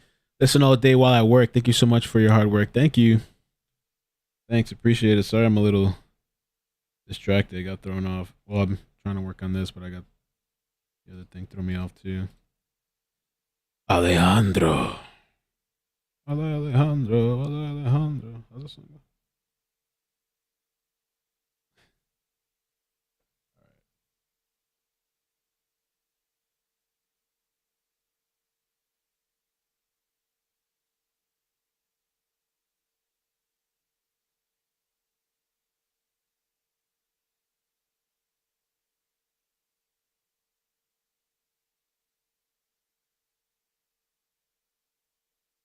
I don't know what they're waiting on.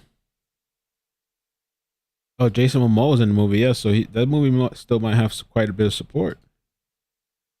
You got Jason there.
I wonder what's going on. What are they going back and forth with? Let me take a look. What I miss here. The kitty. You guys like the kitty? Thank you, Jazz, for doing a better cut of the kitty for me. I appreciate that. Emma, how you doing, Emma? Hey, Mel, your soldiers. Hey, chat, sending you some love. Thank you. Gracias. AJ Vintage, thank you for making this trial fun and entertaining. Thank you. Appreciate it, man. I'm trying to multitask right now. I'm horrible at multitasking. We got a lot of votes for the thing, though. 1,300 votes. 92% say no, they're not going to see the movie, and 8% say yes. I am going to see it. I am.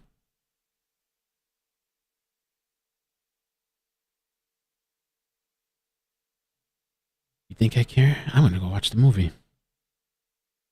Let's see. Tactility says, and thank you for the super chat, Lisa Bonet will beat Amber Heard if she goes near Jason. Jovalicious kitty reference is to Amber's attorney who read dirty text using the P word. Miss Elaine seems to enjoy it a little too much. She might like that nickname. Miss Pussycat.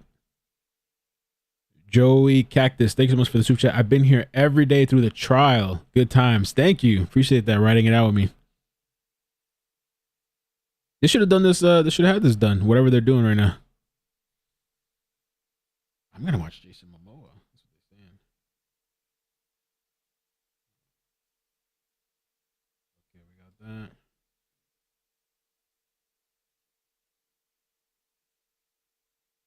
Okay.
We're just waiting, guys.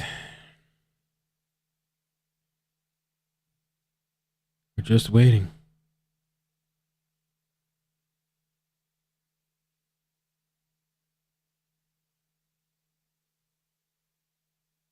Might as well have taken a 2-hour break.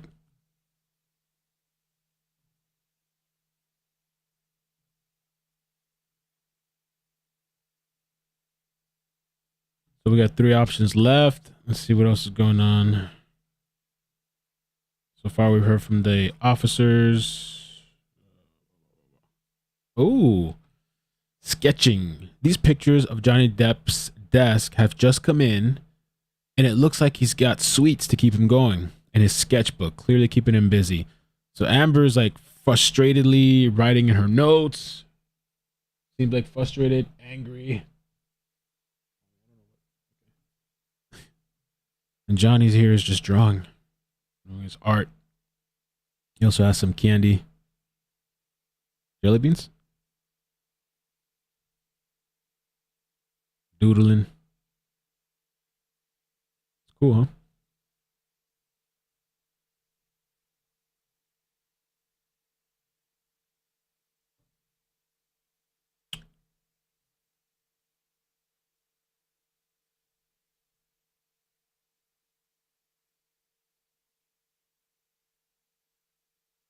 Jelly beans. Are those? Oh, those are not jelly beans. I think those are gummies. Yo, if he's into the hair bro gummies, oh man, those are my favorite gummies. But then it looks like those are the, aren't those red candies? What do they call that?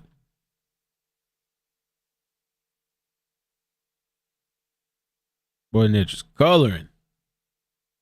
Amber over there pressed.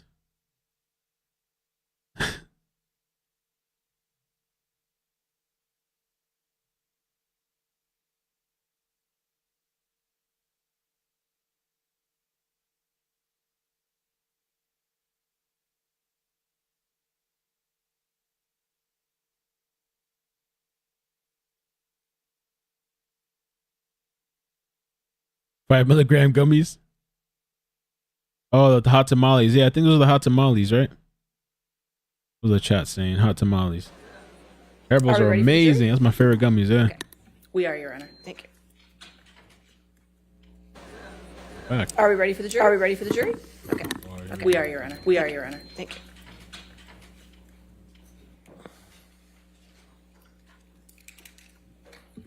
Not this time.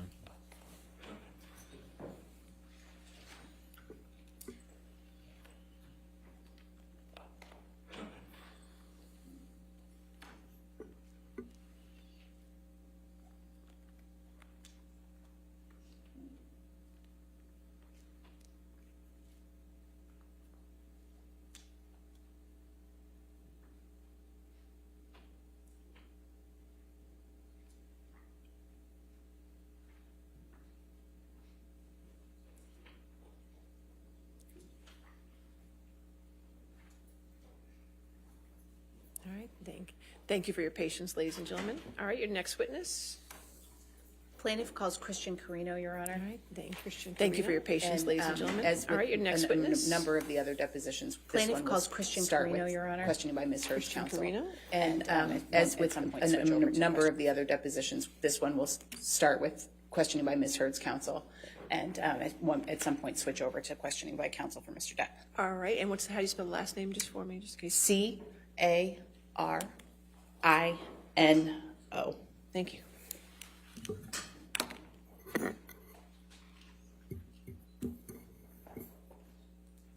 An address for the record, and you may use your business address if you feel more comfortable. Christian Carino, and the work address is 2000 Avenue of the Stars in Century City. And that is in California? Correct. And what is your current occupation? I'm a talent agent. And could you give me just a very brief description of your educational background and work experience? Sure.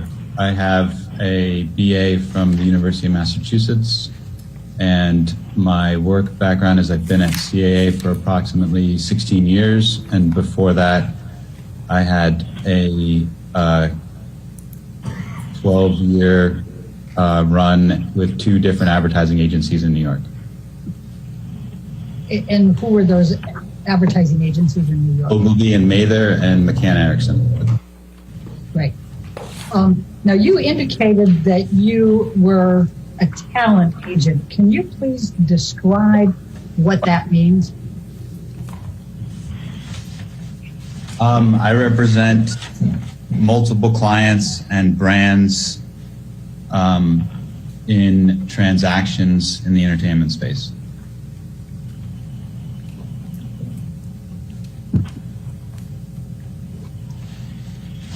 And when you say in the entertainment space, what are you including? Just the different genres of entertainment, everything from motion picture to television to books to licensing to modeling, all the different areas that the agency operates in. As a talent agent representing multiple clients, what types of services do you perform for them, and what is the objective? Okay. Yep. I conduct business transactions on behalf of clients and brands in the entertainment space.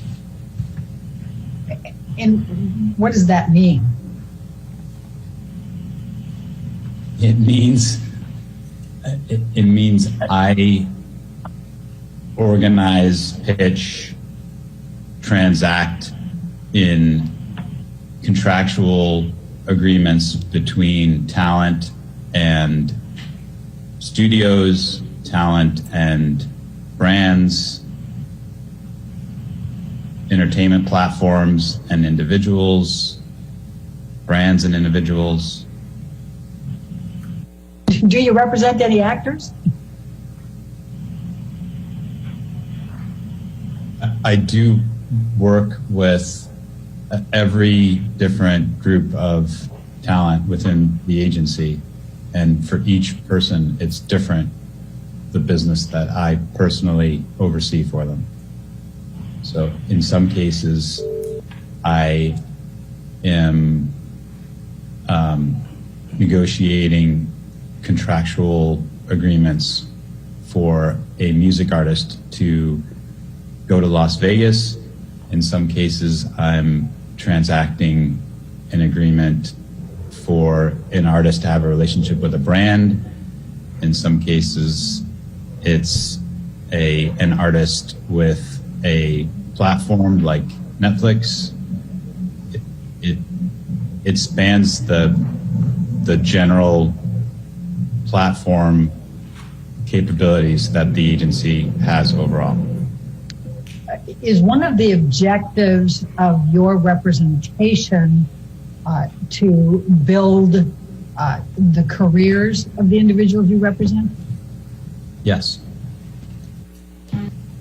Did you have any conversations with Mr. Waldman in which you expressed any thoughts or opinions on how you believed any litigation was having an effect on Mr. Depp's reputation or career? Yes. How many times? One that I can recall. And when was that? I have no idea. Years ago. If you expressed to Mr. Waldman that the sooner the litigation was over, the better for Mr. Depp, what were you thinking when you said that? Why did you think that? I think anytime somebody is in litigation publicly, it is at a minimum a distraction to that person's career. And in a lot of cases, it negatively impacts that person because there's attention drawn to them that it is outside of what people want to know about that person. And what do you mean by it distracts from the career?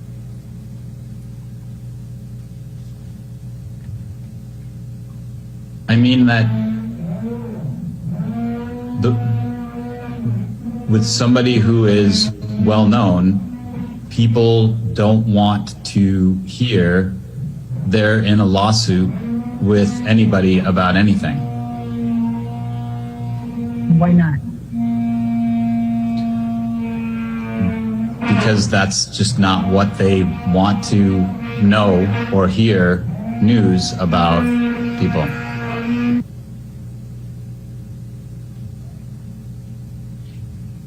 And why do you believe that? Based on my experience in this world for the past 16 years.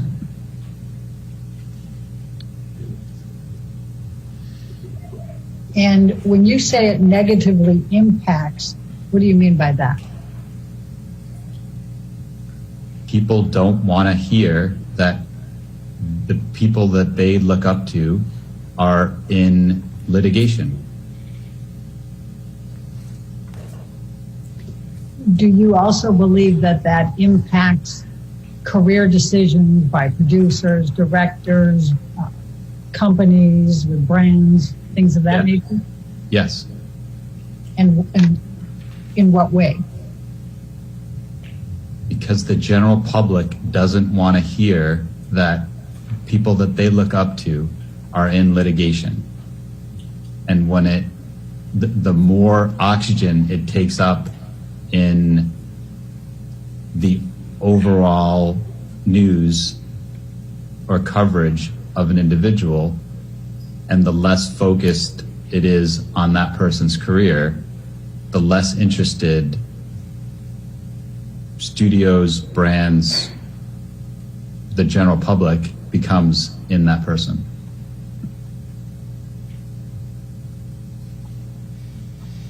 And therefore less opportunities? Yes. When you expressed to Adam Waldman that your opinion that the sooner the litigation was over for Mr. Depp, the better, what did Mr. Waldman say? To be honest, I don't recall exactly what he said, but something like gonna get this over with as fast as we can. Mr. Carino, I'm going to ask you to take a look at what has been marked as Carino exhibit number, we'll keep it labeled 4. Do you believe that the Mandel lawsuit posed a distraction to Mr. Depp's career?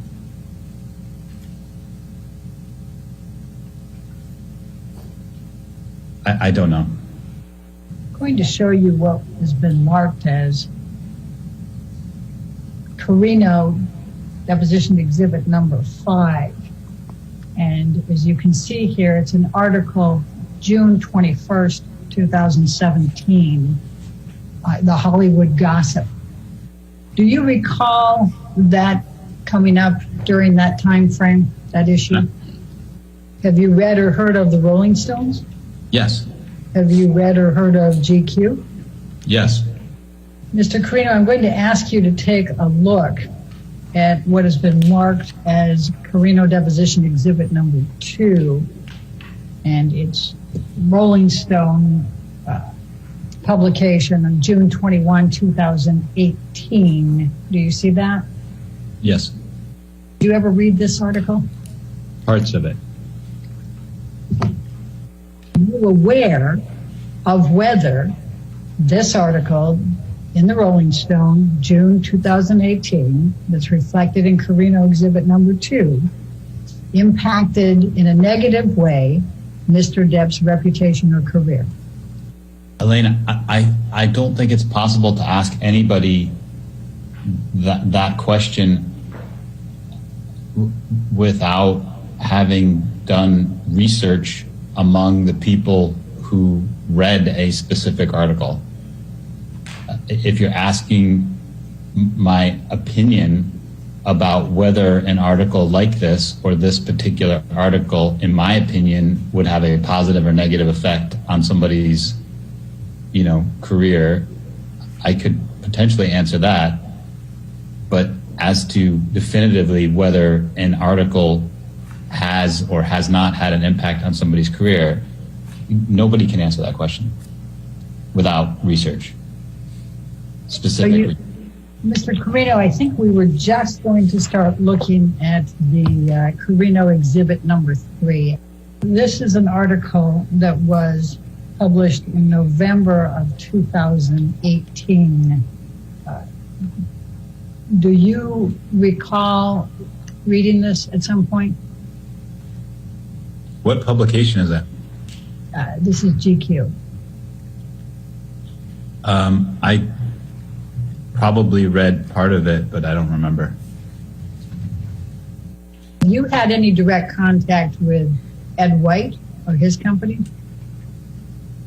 Yes. What is the nature of your contact with Ed White and his company? Payment on deals where Johnny was owed money. Bill collecting. When you say bill collecting, was it collecting on your behalf, or was it trying to collect from studios or companies? The latter. And so what would your involvement be in those circumstances? Ed, on occasion, reached out to me to ask about the timing of a payment that was owed to Johnny.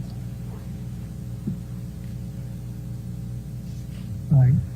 And were you able to answer those questions? I think in all cases, I just referred him to somebody who worked for me to find out what the payment schedule was. Other than these occasions where Ed White would reach out to you to ask when timing of payment, did you have any other connection or communication with Ed White or his company in connection with Johnny Depp? No. Were you familiar with Jake Bloom? Yes. Do you know whether Mr. Bloom ever represented Mr. Depp? Yes. And what was your understanding of the nature of that representation? He was his lawyer. Did you ever talk to Jake Bloom? Yes. On how many occasions did you speak with Jake Bloom relating to Mr. Depp? I have no idea. Was it pretty frequently? What does that mean? Well, was it more than 10? Are you asking me if I had approximately 10 conversations with Jake over the duration of our relationship? Yes. I actually asked if you had more than 10. I wasn't asking you if it was exactly 10. Okay. I mean, I'm guessing that it was probably less than 10 in total. Was Mr. Bloom still representing Mr. Depp when you started representing Mr. Depp? I believe so, but I'm not sure. And when did you start representing Mr. Depp? I believe it was in late 2016. Mr. Carino, are you looking at something to be able to refresh your recollection? I am. What do you have in front of you? A note that I made to myself of the date of when Johnny was a client, and I think I wrote down October 2016. Do you have a recollection of the context of your discussions with Mr. Bloom? Yes. My recollection of the conversations I had with Jake were in regard to getting Johnny and Jake to meet and work out whatever the issues were around their disagreement.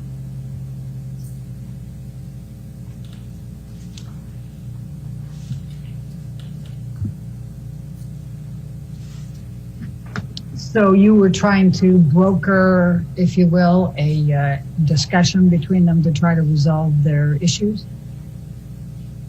Correct. Were you successful in that? I don't remember whether they ever got together and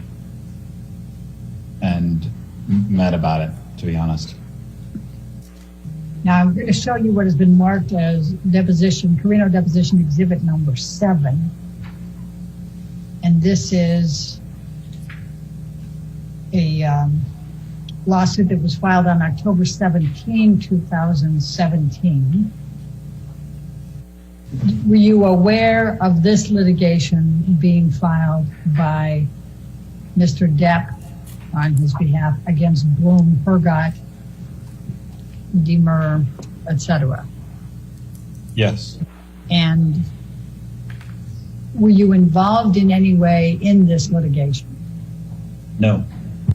Do you know one way or the other whether the filing of and the ongoing litigation associated with this lawsuit had any negative impact on Mr. Depp's reputation and career? I said no, Elaine. Do you recall whether there was any publicity surrounding this litigation that's reflected in the complaint that's Carino number 7? Are you asking me if I'm aware if the Jake Bloom litigation was made public? Yes. Yes. And in addition to being made public, do you recall whether there was publicity surrounding the Jake Bloom litigation? Yes. And do you recall whether there was publicity surrounding the Mandel litigation? Yes. Mr. Carino, I'm going to ask you what has been marked as deposition exhibit number 10. And in this particular one, we have, this is the article that was written in the Sun Times that was the beginning, if you will, of the UK lawsuit. Do you have a recollection of seeing that? No. Did you ever read it? I don't know. I'd have to. I don't know. I'm sure I read at least part of it. If it's the original document that caused the Sun legal issues. Now, the date on this one is April 27, 2018. Do you see that on there? Yep. Mr. Carino, I'm going to ask you what has been marked as Carino deposition exhibit number 11. And it's dated June 13, 2018. It's hard to see that little stamp there, but it was filed on June 13, 2018. And it's Mr. Depp filing the news group, Newspapers Limited, who owns The Sun, and then Dan Wooten. Were you aware that Mr. Depp brought this lawsuit in the UK against The Sun and Mr. Wooten? Yeah. Mr. Carino, I'm going to ask you to take a look at what has been marked now as Carino exhibit number 12. This was published in the Washington Post on December 18, 2018. Were you aware of this article? Yes. Op-ed. Yes. Mr. Carino, when I asked you whether you were aware one way or the other, whether this lawsuit that's reflected in exhibit number 11 had a negative impact on Mr. Depp's reputation and career, you answered no. What did you mean by that? I meant that there isn't a way for any individual to know whether the filing of a document had an impact on somebody's career, positive or negative, without specific research conducted in exactly that case. The same as in the facts that you, because you haven't researched it, you don't know whether it impacted Mr. Depp's reputation or career, correct? I believe I stated that unless someone had done research specifically about the filing of this document and its impact one way or the other, it's impossible to answer the question. I'm going to show you what has been marked as Carino number 14. This is the lawsuit that Mr. Depp filed against Ms. Heard. Do you believe that the filing of this lawsuit reflected in Carino deposition exhibit number 14 and the attendant publicity has had a negative impact on the reputation and career of Mr. Depp? No. And why not?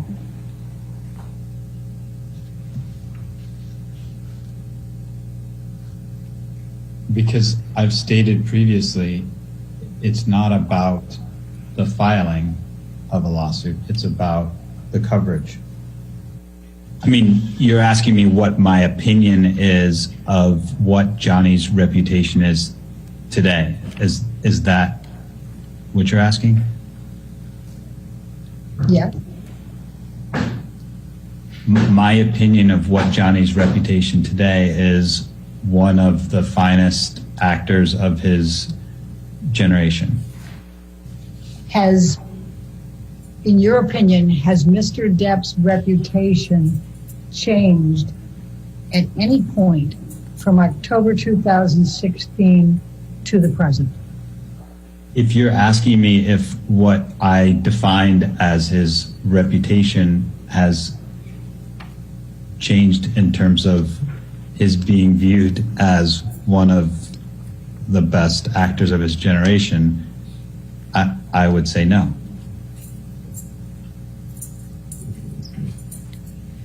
So just so I'm clear that I understand your answer, in your opinion, Mr. Depp's reputation is that he is one of the finest actors of his generation, and that has been his reputation since you started representing him in October 2016. It still is today, and it hasn't changed during that time frame. Is that correct? The view on his acting ability has not changed. Well, I'm taking your definition of reputation. You said what they are known for.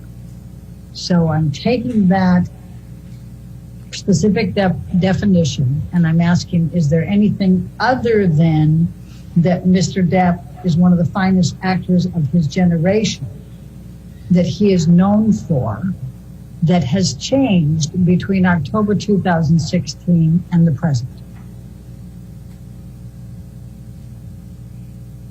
The only way I can answer that is as it relates to his professional capabilities. That has not changed. Is there something that has changed that doesn't relate to his professional capabilities? I don't know how to answer that, Elaine. Using your definition of reputation, which is what a person is known for,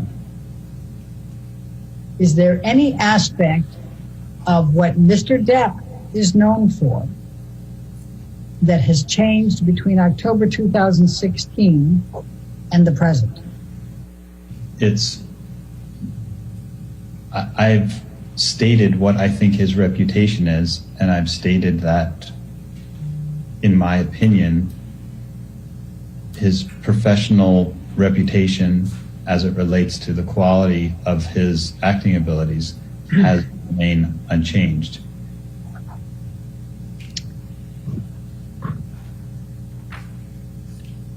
Do you make any distinction between personal and professional reputation?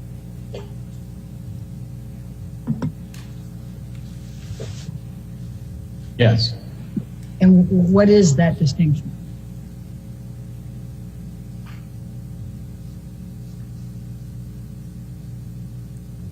The difference between what somebody does on screen and off screen.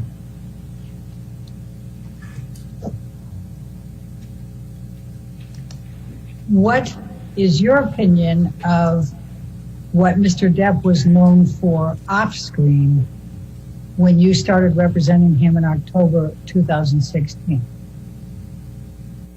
I think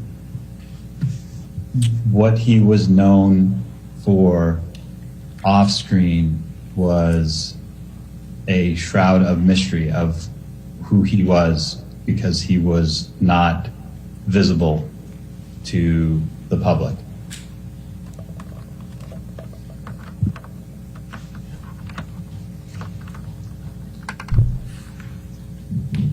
And that was back in October 2016? I don't have a specific date for that. All right, but when you started representing him, that was your sense? Yes. Okay. Did that change over time? Yes. And in what way did it change?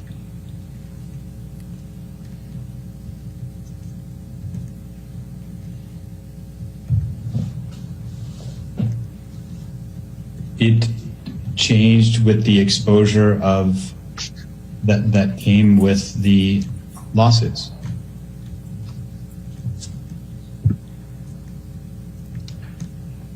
And the lawsuits that we're talking about are the ones that we've already taken a look at: Exhibit 4, 7, 8, 9, 11, and 15? No, I mean 14? I mean, I'm not talking about any one or two specifically, in general. Do you believe that Mr. Depp is still a shroud of mystery, not visible to the public? No.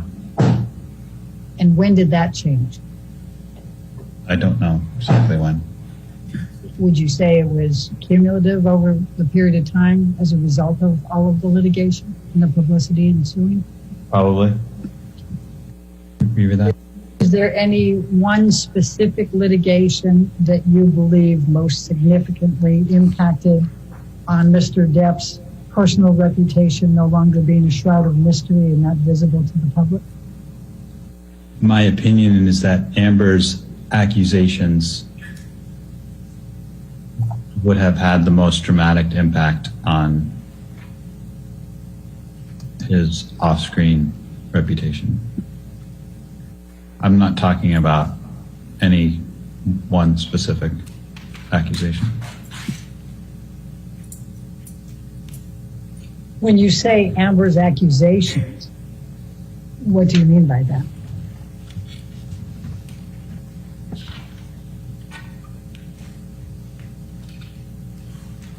I mean the things that she's accused Johnny of doing, both that have been made public.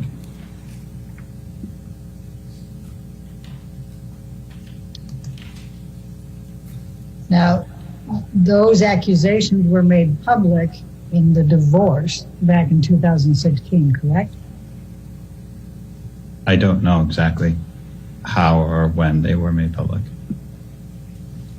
Given that you believe Amber's accusations would have had the most dramatic impact on Mr. Depp's off-screen reputation, would Amber have been filing the divorce action and obtaining a domestic violence restraining order have had a dramatic impact on Mr. Depp's off-screen reputation?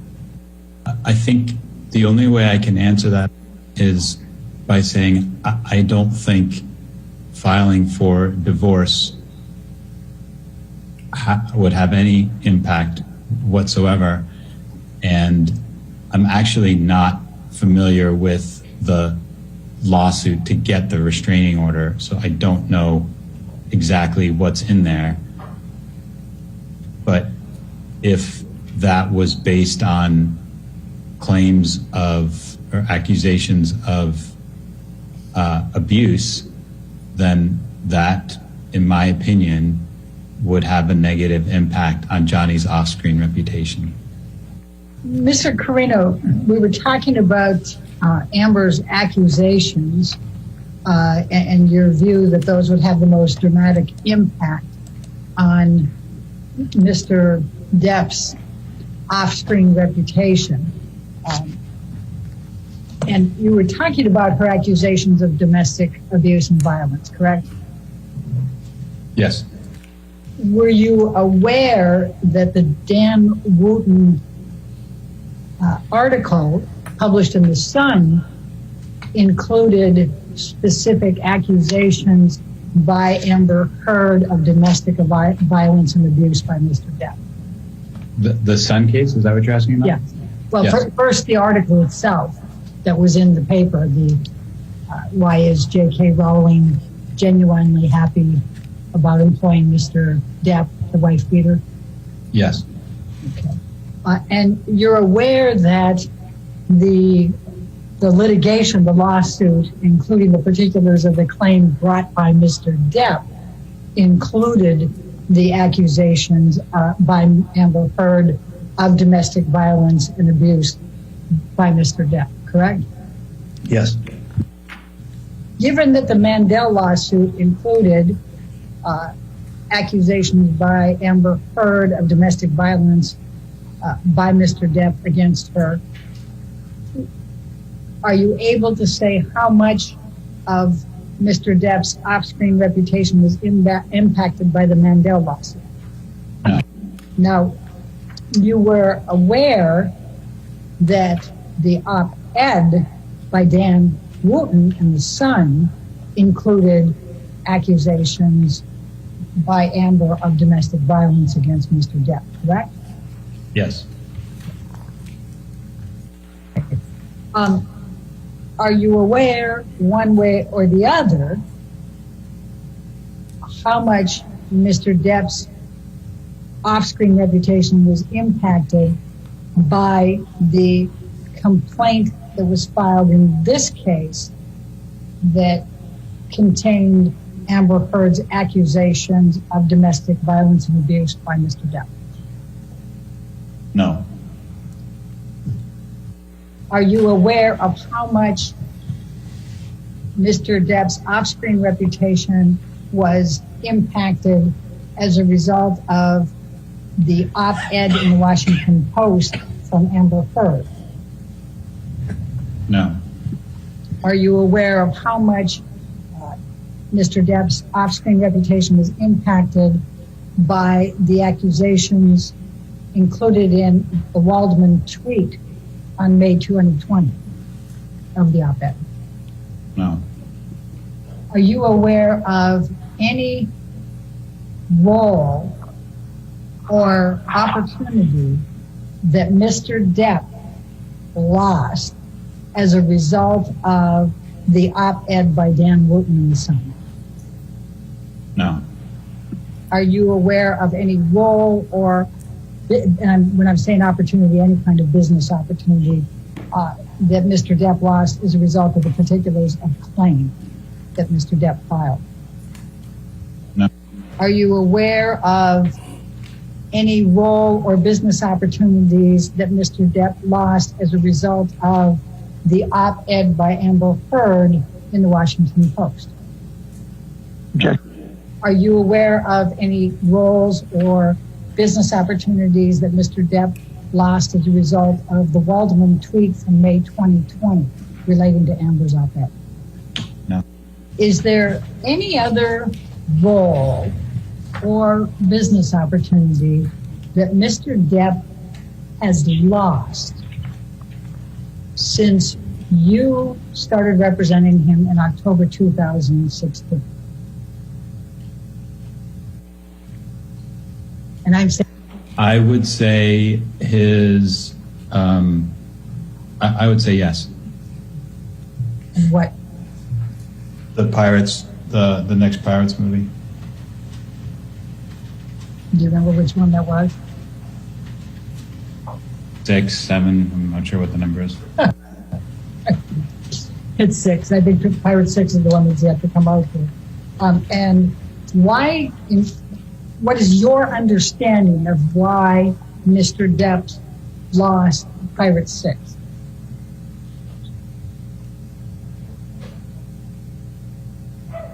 My opinion is that it was related to the accusations that Amber has made.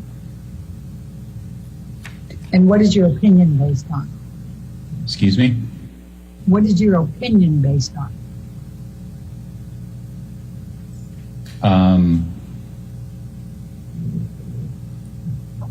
Conversations with colleagues and studio execs. I'm sorry, I didn't quite hear you. Conversations with studios and other executives, both internal and external.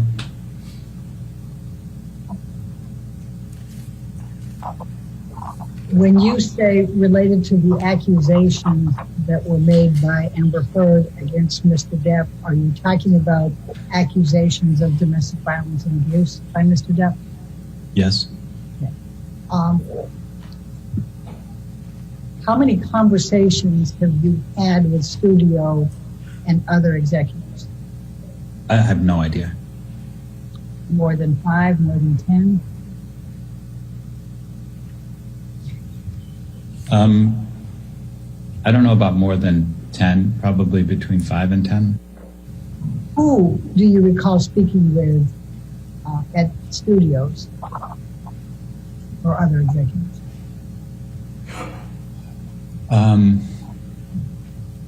Jerry Bruckheimer, probably mostly Jerry, and then colleagues at CAA. When did you first have any conversations with Jerry Bruckheimer about Pirate 6 and Mr. Depp? I have no idea. Do you recall whether it was in 2016, 2017, 2018, 2019? I don't. When did you have any conversations with colleagues at CAA? It would have been whenever the decisions were being made about how to cast that movie. I don't honestly, I don't know what year that was. Do you recall who you spoke with at CAA? I spoke with Jack Wiggum. I spoke with Brian Lord. What do you recall Jerry Bruckheimer telling you?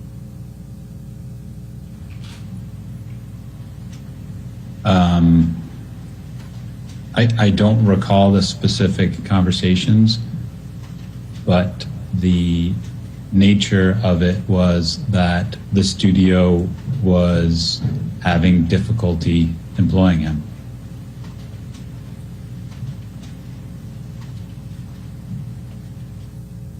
And did Mr. Bruckheimer tell you why the studio was having difficulty employing Mr. Depp? No, not specifically, but it was understood. Did you ask? I didn't need to. Why did you think you didn't need to? Because everyone was aware of what was garnering the attention of the studios and determining whether or not he could be employed. When you say everyone was aware, how do you know that? I don't know. I just knew. Can you tell me who everyone is? Can you tell me who anyone is? The people who would have been involved in making that decision. Well, if I'm understanding you correctly, and please correct me if I'm wrong, the only person at Disney that you spoke with about pirates and employing Mr. Depp was Jerry Bruckheimer, correct? Yes.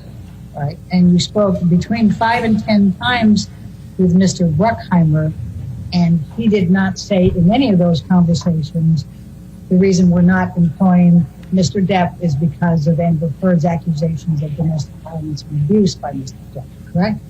That's correct. Mr. Carino, when we went off for the break, we were talking about your discussions with Jerry Bruckheimer and other executives at CAA respecting Mr. Depp not being employed further at Disney and likely not pirates. And I think a question came up right before the break. And so I just want to make sure that I have clear, did you talk with anyone other than Jerry Bruckheimer at Disney about Mr. Depp not being employed again at Disney or Pirates? No. Okay. And was I correct that you, in a certain understanding, you had somewhere between 5 and 10 conversations with Mr. Bruckheimer relating to this topic? Probably less than that. I talk to Jerry regularly, but probably not that many on this topic. Okay. And was there anyone else at Disney that you spoke with at any point about Johnny Depp being considered for pirates or not being employable by Disney? No. Okay. And is that true to the present? Yes. Okay. And the other discussions that you had, those were all with executives at CAA? Yes. And that was Brian Lord and Jack Wiggum, correct? Yes. Anyone else? Not that I can recall, no. Okay. You had indicated that you believe that everyone was aware that the impact of Amber's allegations were at the heart of this. I just want to make sure that we're clear, since we were just talking about this before the break. Jerry Bruckheimer did not say specifically what it was that caused Disney to decide not to continue with Johnny Depp and Pirates 6 or in other matters, correct? Correct. Well, and I'm trying to reach that it was understood. I'm trying to discover any facts that would have led you to believe it was understood. And if I'm understanding, use the same word, Mr. Bruckheimer didn't tell you that, correct? Again, it was understood. So I don't recall whether either of us ever said anything specific about why, but it is something within the industry that is understood. Can you tell me whether any other actors did not receive roles or were unemployable because of the Me Too movement allegations? Other than Mr. Depp, I'm asking. Not that I work with directly, no. In any of your discussions with Mr. Bruckheimer, did you ask him what Mr. Depp could do to become employable by Disney again, or to be able to get any part of any Pirates franchise going forward? No.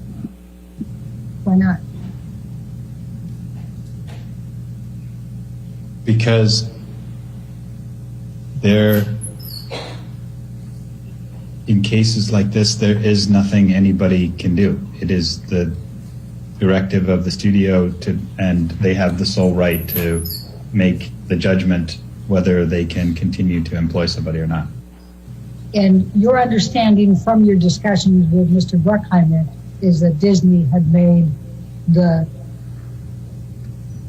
judgment to decide that they could no longer employ Mr. Depp. Is that correct?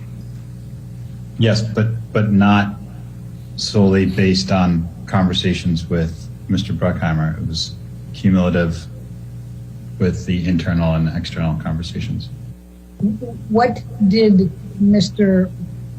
Lord say that led you to believe that? That Disney had made the decision, the judgment that they were not able to employ Mr. Depp at Disney? Just that the decision had been made. What did Mr. Wiggum say about Disney making the judgment of whether they would not be able to employ Mr. Depp? Same thing. Okay. Just that they made the decision. Correct. Were you aware of any problems on the set with Mr. Depp during the filming of Pirates 5? Were you aware of Mr. Depp engaging in alcohol and drug use, being tardy, any of those issues during the filming of Pirates 5? I'm aware of him being tardy, but he's been tardy on everything in his entire life. Were you aware of whether that was troublesome to Disney during the filming of Pirates 5? I think it's troublesome to everybody, but everyone has learned how to produce a film to deal with it. Working around Mr. Depp? Yes. Do you know whether there was anyone on the set of Pirates 5 who wasn't willing to deal with it and was quite irritated by it? No. Were you aware that the filming had to be shut down for a period of time after Mr. Depp injured his finger? Yes. Were you aware of any disagreements between Mr. Depp and Disney, including Mr. Bailey and others who were on the project, about artistic differences? In other words, where Mr. Depp thought something should be this way or something should be that way, and they didn't agree with it? Yes. Okay. What is your understanding of that? There was a difference of opinion on how the film was edited. And what is your understanding of what Mr. Depp thought it should be edited to? I don't know how to describe the difference between the Disney edit and Johnny's preferred edit. I think Johnny told me about it, talked about it a little bit. Do you know how well Pirates 5 did at the box office? Not exactly. Do you know whether it was more successful or less successful than earlier Pirates franchise movies? I think it was slightly less than. It wasn't the most successful installment of that franchise. Do you know whether Mr. Depp has a pay or play clause that would pay him even if he was not in the subsequent Pirate 6? In 6? Yes. I don't think he does. Have you or anyone at CAA on behalf of Mr. Depp made any efforts with Disney to find any roles for Mr. Depp since he filmed Pirates 5? My efforts were probably primarily around Houdini, which at one point was a film, but other people at CAA for sure did, yes. Who were they? I would start with Jack Wigham.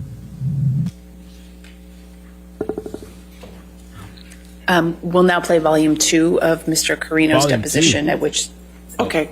Maybe time for afternoon. Sure. Why don't we? It's close enough to it. Absolutely, Your Honor. All right, before we get to volume 2, let's go ahead and take a 15-minute break. Please do not talk to anybody about the case and don't do any outside research. Thank you.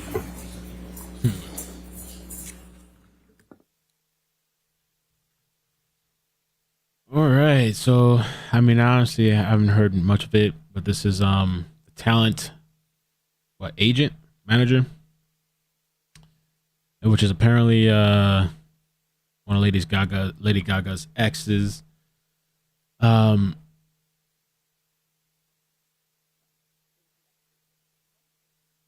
he was asked about what most significantly impacted Johnny Depp's reputation.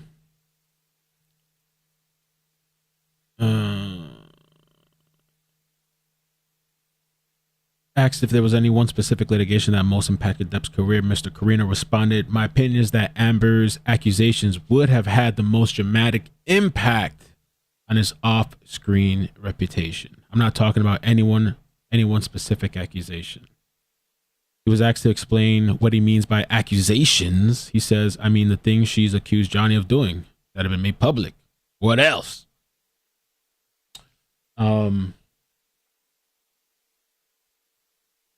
All right, I'm gonna come back. I have to run off. I'm gonna leave the stream going. I think at the end of the stream we'll take some phone calls too. Let me see who else is left too on this guest list. I thought his was supposed to be live, but apparently it's not. It's pre-recorded. That's what Sky News said. So I don't know what happened with that. I guess it's all depositions for today.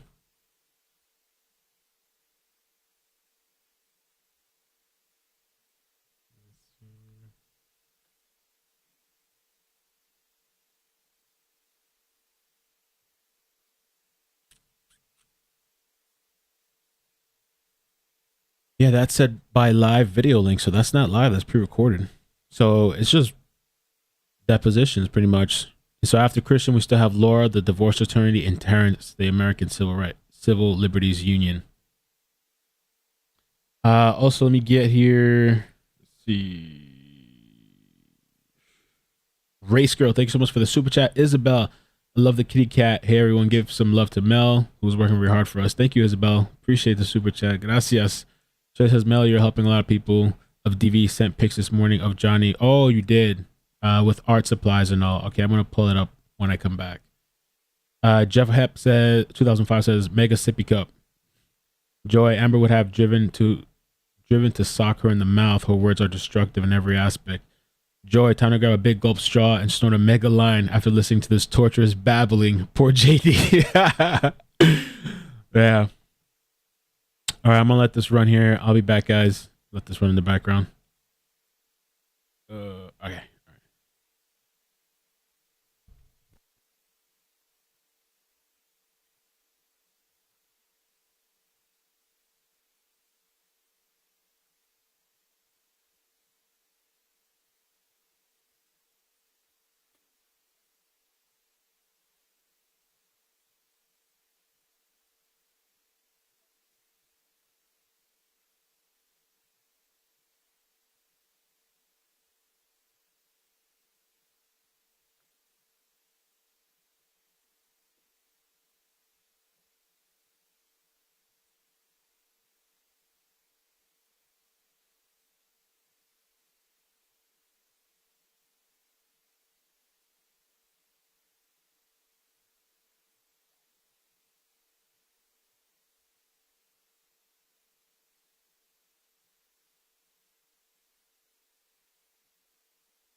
Okay, let's get the chair.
All right. You want to continue with this witness then?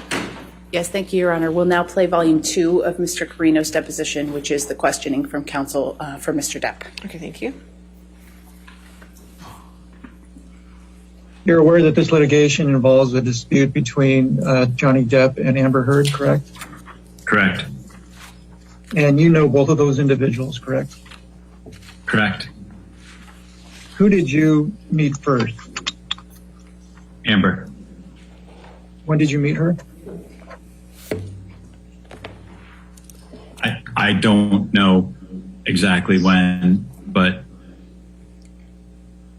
probably within the first few years of being at CAA.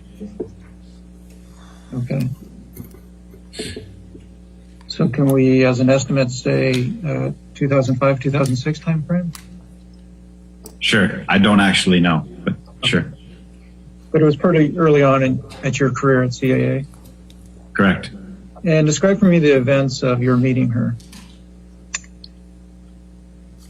She was represented theatrically at the time by an agent named Warren Zavala, who has since left CAA, and he brought her down to my office because he wanted me to represent her with him, specifically in the commercial space. And what do you mean represent her in the commercial space? Help identify business opportunities for her with brands. Okay. So not as an actor? Correct. And did you take on that representation? I did. And at some point in time, you did consider her a friend, as in addition to you two working together. Is that right? Yes. And in that regard, did you and her do anything social? Yes. And can you describe for me generally what types of activities you two would do together as friends? We would go to dinner, go to events together, hang out at each other's residences. And at some point in time, did you consider Mr. Depp a friend? Yes. And how did that relationship evolve? And I'm just talking about you and Mr. Depp becoming friends. I spent a fair amount of time with both of them together, and at some point started to spend time with him on my own as well. I see.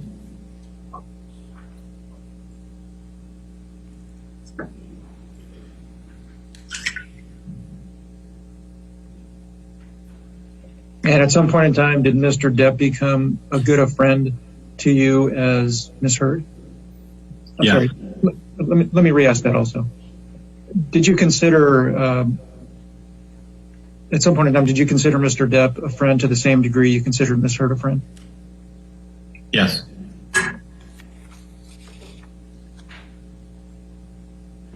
And at some point let me ask you, at some point in time, did you represent Mr. Depp professionally? Yes. And can you explain to me how it how it came to you representing Mr. Depp professionally? Johnny asked me to represent him. And when you began representing Mr. Depp, did you continue representing Ms. Heard? Yes. And do you recall who Mr. Depp's agent was prior to you? He was represented at another talent agency, UTA. Do you still work for Mr. Depp? I do not. Do you recall when you stopped working for Mr. Depp?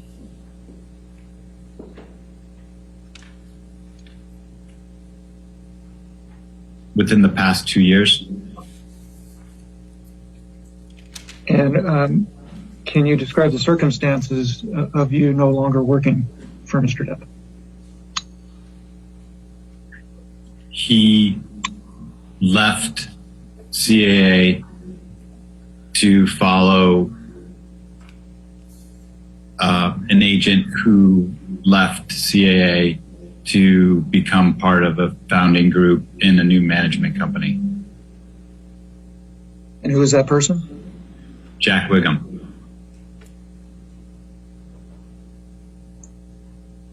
Was Mr. Wiggum ever affiliated with CAA? Yes. Okay. And say that when Jack Wiggum departed CAA, Johnny went with him? Yes. Okay. And when Mr. Depp left CAA, did you remain friends with him? No. Okay. Well, I should probably first ask, at some point in time, did your friendship with Mr. Depp end? Yes. And when was that?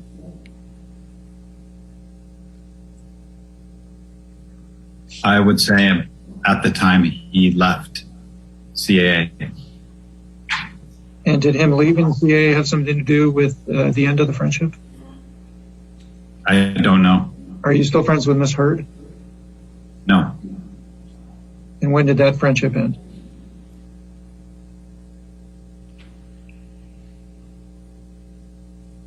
Probably when the legal disputes started.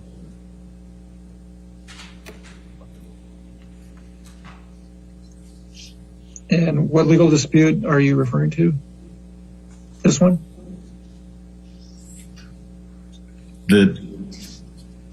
I'm not sure which one was first, but one of the disputes between Johnny and Amber. Okay. But it was, your friendship with, you're not referring to their divorce, correct? Correct. Okay. So you remain friends with both of them through their divorce. Is that accurate? Yes. Although you're no longer friends with Mr. Depp, do you have any animosity towards him? I do not. And same question with respect to Miss Heard. Although you're not friends with her any longer, do you have any animosity towards her? I do not. Do you recall when it is the last time you spoke with Miss Heard? I do not. Would it have been around the same time that your friendship ended with her? I would assume so. Exhibit 16. No, Mr. Carino, you'll see at the bottom here, and I mean if you can see it. If you see at the bottom, it has a bait stamp number under the yellow tag, CC00070. Yes. Do you recognize this document? And take your time if you need to review it.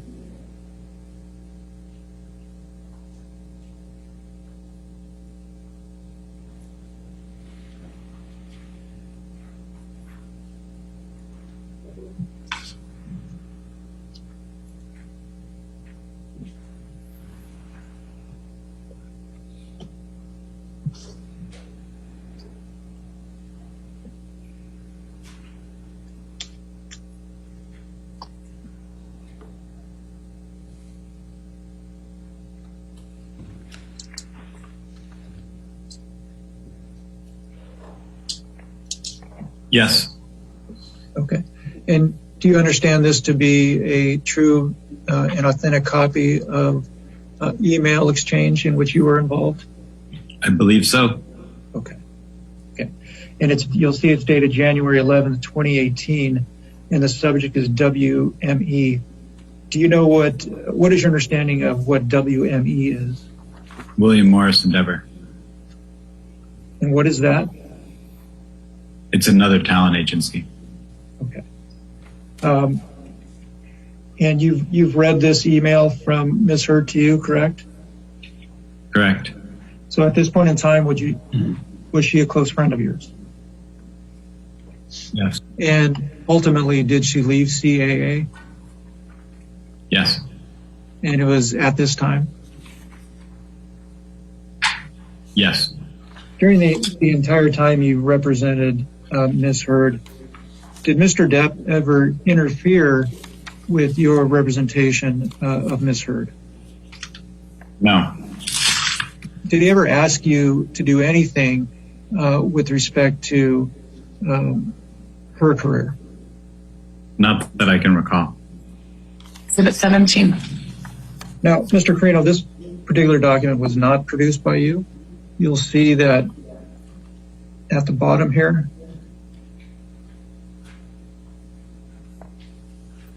The bait stamp indicates ALH. That means it was produced by Ms. Hurd. And this appears to be a text exchange between you and her.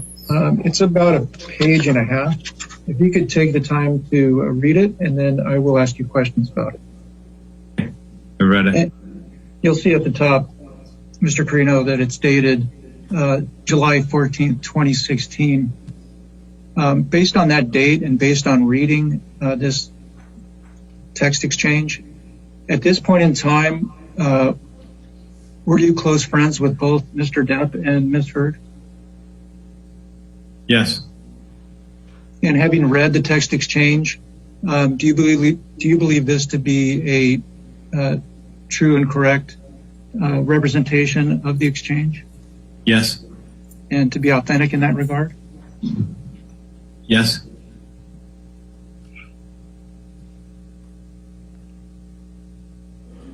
Now, you start the text exchange by indicating JD just surfaced. What is the JD reference? Johnny Depp. And she says, I saw Laurel yesterday. Amazing. Who is Laurel? Laurel's a therapist. Do you know her full name? Laurel Anderson. Did you independently know Laurel? Yes. Did you have anything to do with Laurel seeing either Ms. Hurd or Mr. Depp? Yes. And can you explain that to me, please? I introduced them all. And what was the purpose of you introducing her to them? They needed help. And can you explain to me in more detail what you mean by that? I think it was at a time where they needed somebody to help mediate the difficulties they were having. And what do you mean by difficulties? The strains on their relationship. And in that regard, did you have conversations with Ms. Hurd about the state of her relationship with Mr. Depp? Yes. I'm trying to determine for how long a period of time did Ms. Hurd have conversations with you about the state of her relationship with Mr. Depp? Can you give me a time frame? I would say she talked to me about the state of their relationship from the beginning until the end. The entire time you knew her? I'm sorry, the entire time you considered her a friend? Yes. Okay. And how about Mr. Depp?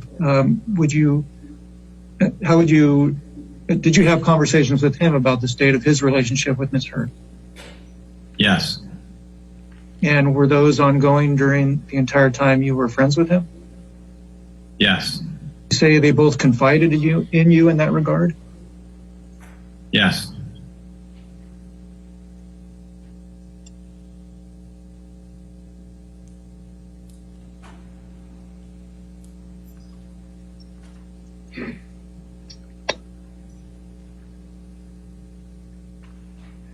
So back to this text exchange.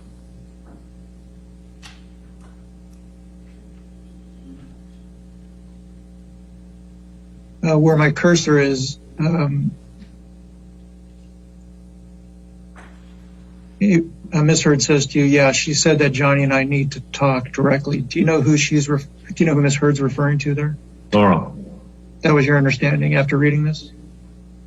Yes. And then you ask her, do you want to do something tomorrow? She says, yeah. She says, IDP, I do. You say, ha, okay. And then you say, what is safe to do? Do you want to come to my place for dinner? What did you mean by what is safe to do? It meant avoiding paparazzi. Okay. And then she says, it's so fucked up. I just want to tell him that what they are telling him isn't true.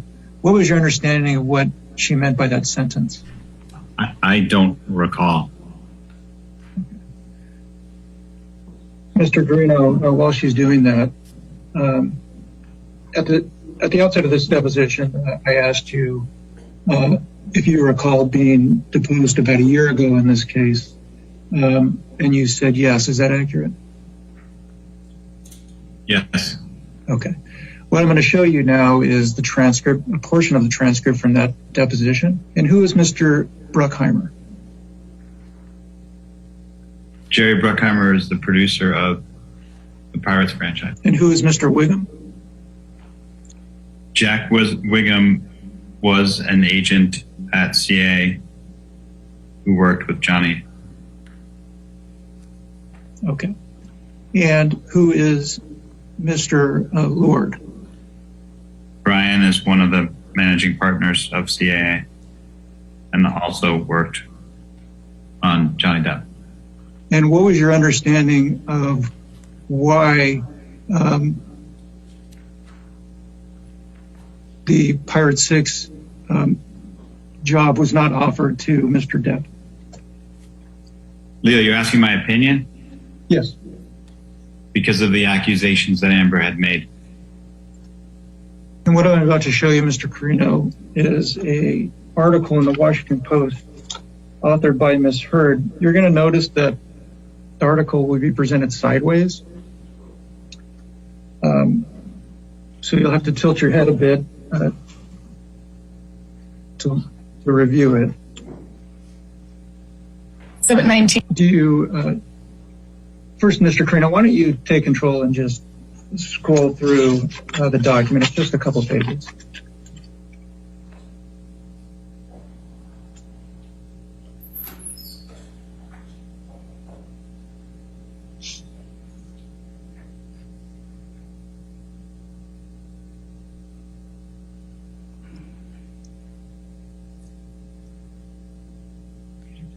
Is this the top of the next page? Yeah, when there's a jump like that, it's just to the top of the next page.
Women's rights at the American Civil Liberties Union.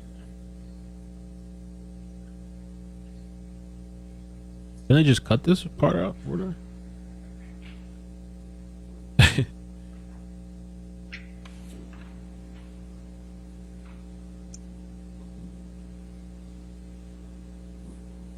Okay. Mr. Carino, have you seen this document before? Yes. Do you know who wrote this document? Yes. Who wrote this document? Amber. Amber Heard? Yes. And do you see there on this first page of the document, it actually indicates that it's written by Amber Heard on December 18th, 2018? Yes. And do you understand that this document was authored by Ms. Heard and published on December 18th, 2018? Yes. And do you recall reading it at the time it was published? No. Mr. Carino, I'm showing you an email exchange in which you were involved. It's just this one page. I'll blow it up so you can review it. Take a second to review it, please.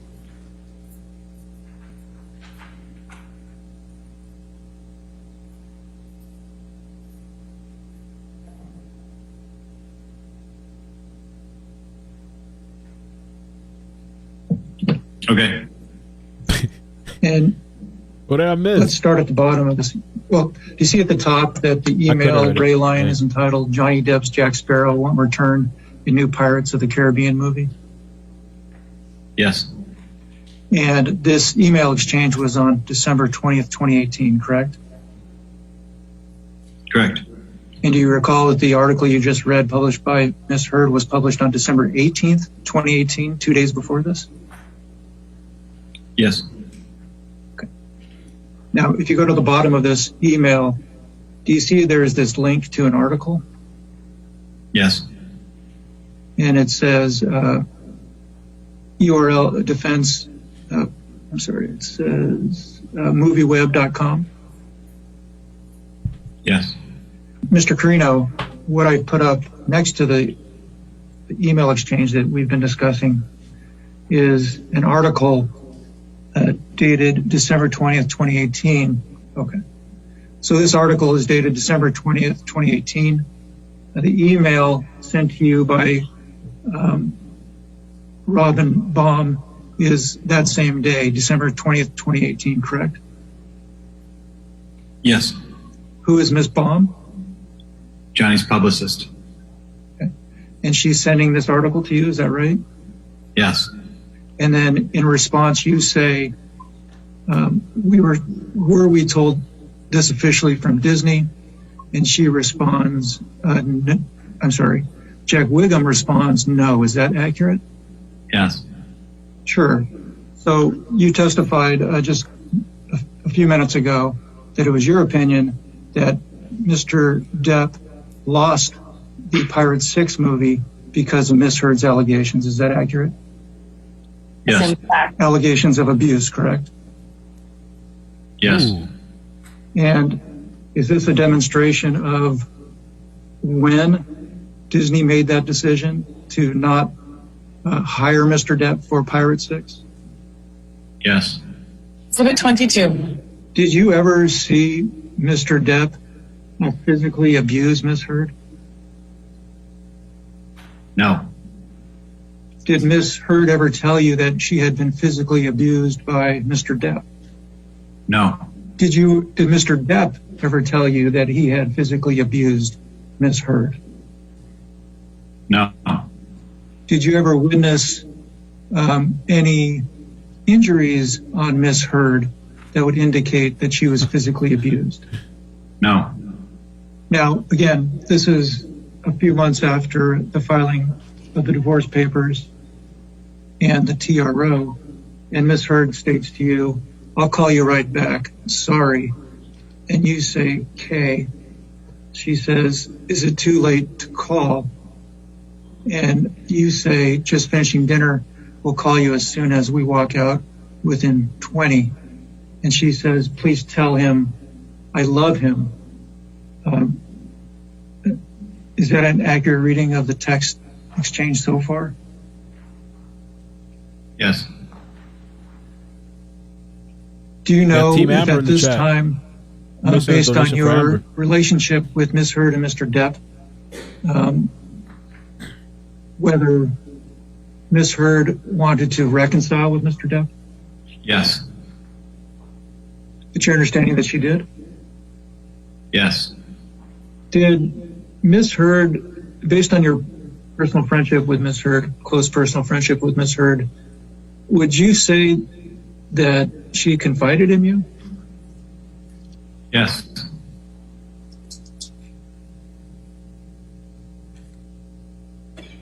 And what about Mr. Depp? Yes. Mr. Carino, at some point in time, after Miss Heard filed those divorce papers in May of 2016, did she make any requests of you to intervene in the relationship between her and Mr. Depp? What do you mean by intervene? Assist in, let's start with assist in communications between the two. Objection. Same objections. Can you explain to me what transpired in that regard? Walk me through. At some point around that time, she wanted me to arrange for them to get together in person. And what did you do after that was requested of you by Ms. Heard? I talked to Johnny about it. What happened after that? He was reluctant at first and then agreed. And then what happened after that? I mean, it's a long time ago, but I remember there was a fair amount of discussion about the TRO and how we would deal with that because nobody wanted Johnny accused of violating the TRO as an outcome of that meeting. And I don't remember exactly what we did, but Amber at some point warranted that she would never accuse him of violating the TRO to do the meeting, and I set the meeting up. So just so I understand, you set the meeting up at the request of Ms. Heard? Objection. Yeah. And as part of you setting up, she told you that it didn't matter. What I'm trying to understand, what was the issue with respect to the TRO? My understanding of a restraining order, at least at the time, was that he couldn't go within a certain distance of her. Okay. And what was her suggestion with respect to that issue in connection with her wanting to meet with him? She promised me and told me to relay to him that she would never accuse him of violating the restraining order as a result of agreeing to meet her. And I believe, but I don't recall exactly. There were conversations with both sides legally, I believe, at the time, to make it transparent to everybody that this was happening. Okay. And then what happened next? I arranged the meeting. Johnny was in San Francisco on tour, and I arranged to borrow a friend's house, and Amber and I flew to San Francisco and drove to the house, and Johnny showed up a few hours later. And did the two of them meet Yes, in the same room? they sat outside. Okay. How close to each other were they? Inches away from each other. And how long were they out there talking? For how long were they out there talking? Several hours. Did you, although you weren't out there, were you in a position where you could see them through a window or otherwise? Yes. At some point in time, the conversation ended, correct? Correct. And what happened after that? I received a call or a text from Steve, whose house it was, and he notified me that he would be coming back to the house within the next hour or so. And I told Johnny and Amber, and we decided to rent a hotel room in San Francisco so that they could continue to talk. And did that in fact happen? Objection. And at some point in time, you left that house, correct, to go to San Francisco? Yes. And was it the three of you? No. Johnny had security with him, and we talked about the fact that it wouldn't be a good idea for them to be seen together. So Johnny left with his security in his car, and I believe Amber and I took an Uber. And what happened after that? We all met at the hotel room. And do you know what happened after that? They started arguing. And do you recall any details of the argument? No. And for how long was this argument had in a hotel room? Yes. Did you witness the entire discussion, or did you leave at some point? I left the next morning at 5 o'clock in the morning or 6 o'clock in the morning. And Mr. Carino, I'm showing you emails that were produced by you. First, the bottom of the first page, it starts at the bottom of the first page. The string above it was redacted. And you'll see that it starts on August 7th, 2017. Do you see that? August 7th, 2017, yes. Having read it, can you determine who you're speaking with in this text exchange? Amber. Oh, hang on. Let me ask you this. Do you know whether or not Ms. Heard ever had a relationship with Mr. Elon Musk? Yes. Well, yeah, it was She did? unofficial. Yes. So again, it's dated August of 2017. And she says, dealing with breakup, I hate when things go public. See, I'm so sad. Having reviewed the document again, do you have an understanding of what she's referencing there? I believe she's referring to breaking up with Elon. You say, seems like a press release. You weren't in love with him, and you told me 1,000 times you were just filling space. What are you saying there? I'm saying, why would you be sad if you weren't in love with him to begin with? And by him, you're referring to who? Elon. And at this point in time, Were you still close friends with Miss Heard? Looks like that's the case at that time, yes. And did she still, at this point in time, did she confide in you about her relationships? Yes. Okay. And you respond, she responds, I know, but I wanted time to grieve and recover in my own time. Is she still referring to Mr. Musk there? Do you know? Your understanding. I don't know whether she's referring to Johnny or to Elon in that line. Okay. In this point in time, do you know what her feelings were? What was your understanding? At this point in time, what was your understanding based on your experience with her? What was your understanding of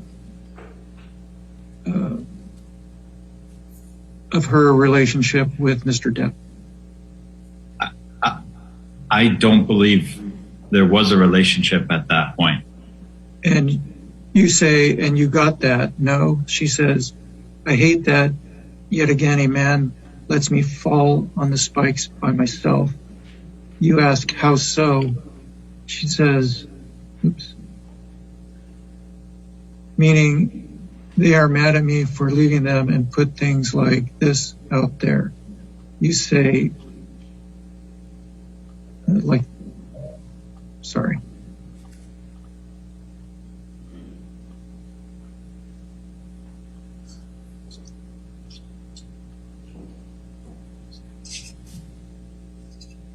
She says like that.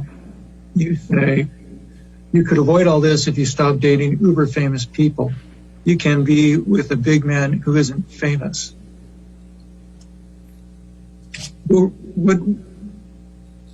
were you relating to her there? I believe what I was saying was, if you don't like being in the press about your personal life, then don't date people that are famous. Sure. You indicated that she moved on immediately after Johnny Depp to date Elon Musk. Is that accurate? Yes. Okay, sure. Do you have an understanding one way or another whether Ms. Heard and Mr. Musk were in fact dating at the time of the San Francisco reconciliation that she asked you to set up? I don't know whether they were dating, but they had definitely spent time together. And do you know how long after the San Francisco attempted reconciliation you gained the understanding that Elon Musk and Ms. Heard were in fact dating? I don't know exactly how long, but not long after. Do you know who or what was your understanding of who she was referring to when she said, here, I love him? Johnny. Based on this exchange, did you have an understanding at this time whether Ms. Heard wanted to reconcile with Mr. Depp? I believe she did. And at this point in time, she was still a close personal friend of yours, correct? Yes. And at this point in time, did she consider you a confidant in your understanding? I think, yes. Okay, just to authenticate this document again, Mr. Carino, do you see that it's referenced at the bottom, bait stamped CC, indicating that you produced this document? Yes. And having read this, do you perceive this as a true copy of a text exchange between you and Ms. Heard? Yes. Okay. And I will, you see at the very top here, it's dated August 16th, 2017? Yes. And Ms. Heard states to you, I've written so many notes. Can you give him one? I don't know how or where to start. There's no way to begin, and all I have to say, but I have so many. Finally, I am single, clear in my heart and mind. I just want him to know I loved him and that I am sorry. Do you have an understanding of who Ms. Heard is referring to here? Yes. And who is Ms. Heard referring to in this text? Johnny. And what is she asking you to do here? She was asking me to deliver a letter that she was writing to him. Oh. And did she also want you to, and it says, and that I am sorry. What was your understanding of what she was asking you to do there, if anything? I believe that was all in reference to getting him a handwritten letter that she was writing or trying to write. Was it your understanding at the time of this text exchange, August 24, 2017, that Miss Amber was attempting to reconcile with Mr. Depp? I believe so. Okay.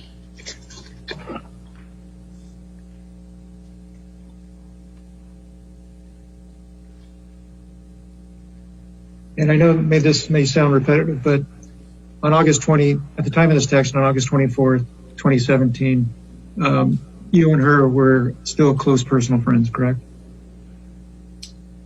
I believe so. There's not much here at all, Mr. Carino, but I did want you to confirm that this was a document produced by you, correct, based on the date stamp on the bottom? Yes. And do you see it's dated September 27th, 2017? September 23rd. Oh, you're right. My apologies. It's dated September 23rd, 2017. And it's a text to you that says, God, I miss him. Do you have an understanding of who Miss Hurd is referring to there? Yes. And who's that? Johnny. And do you see at the bottom, the date of the text is June 9th, 2018? Yes. Okay. And it says, I text him happy birthday. Do you know who sent that and who the him is? I assume this is from Amber and she's talking about Johnny. You've had a chance to review the whole document. Carino, what does this appear to be? It appears to be the communications around the time that we set up the meeting in San Francisco. And who are these communications between?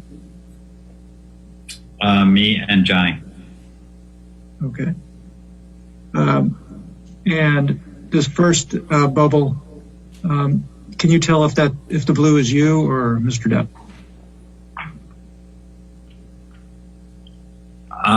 I think the blue is me. Sure. Earlier in your deposition, at the very outset, I was asking you about your representation of individuals at CAA. You indicated that you represent individuals that are both actors and musicians. Would you consider Mr. Depp in that pool? Yes. And you represented, or CAA represented him both in connection with his acting endeavors and his involvement with the vampires? Yes. And was Mr. Depp's participation in Hollywood Vampires lucrative? No.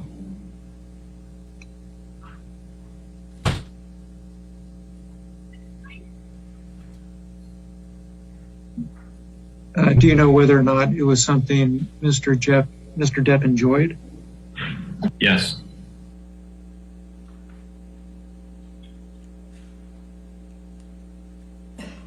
You. Plaintiff calls Laura Wasser by deposition, Your Honor. Oh, Laura Wasser. W-A-S-S-E-R. Okay. So this is the divorce attorney. Just says she's like big, too popular or something. Will you please Laura state Wasser. your name and address for the record? Laura Allison Wasser, Wasser, Cooperman and Mandels, Suite 800, 2049 Century Park East, Los Angeles, California, 90049. Thank you. What is your occupation? I'm an attorney at law. And how long have you been an attorney? 26 years. You represented Mr. Depp in the divorce against Amber Heard, is that correct? Yes. And you are here under subpoena? Yes. Your practice has primarily been focused on domestic relations in California, is that correct? Yes. Are you a member of any bar other than California? No. During the period 2012 to 2016, was California a no-fault state with respect to divorce? The answer is that California was a no-fault state during that period. During the period 2012 to 2016, was California a community property state with respect to the division of assets in a divorce? Yes. And what does that mean to you?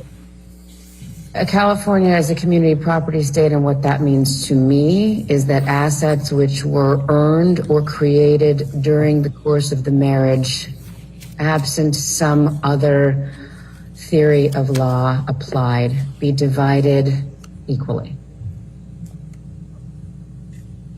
And what do you mean by absent some theory or law applied? I'm sorry, Elaine, what was the question? Oh, a theory of law. When I say a theory of law, I mean if there's a premarital agreement, if there's some other, it's not completely blanket community property. There may be things that were earned from a separate property source that would not be considered community property. So I was just trying to provide, for the record, some exceptions to what would be considered community property and therefore divided equally. Now, if someone alleges domestic violence or abuse against their spouse, would that change the amount they would otherwise be entitled to under community property laws? No. In obtaining a temporary restraining order, what is your understanding of the process? The moving party files generally with 24 hours notice to the person who is being accused of domestic violence, a declaration and forms with the court, and requests a temporary domestic violence restraining order. That will generally last no longer than a 21-day period when the defendant is able to make his or her arguments as to why such a restraining order would be inappropriate. And the temporary restraining order, can it be continued? Yes. When did you first begin representing Mr. Depp relating to his divorce with Amber Heard?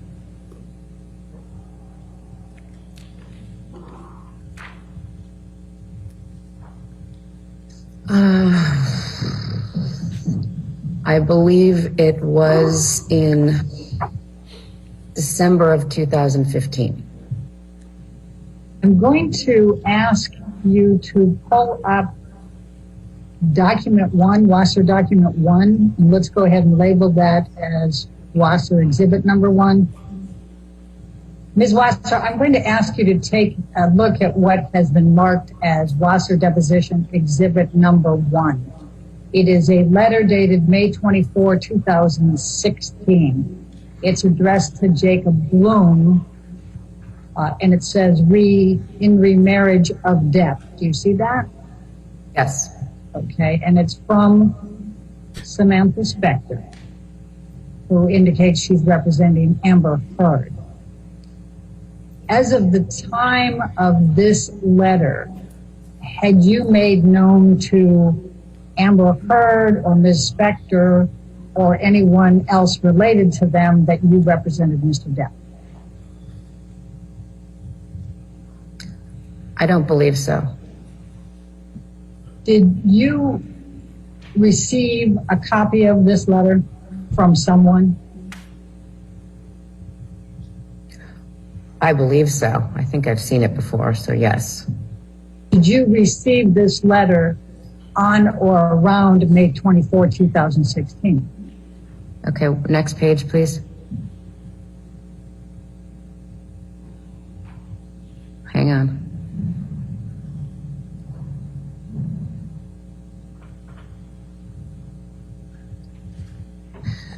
Yes, it was around that time. Around May 24, 2016? Yes. Did you have any communications with Samantha Spector in connection with this letter? Yes. And when you say within days, could it have been the same day, May 24th, the next day, 25th? Possibly. I'm going to direct your attention to the next paragraph. It says, to this end, please have Johnny promptly sign and return by Friday, May 27, 2016, the enclosed notice of acknowledgement receipt form, confirming service of the summons, petition, law, case cover sheet, and blank response. Did you do that?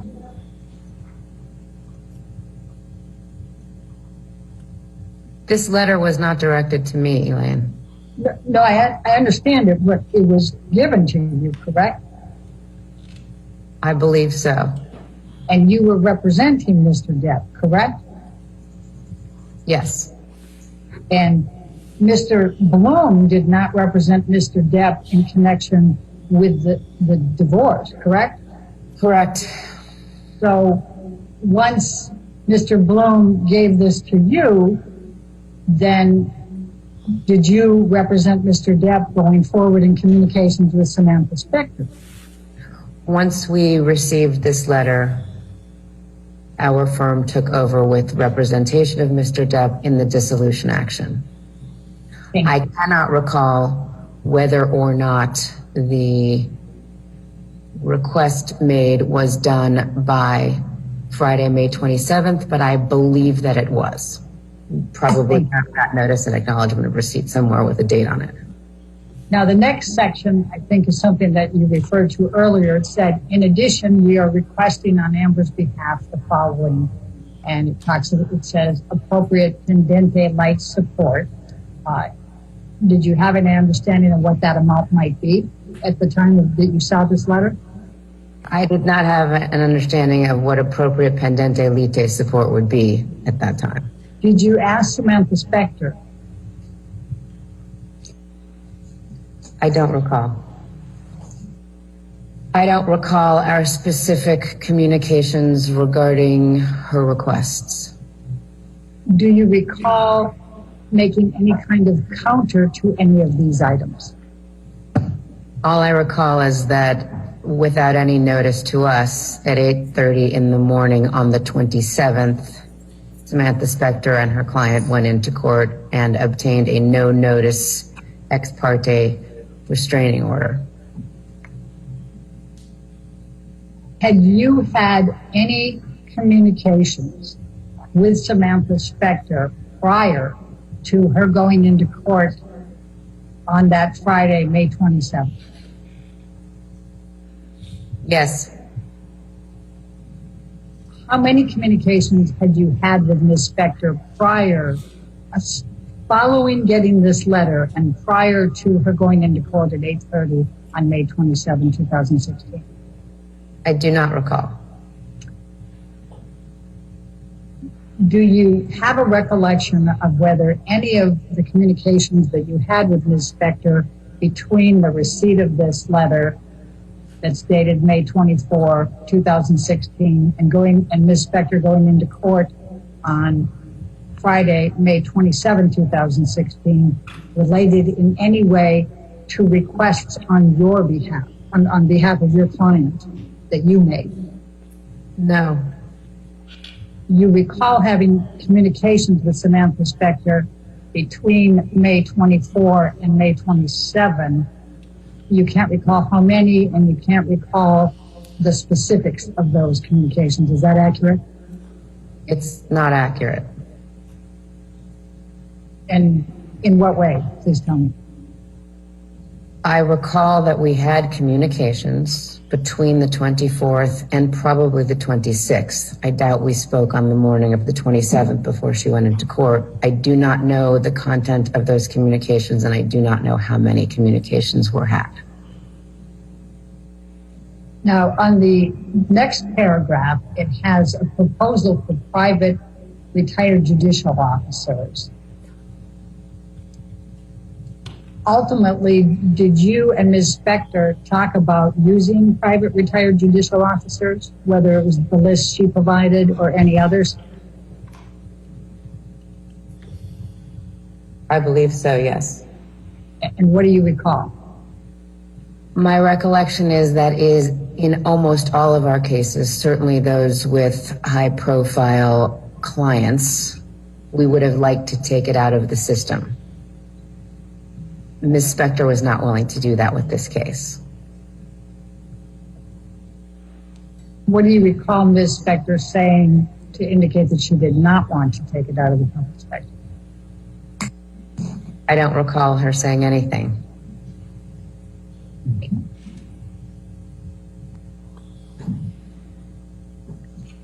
Now, after your understanding was that a CLETS DVTRO was in fact obtained on Friday, May 27, 2016 by Ms. Heard against Mr. Depp, correct? That is my understanding. After that, did there come a time that you or anyone at your law firm communicated with the Eastern Columbia Building concierge staff or management? Was those the downtown lofts? The penthouse lofts, yes. And if it's easier for you, everyone's been referring to the Eastern Columbia Building as ECB. Would that be helpful at all? Sure. Or we can, if you prefer to call them the penthouse loft building, that's fine too. Now that we've identified them, I understand what you're talking about. We can call them whatever you'd like. Did someone from my firm speak with somebody at those buildings? Yes. And who from your firm spoke with someone at the buildings and when? I believe either I did or my partner Samantha Klein or an associate who was also working on the case, Lisa Sutton from our firm. We also had co-counsel on the case. They may have been involved. As to when, I have to imagine it was sometime in June or July of 2016. Now, you indicated either you or Samantha Klein or Lisa Sutton, and you also had co-counsel. Do you have a specific recollection of speaking with anyone at the ECB building? I don't. What were Samantha Klein's communications with the ECB building?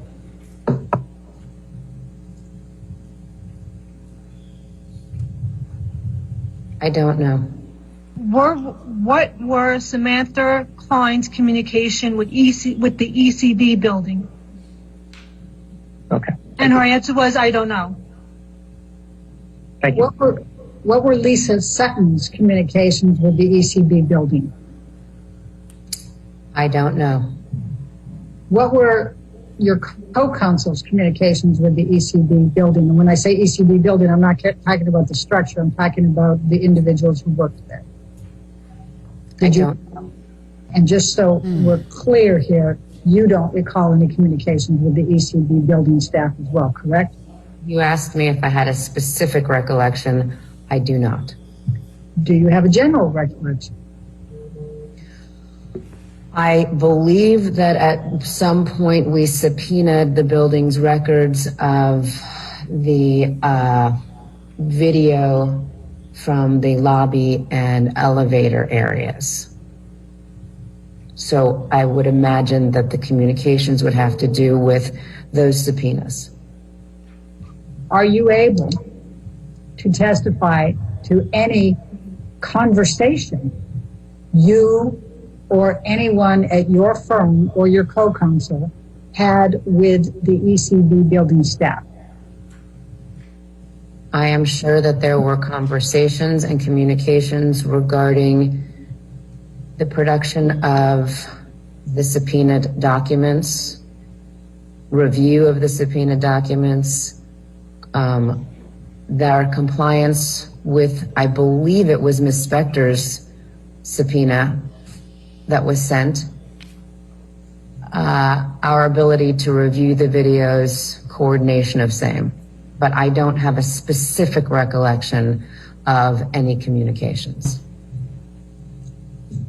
Are you able to speak to whether there were any conversations between you, anyone at your law firm, or your co-counsel and ECB building personnel prior to your issuing the subpoena?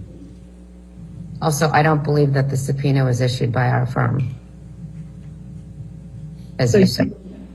So you don't have a recollection of a subpoena being issued on Mr. Depp's behalf for the ECB building surveillance tapes? I don't know. I know there was one issued. I believe it was issued by Ms. Spector. Let's talk about the videos that you just referred to from the ECB building staff. How did you and your firm or your co-counsel receive these videos? I don't recall. I would imagine like a e-file or something like that. Now, is it your recollection that there was just one e-file that contained all of the surveillance tapes? I don't have a recollection as to whether it was 1 or 7 or what. I just don't know. When you were talking about receiving the video surveillance footage on whatever, whether it was 1 file or 7 files, whether it was e-file or whatever, did you have any understanding that you were not provided the full amount that was requested, whatever the amount was? No. So you thought you received whatever you were supposed to receive, is that fair? Yes. What did you do with the actual surveillance video footage that you received? I believe we kept it on the computer at least for the next couple of months in preparation for trial. I don't know where it is now. That's my next question. Is there a time that you no longer possess the video surveillance footage that was sent to you by the ECB building?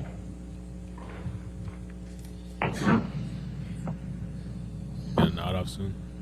I don't know.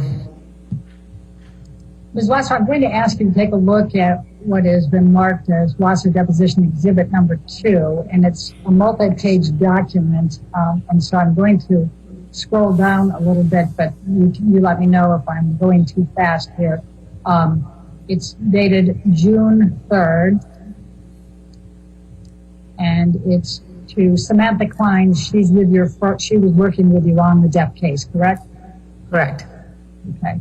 And it's from Samantha Spector, which you can see there, and we'll show you the signature later. And it's litigation hold preservation of information, including not limited to electronically stored information. Do you see that? Yes. Do you recall receiving this letter? And if you want me to scroll down and let you read each page, I'm happy to do that. How long is this? I'm familiar with this letter. I recall receiving it. And did you receive this letter before you received the surveillance footage from the ECB building? I am not sure. Well, I think you had indicated that you thought that it was in June or July that you received the surveillance footage. Is that still your best recollection? Looking at the date and knowing the chronology of the case, it is my best estimate that we received this letter prior to the time that we received the video footage. Ms. Wasser, what steps did you and your firm and co-counsel take to preserve the surveillance video footage of ECB from the time you received it going forward? I think the absence of us doing anything to destroy the video footage would be the most I could testify regarding in terms of steps that we took to preserve the video footage.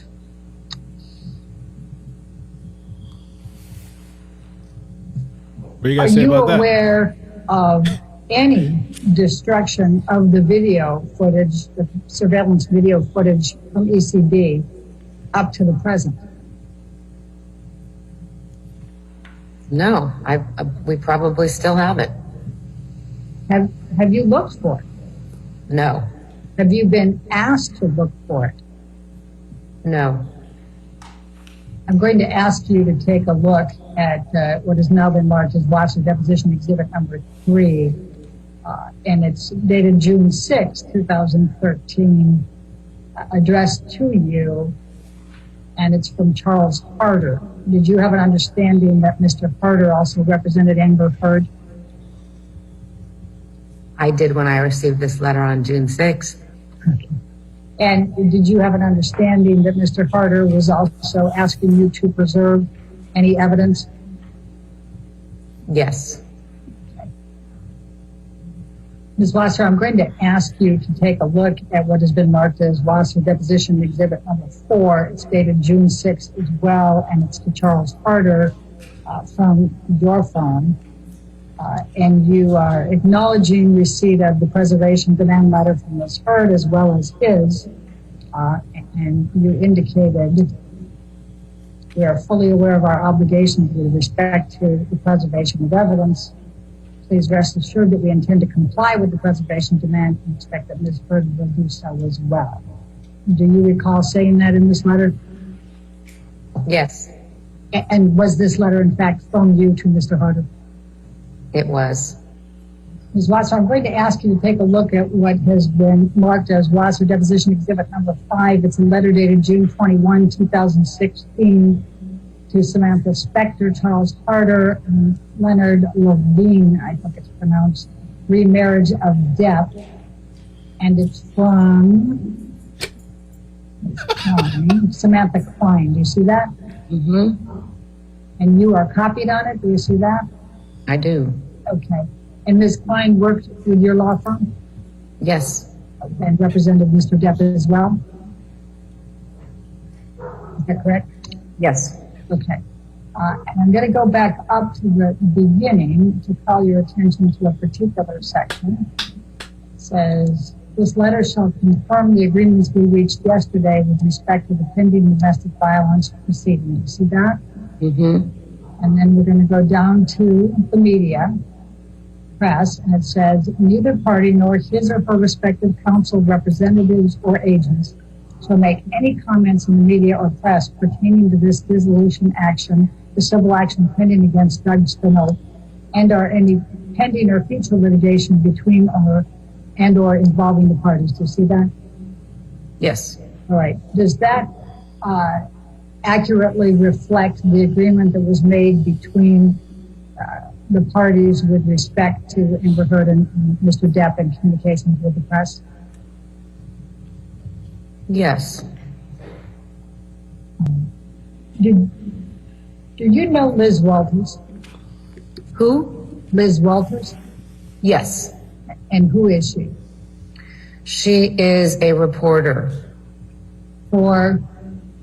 I believe she works for her brother's online media outlet called The Blast.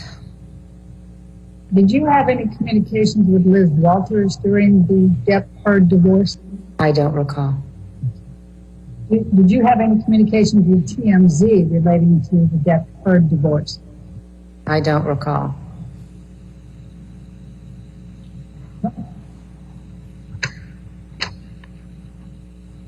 Now, do you recall what the date was for the permanent TRO, temporary restraining order? Do you recall the date that you said that early on, 21 days after the temporary restraining order is typically the date that's set for the hearing for the defendant if they want to come in and oppose it, or if the petitioner wants to extend it? Do you recall what the first date was?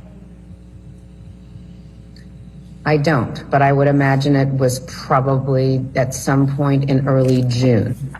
All right. And then do you recall that date being continued? I do. How many times?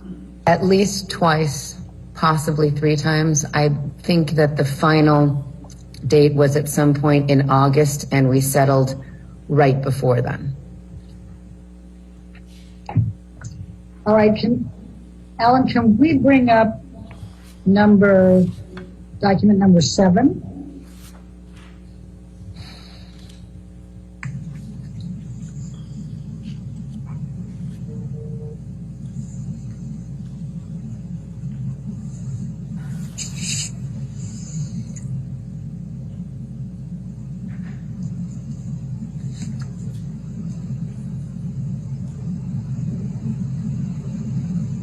I got something coming after the stream too.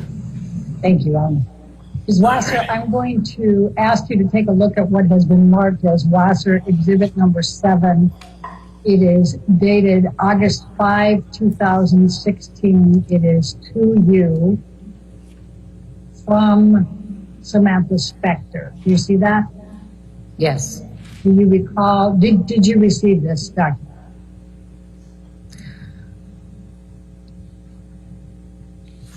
Doesn't it say at the top that it's protected under 1152? It sure does. All I'm asking you is whether you received it. I'm not asking you about the substance. I don't remember.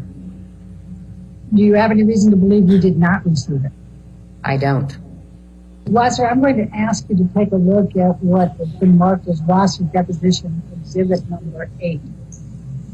And it starts out with an email from Samantha Spector to Amber on August 6, 2016.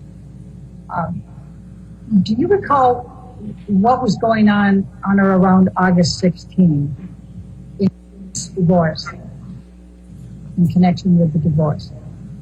Not specifically, no. Do you know who Christian Carino is? I do. Okay, who is he? He's an agent at a creative artist agency. How long have you known Christian Carino? I've known of Christian for maybe 10 years. Were you aware that Mr. Carino was involved in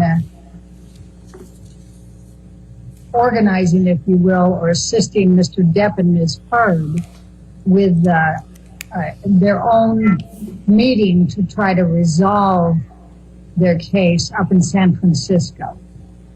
Possibly. That sounds vaguely familiar. Were you on the telephone at any point while Amber Heard and Johnny Depp were meeting to discuss attempted resolution of the issues during the summer of 2016?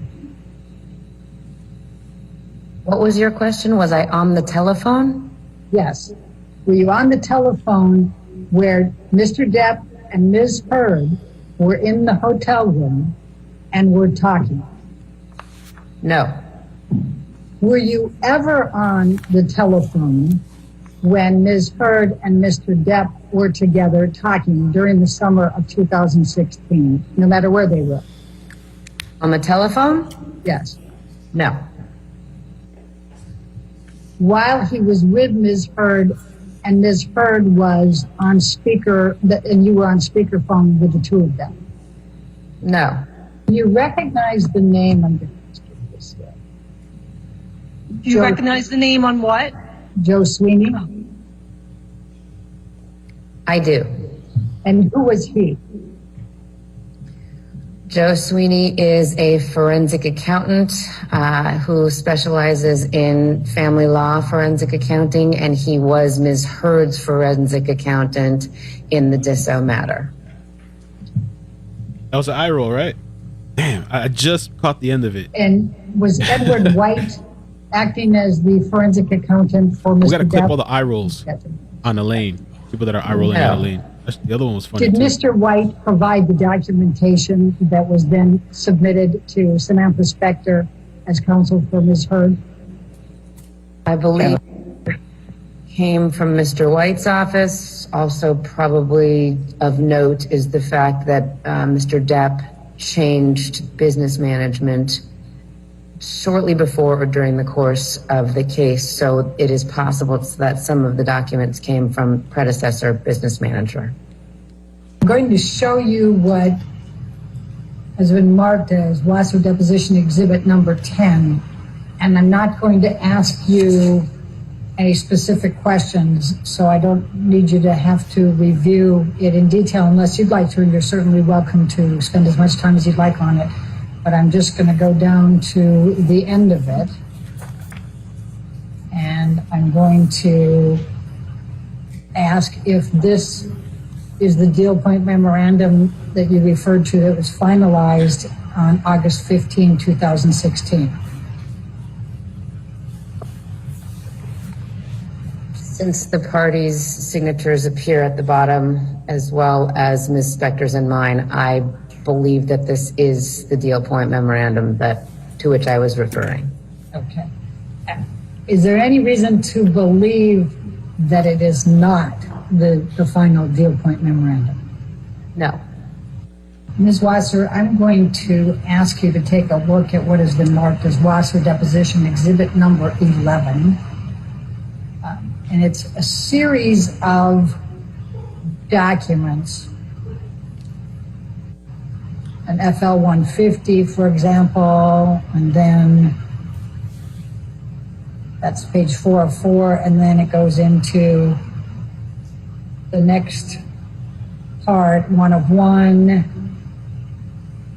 Oh, man. What do you guys think about today so far? Was it good? Was it lame? What do you guys think?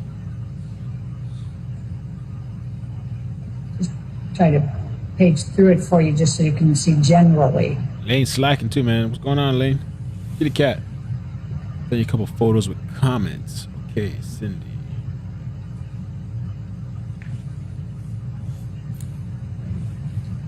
Do you recognize this document? Yes. Could you tell me what it is, please?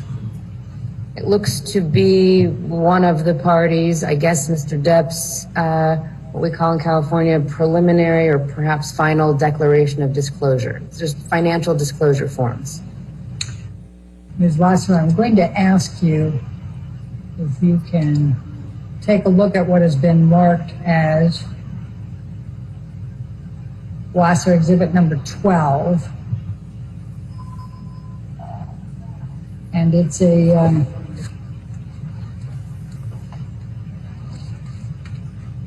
many pages.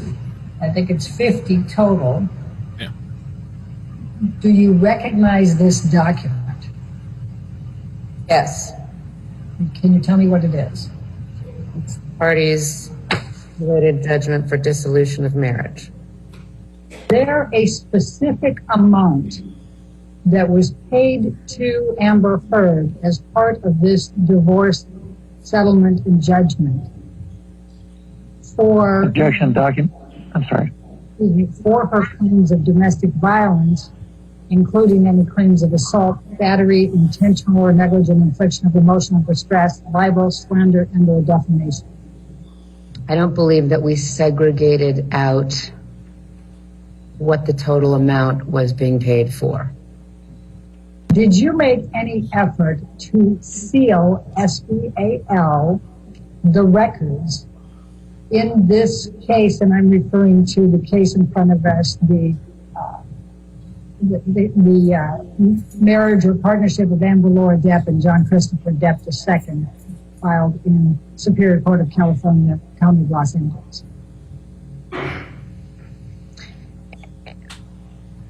When you say seal, that may be unsettling. Submit rating. To seal the file? Yes. I don't believe so. And why not? We don't do that. I'm going to ask you to take a look at what has been marked as Deposition Exhibit number 13. And this is a subpoena of you for this deposition. Did you receive that? What you guys said here. Today's good or whack or what? Do you want me to scroll through it? Would you like to? No, Alejandro. I Lame, believe tiring. that we received it. All right. And you are testifying Alejandro. pursuant to this subpoena, correct? I am. I'm going to They were ask you to upset with look at what Alejandro has on been Facebook. marked as deposition exhibit number 14. I'm just tired of this, man. This is I want to be involved with this. for the corporate designee of Wasser, Cooperman, and Mendoz. You see that? I do. For today's deposition. Talking about the upload. Is it your understanding that you are the corporate designee on behalf of Wasser, Cooperman, and Mendoz speaking today? Yes. Thank you. All right, ladies and gentlemen, I think given the hour, that'll be all the testimony that you hear today, okay? So we'll go ahead and recess for the day. Make sure you don't do any outside research and don't talk to anybody, and we'll see you tomorrow, okay? Get some good rest, all right? Thank you. Lord Almighty. What do you guys want to do? I have a video I can premiere now. It's like 7 minutes long. It's Alejandro Moments. If you want to support the channel, I could just move you guys over there right now. We could just go straight over there unless you wanted to do calls or whatever. Today it was kind of like meh. Alejandro was my favorite for sure. He was dope. I posted a version on YouTube. And tomorrow, then we'll be starting with that other deposition. That's correct. And how long is that, or approximately? 3 hours. 2.5 hours. So I'll take care of the morning probably for the most part. And then you have remote witnesses after that, is that correct? Okay, so you're going to get me the contact information for those so we can get that taken care of. So all right, remote just witness, remember we okay. do plan accordingly because I do need to take lunch between 1:30 and 2:30 because there's a graduation I have to speak at. So we're going to take care of that, okay? Graduation. All right, thank you. Have a good evening. Thank you. All right. B Botanical, thank you for the super chat. B Botanical says, on replay, already member, great watching you in the chat. That umbrella guy is awesome, and he has been following this for he has been following this for a year. I sent you his clip through Facebook. All right, thank you. We listened to one of the videos, and I put his channel in the description. I also put his video. You guys want to go listen to that video or check out any of the other content, it's in the description. That umbrella guy. I want to premiere this video, I think. I don't know that there's much. What are we going to talk about, right? I mean, Alejandro was amazing. So I posted a short version, a 5-minute version on Facebook, but I want to premiere this longer version right now and just move you guys over there. Because I thought it was really funny. It's not the best editing because I was trying to do that while streaming. You guys, can I just move you guys over? Yeah, let me just move you guys over. Let me just check out the premiere. Come check out the premiere. It's like 7 minutes long. You want a little laugh?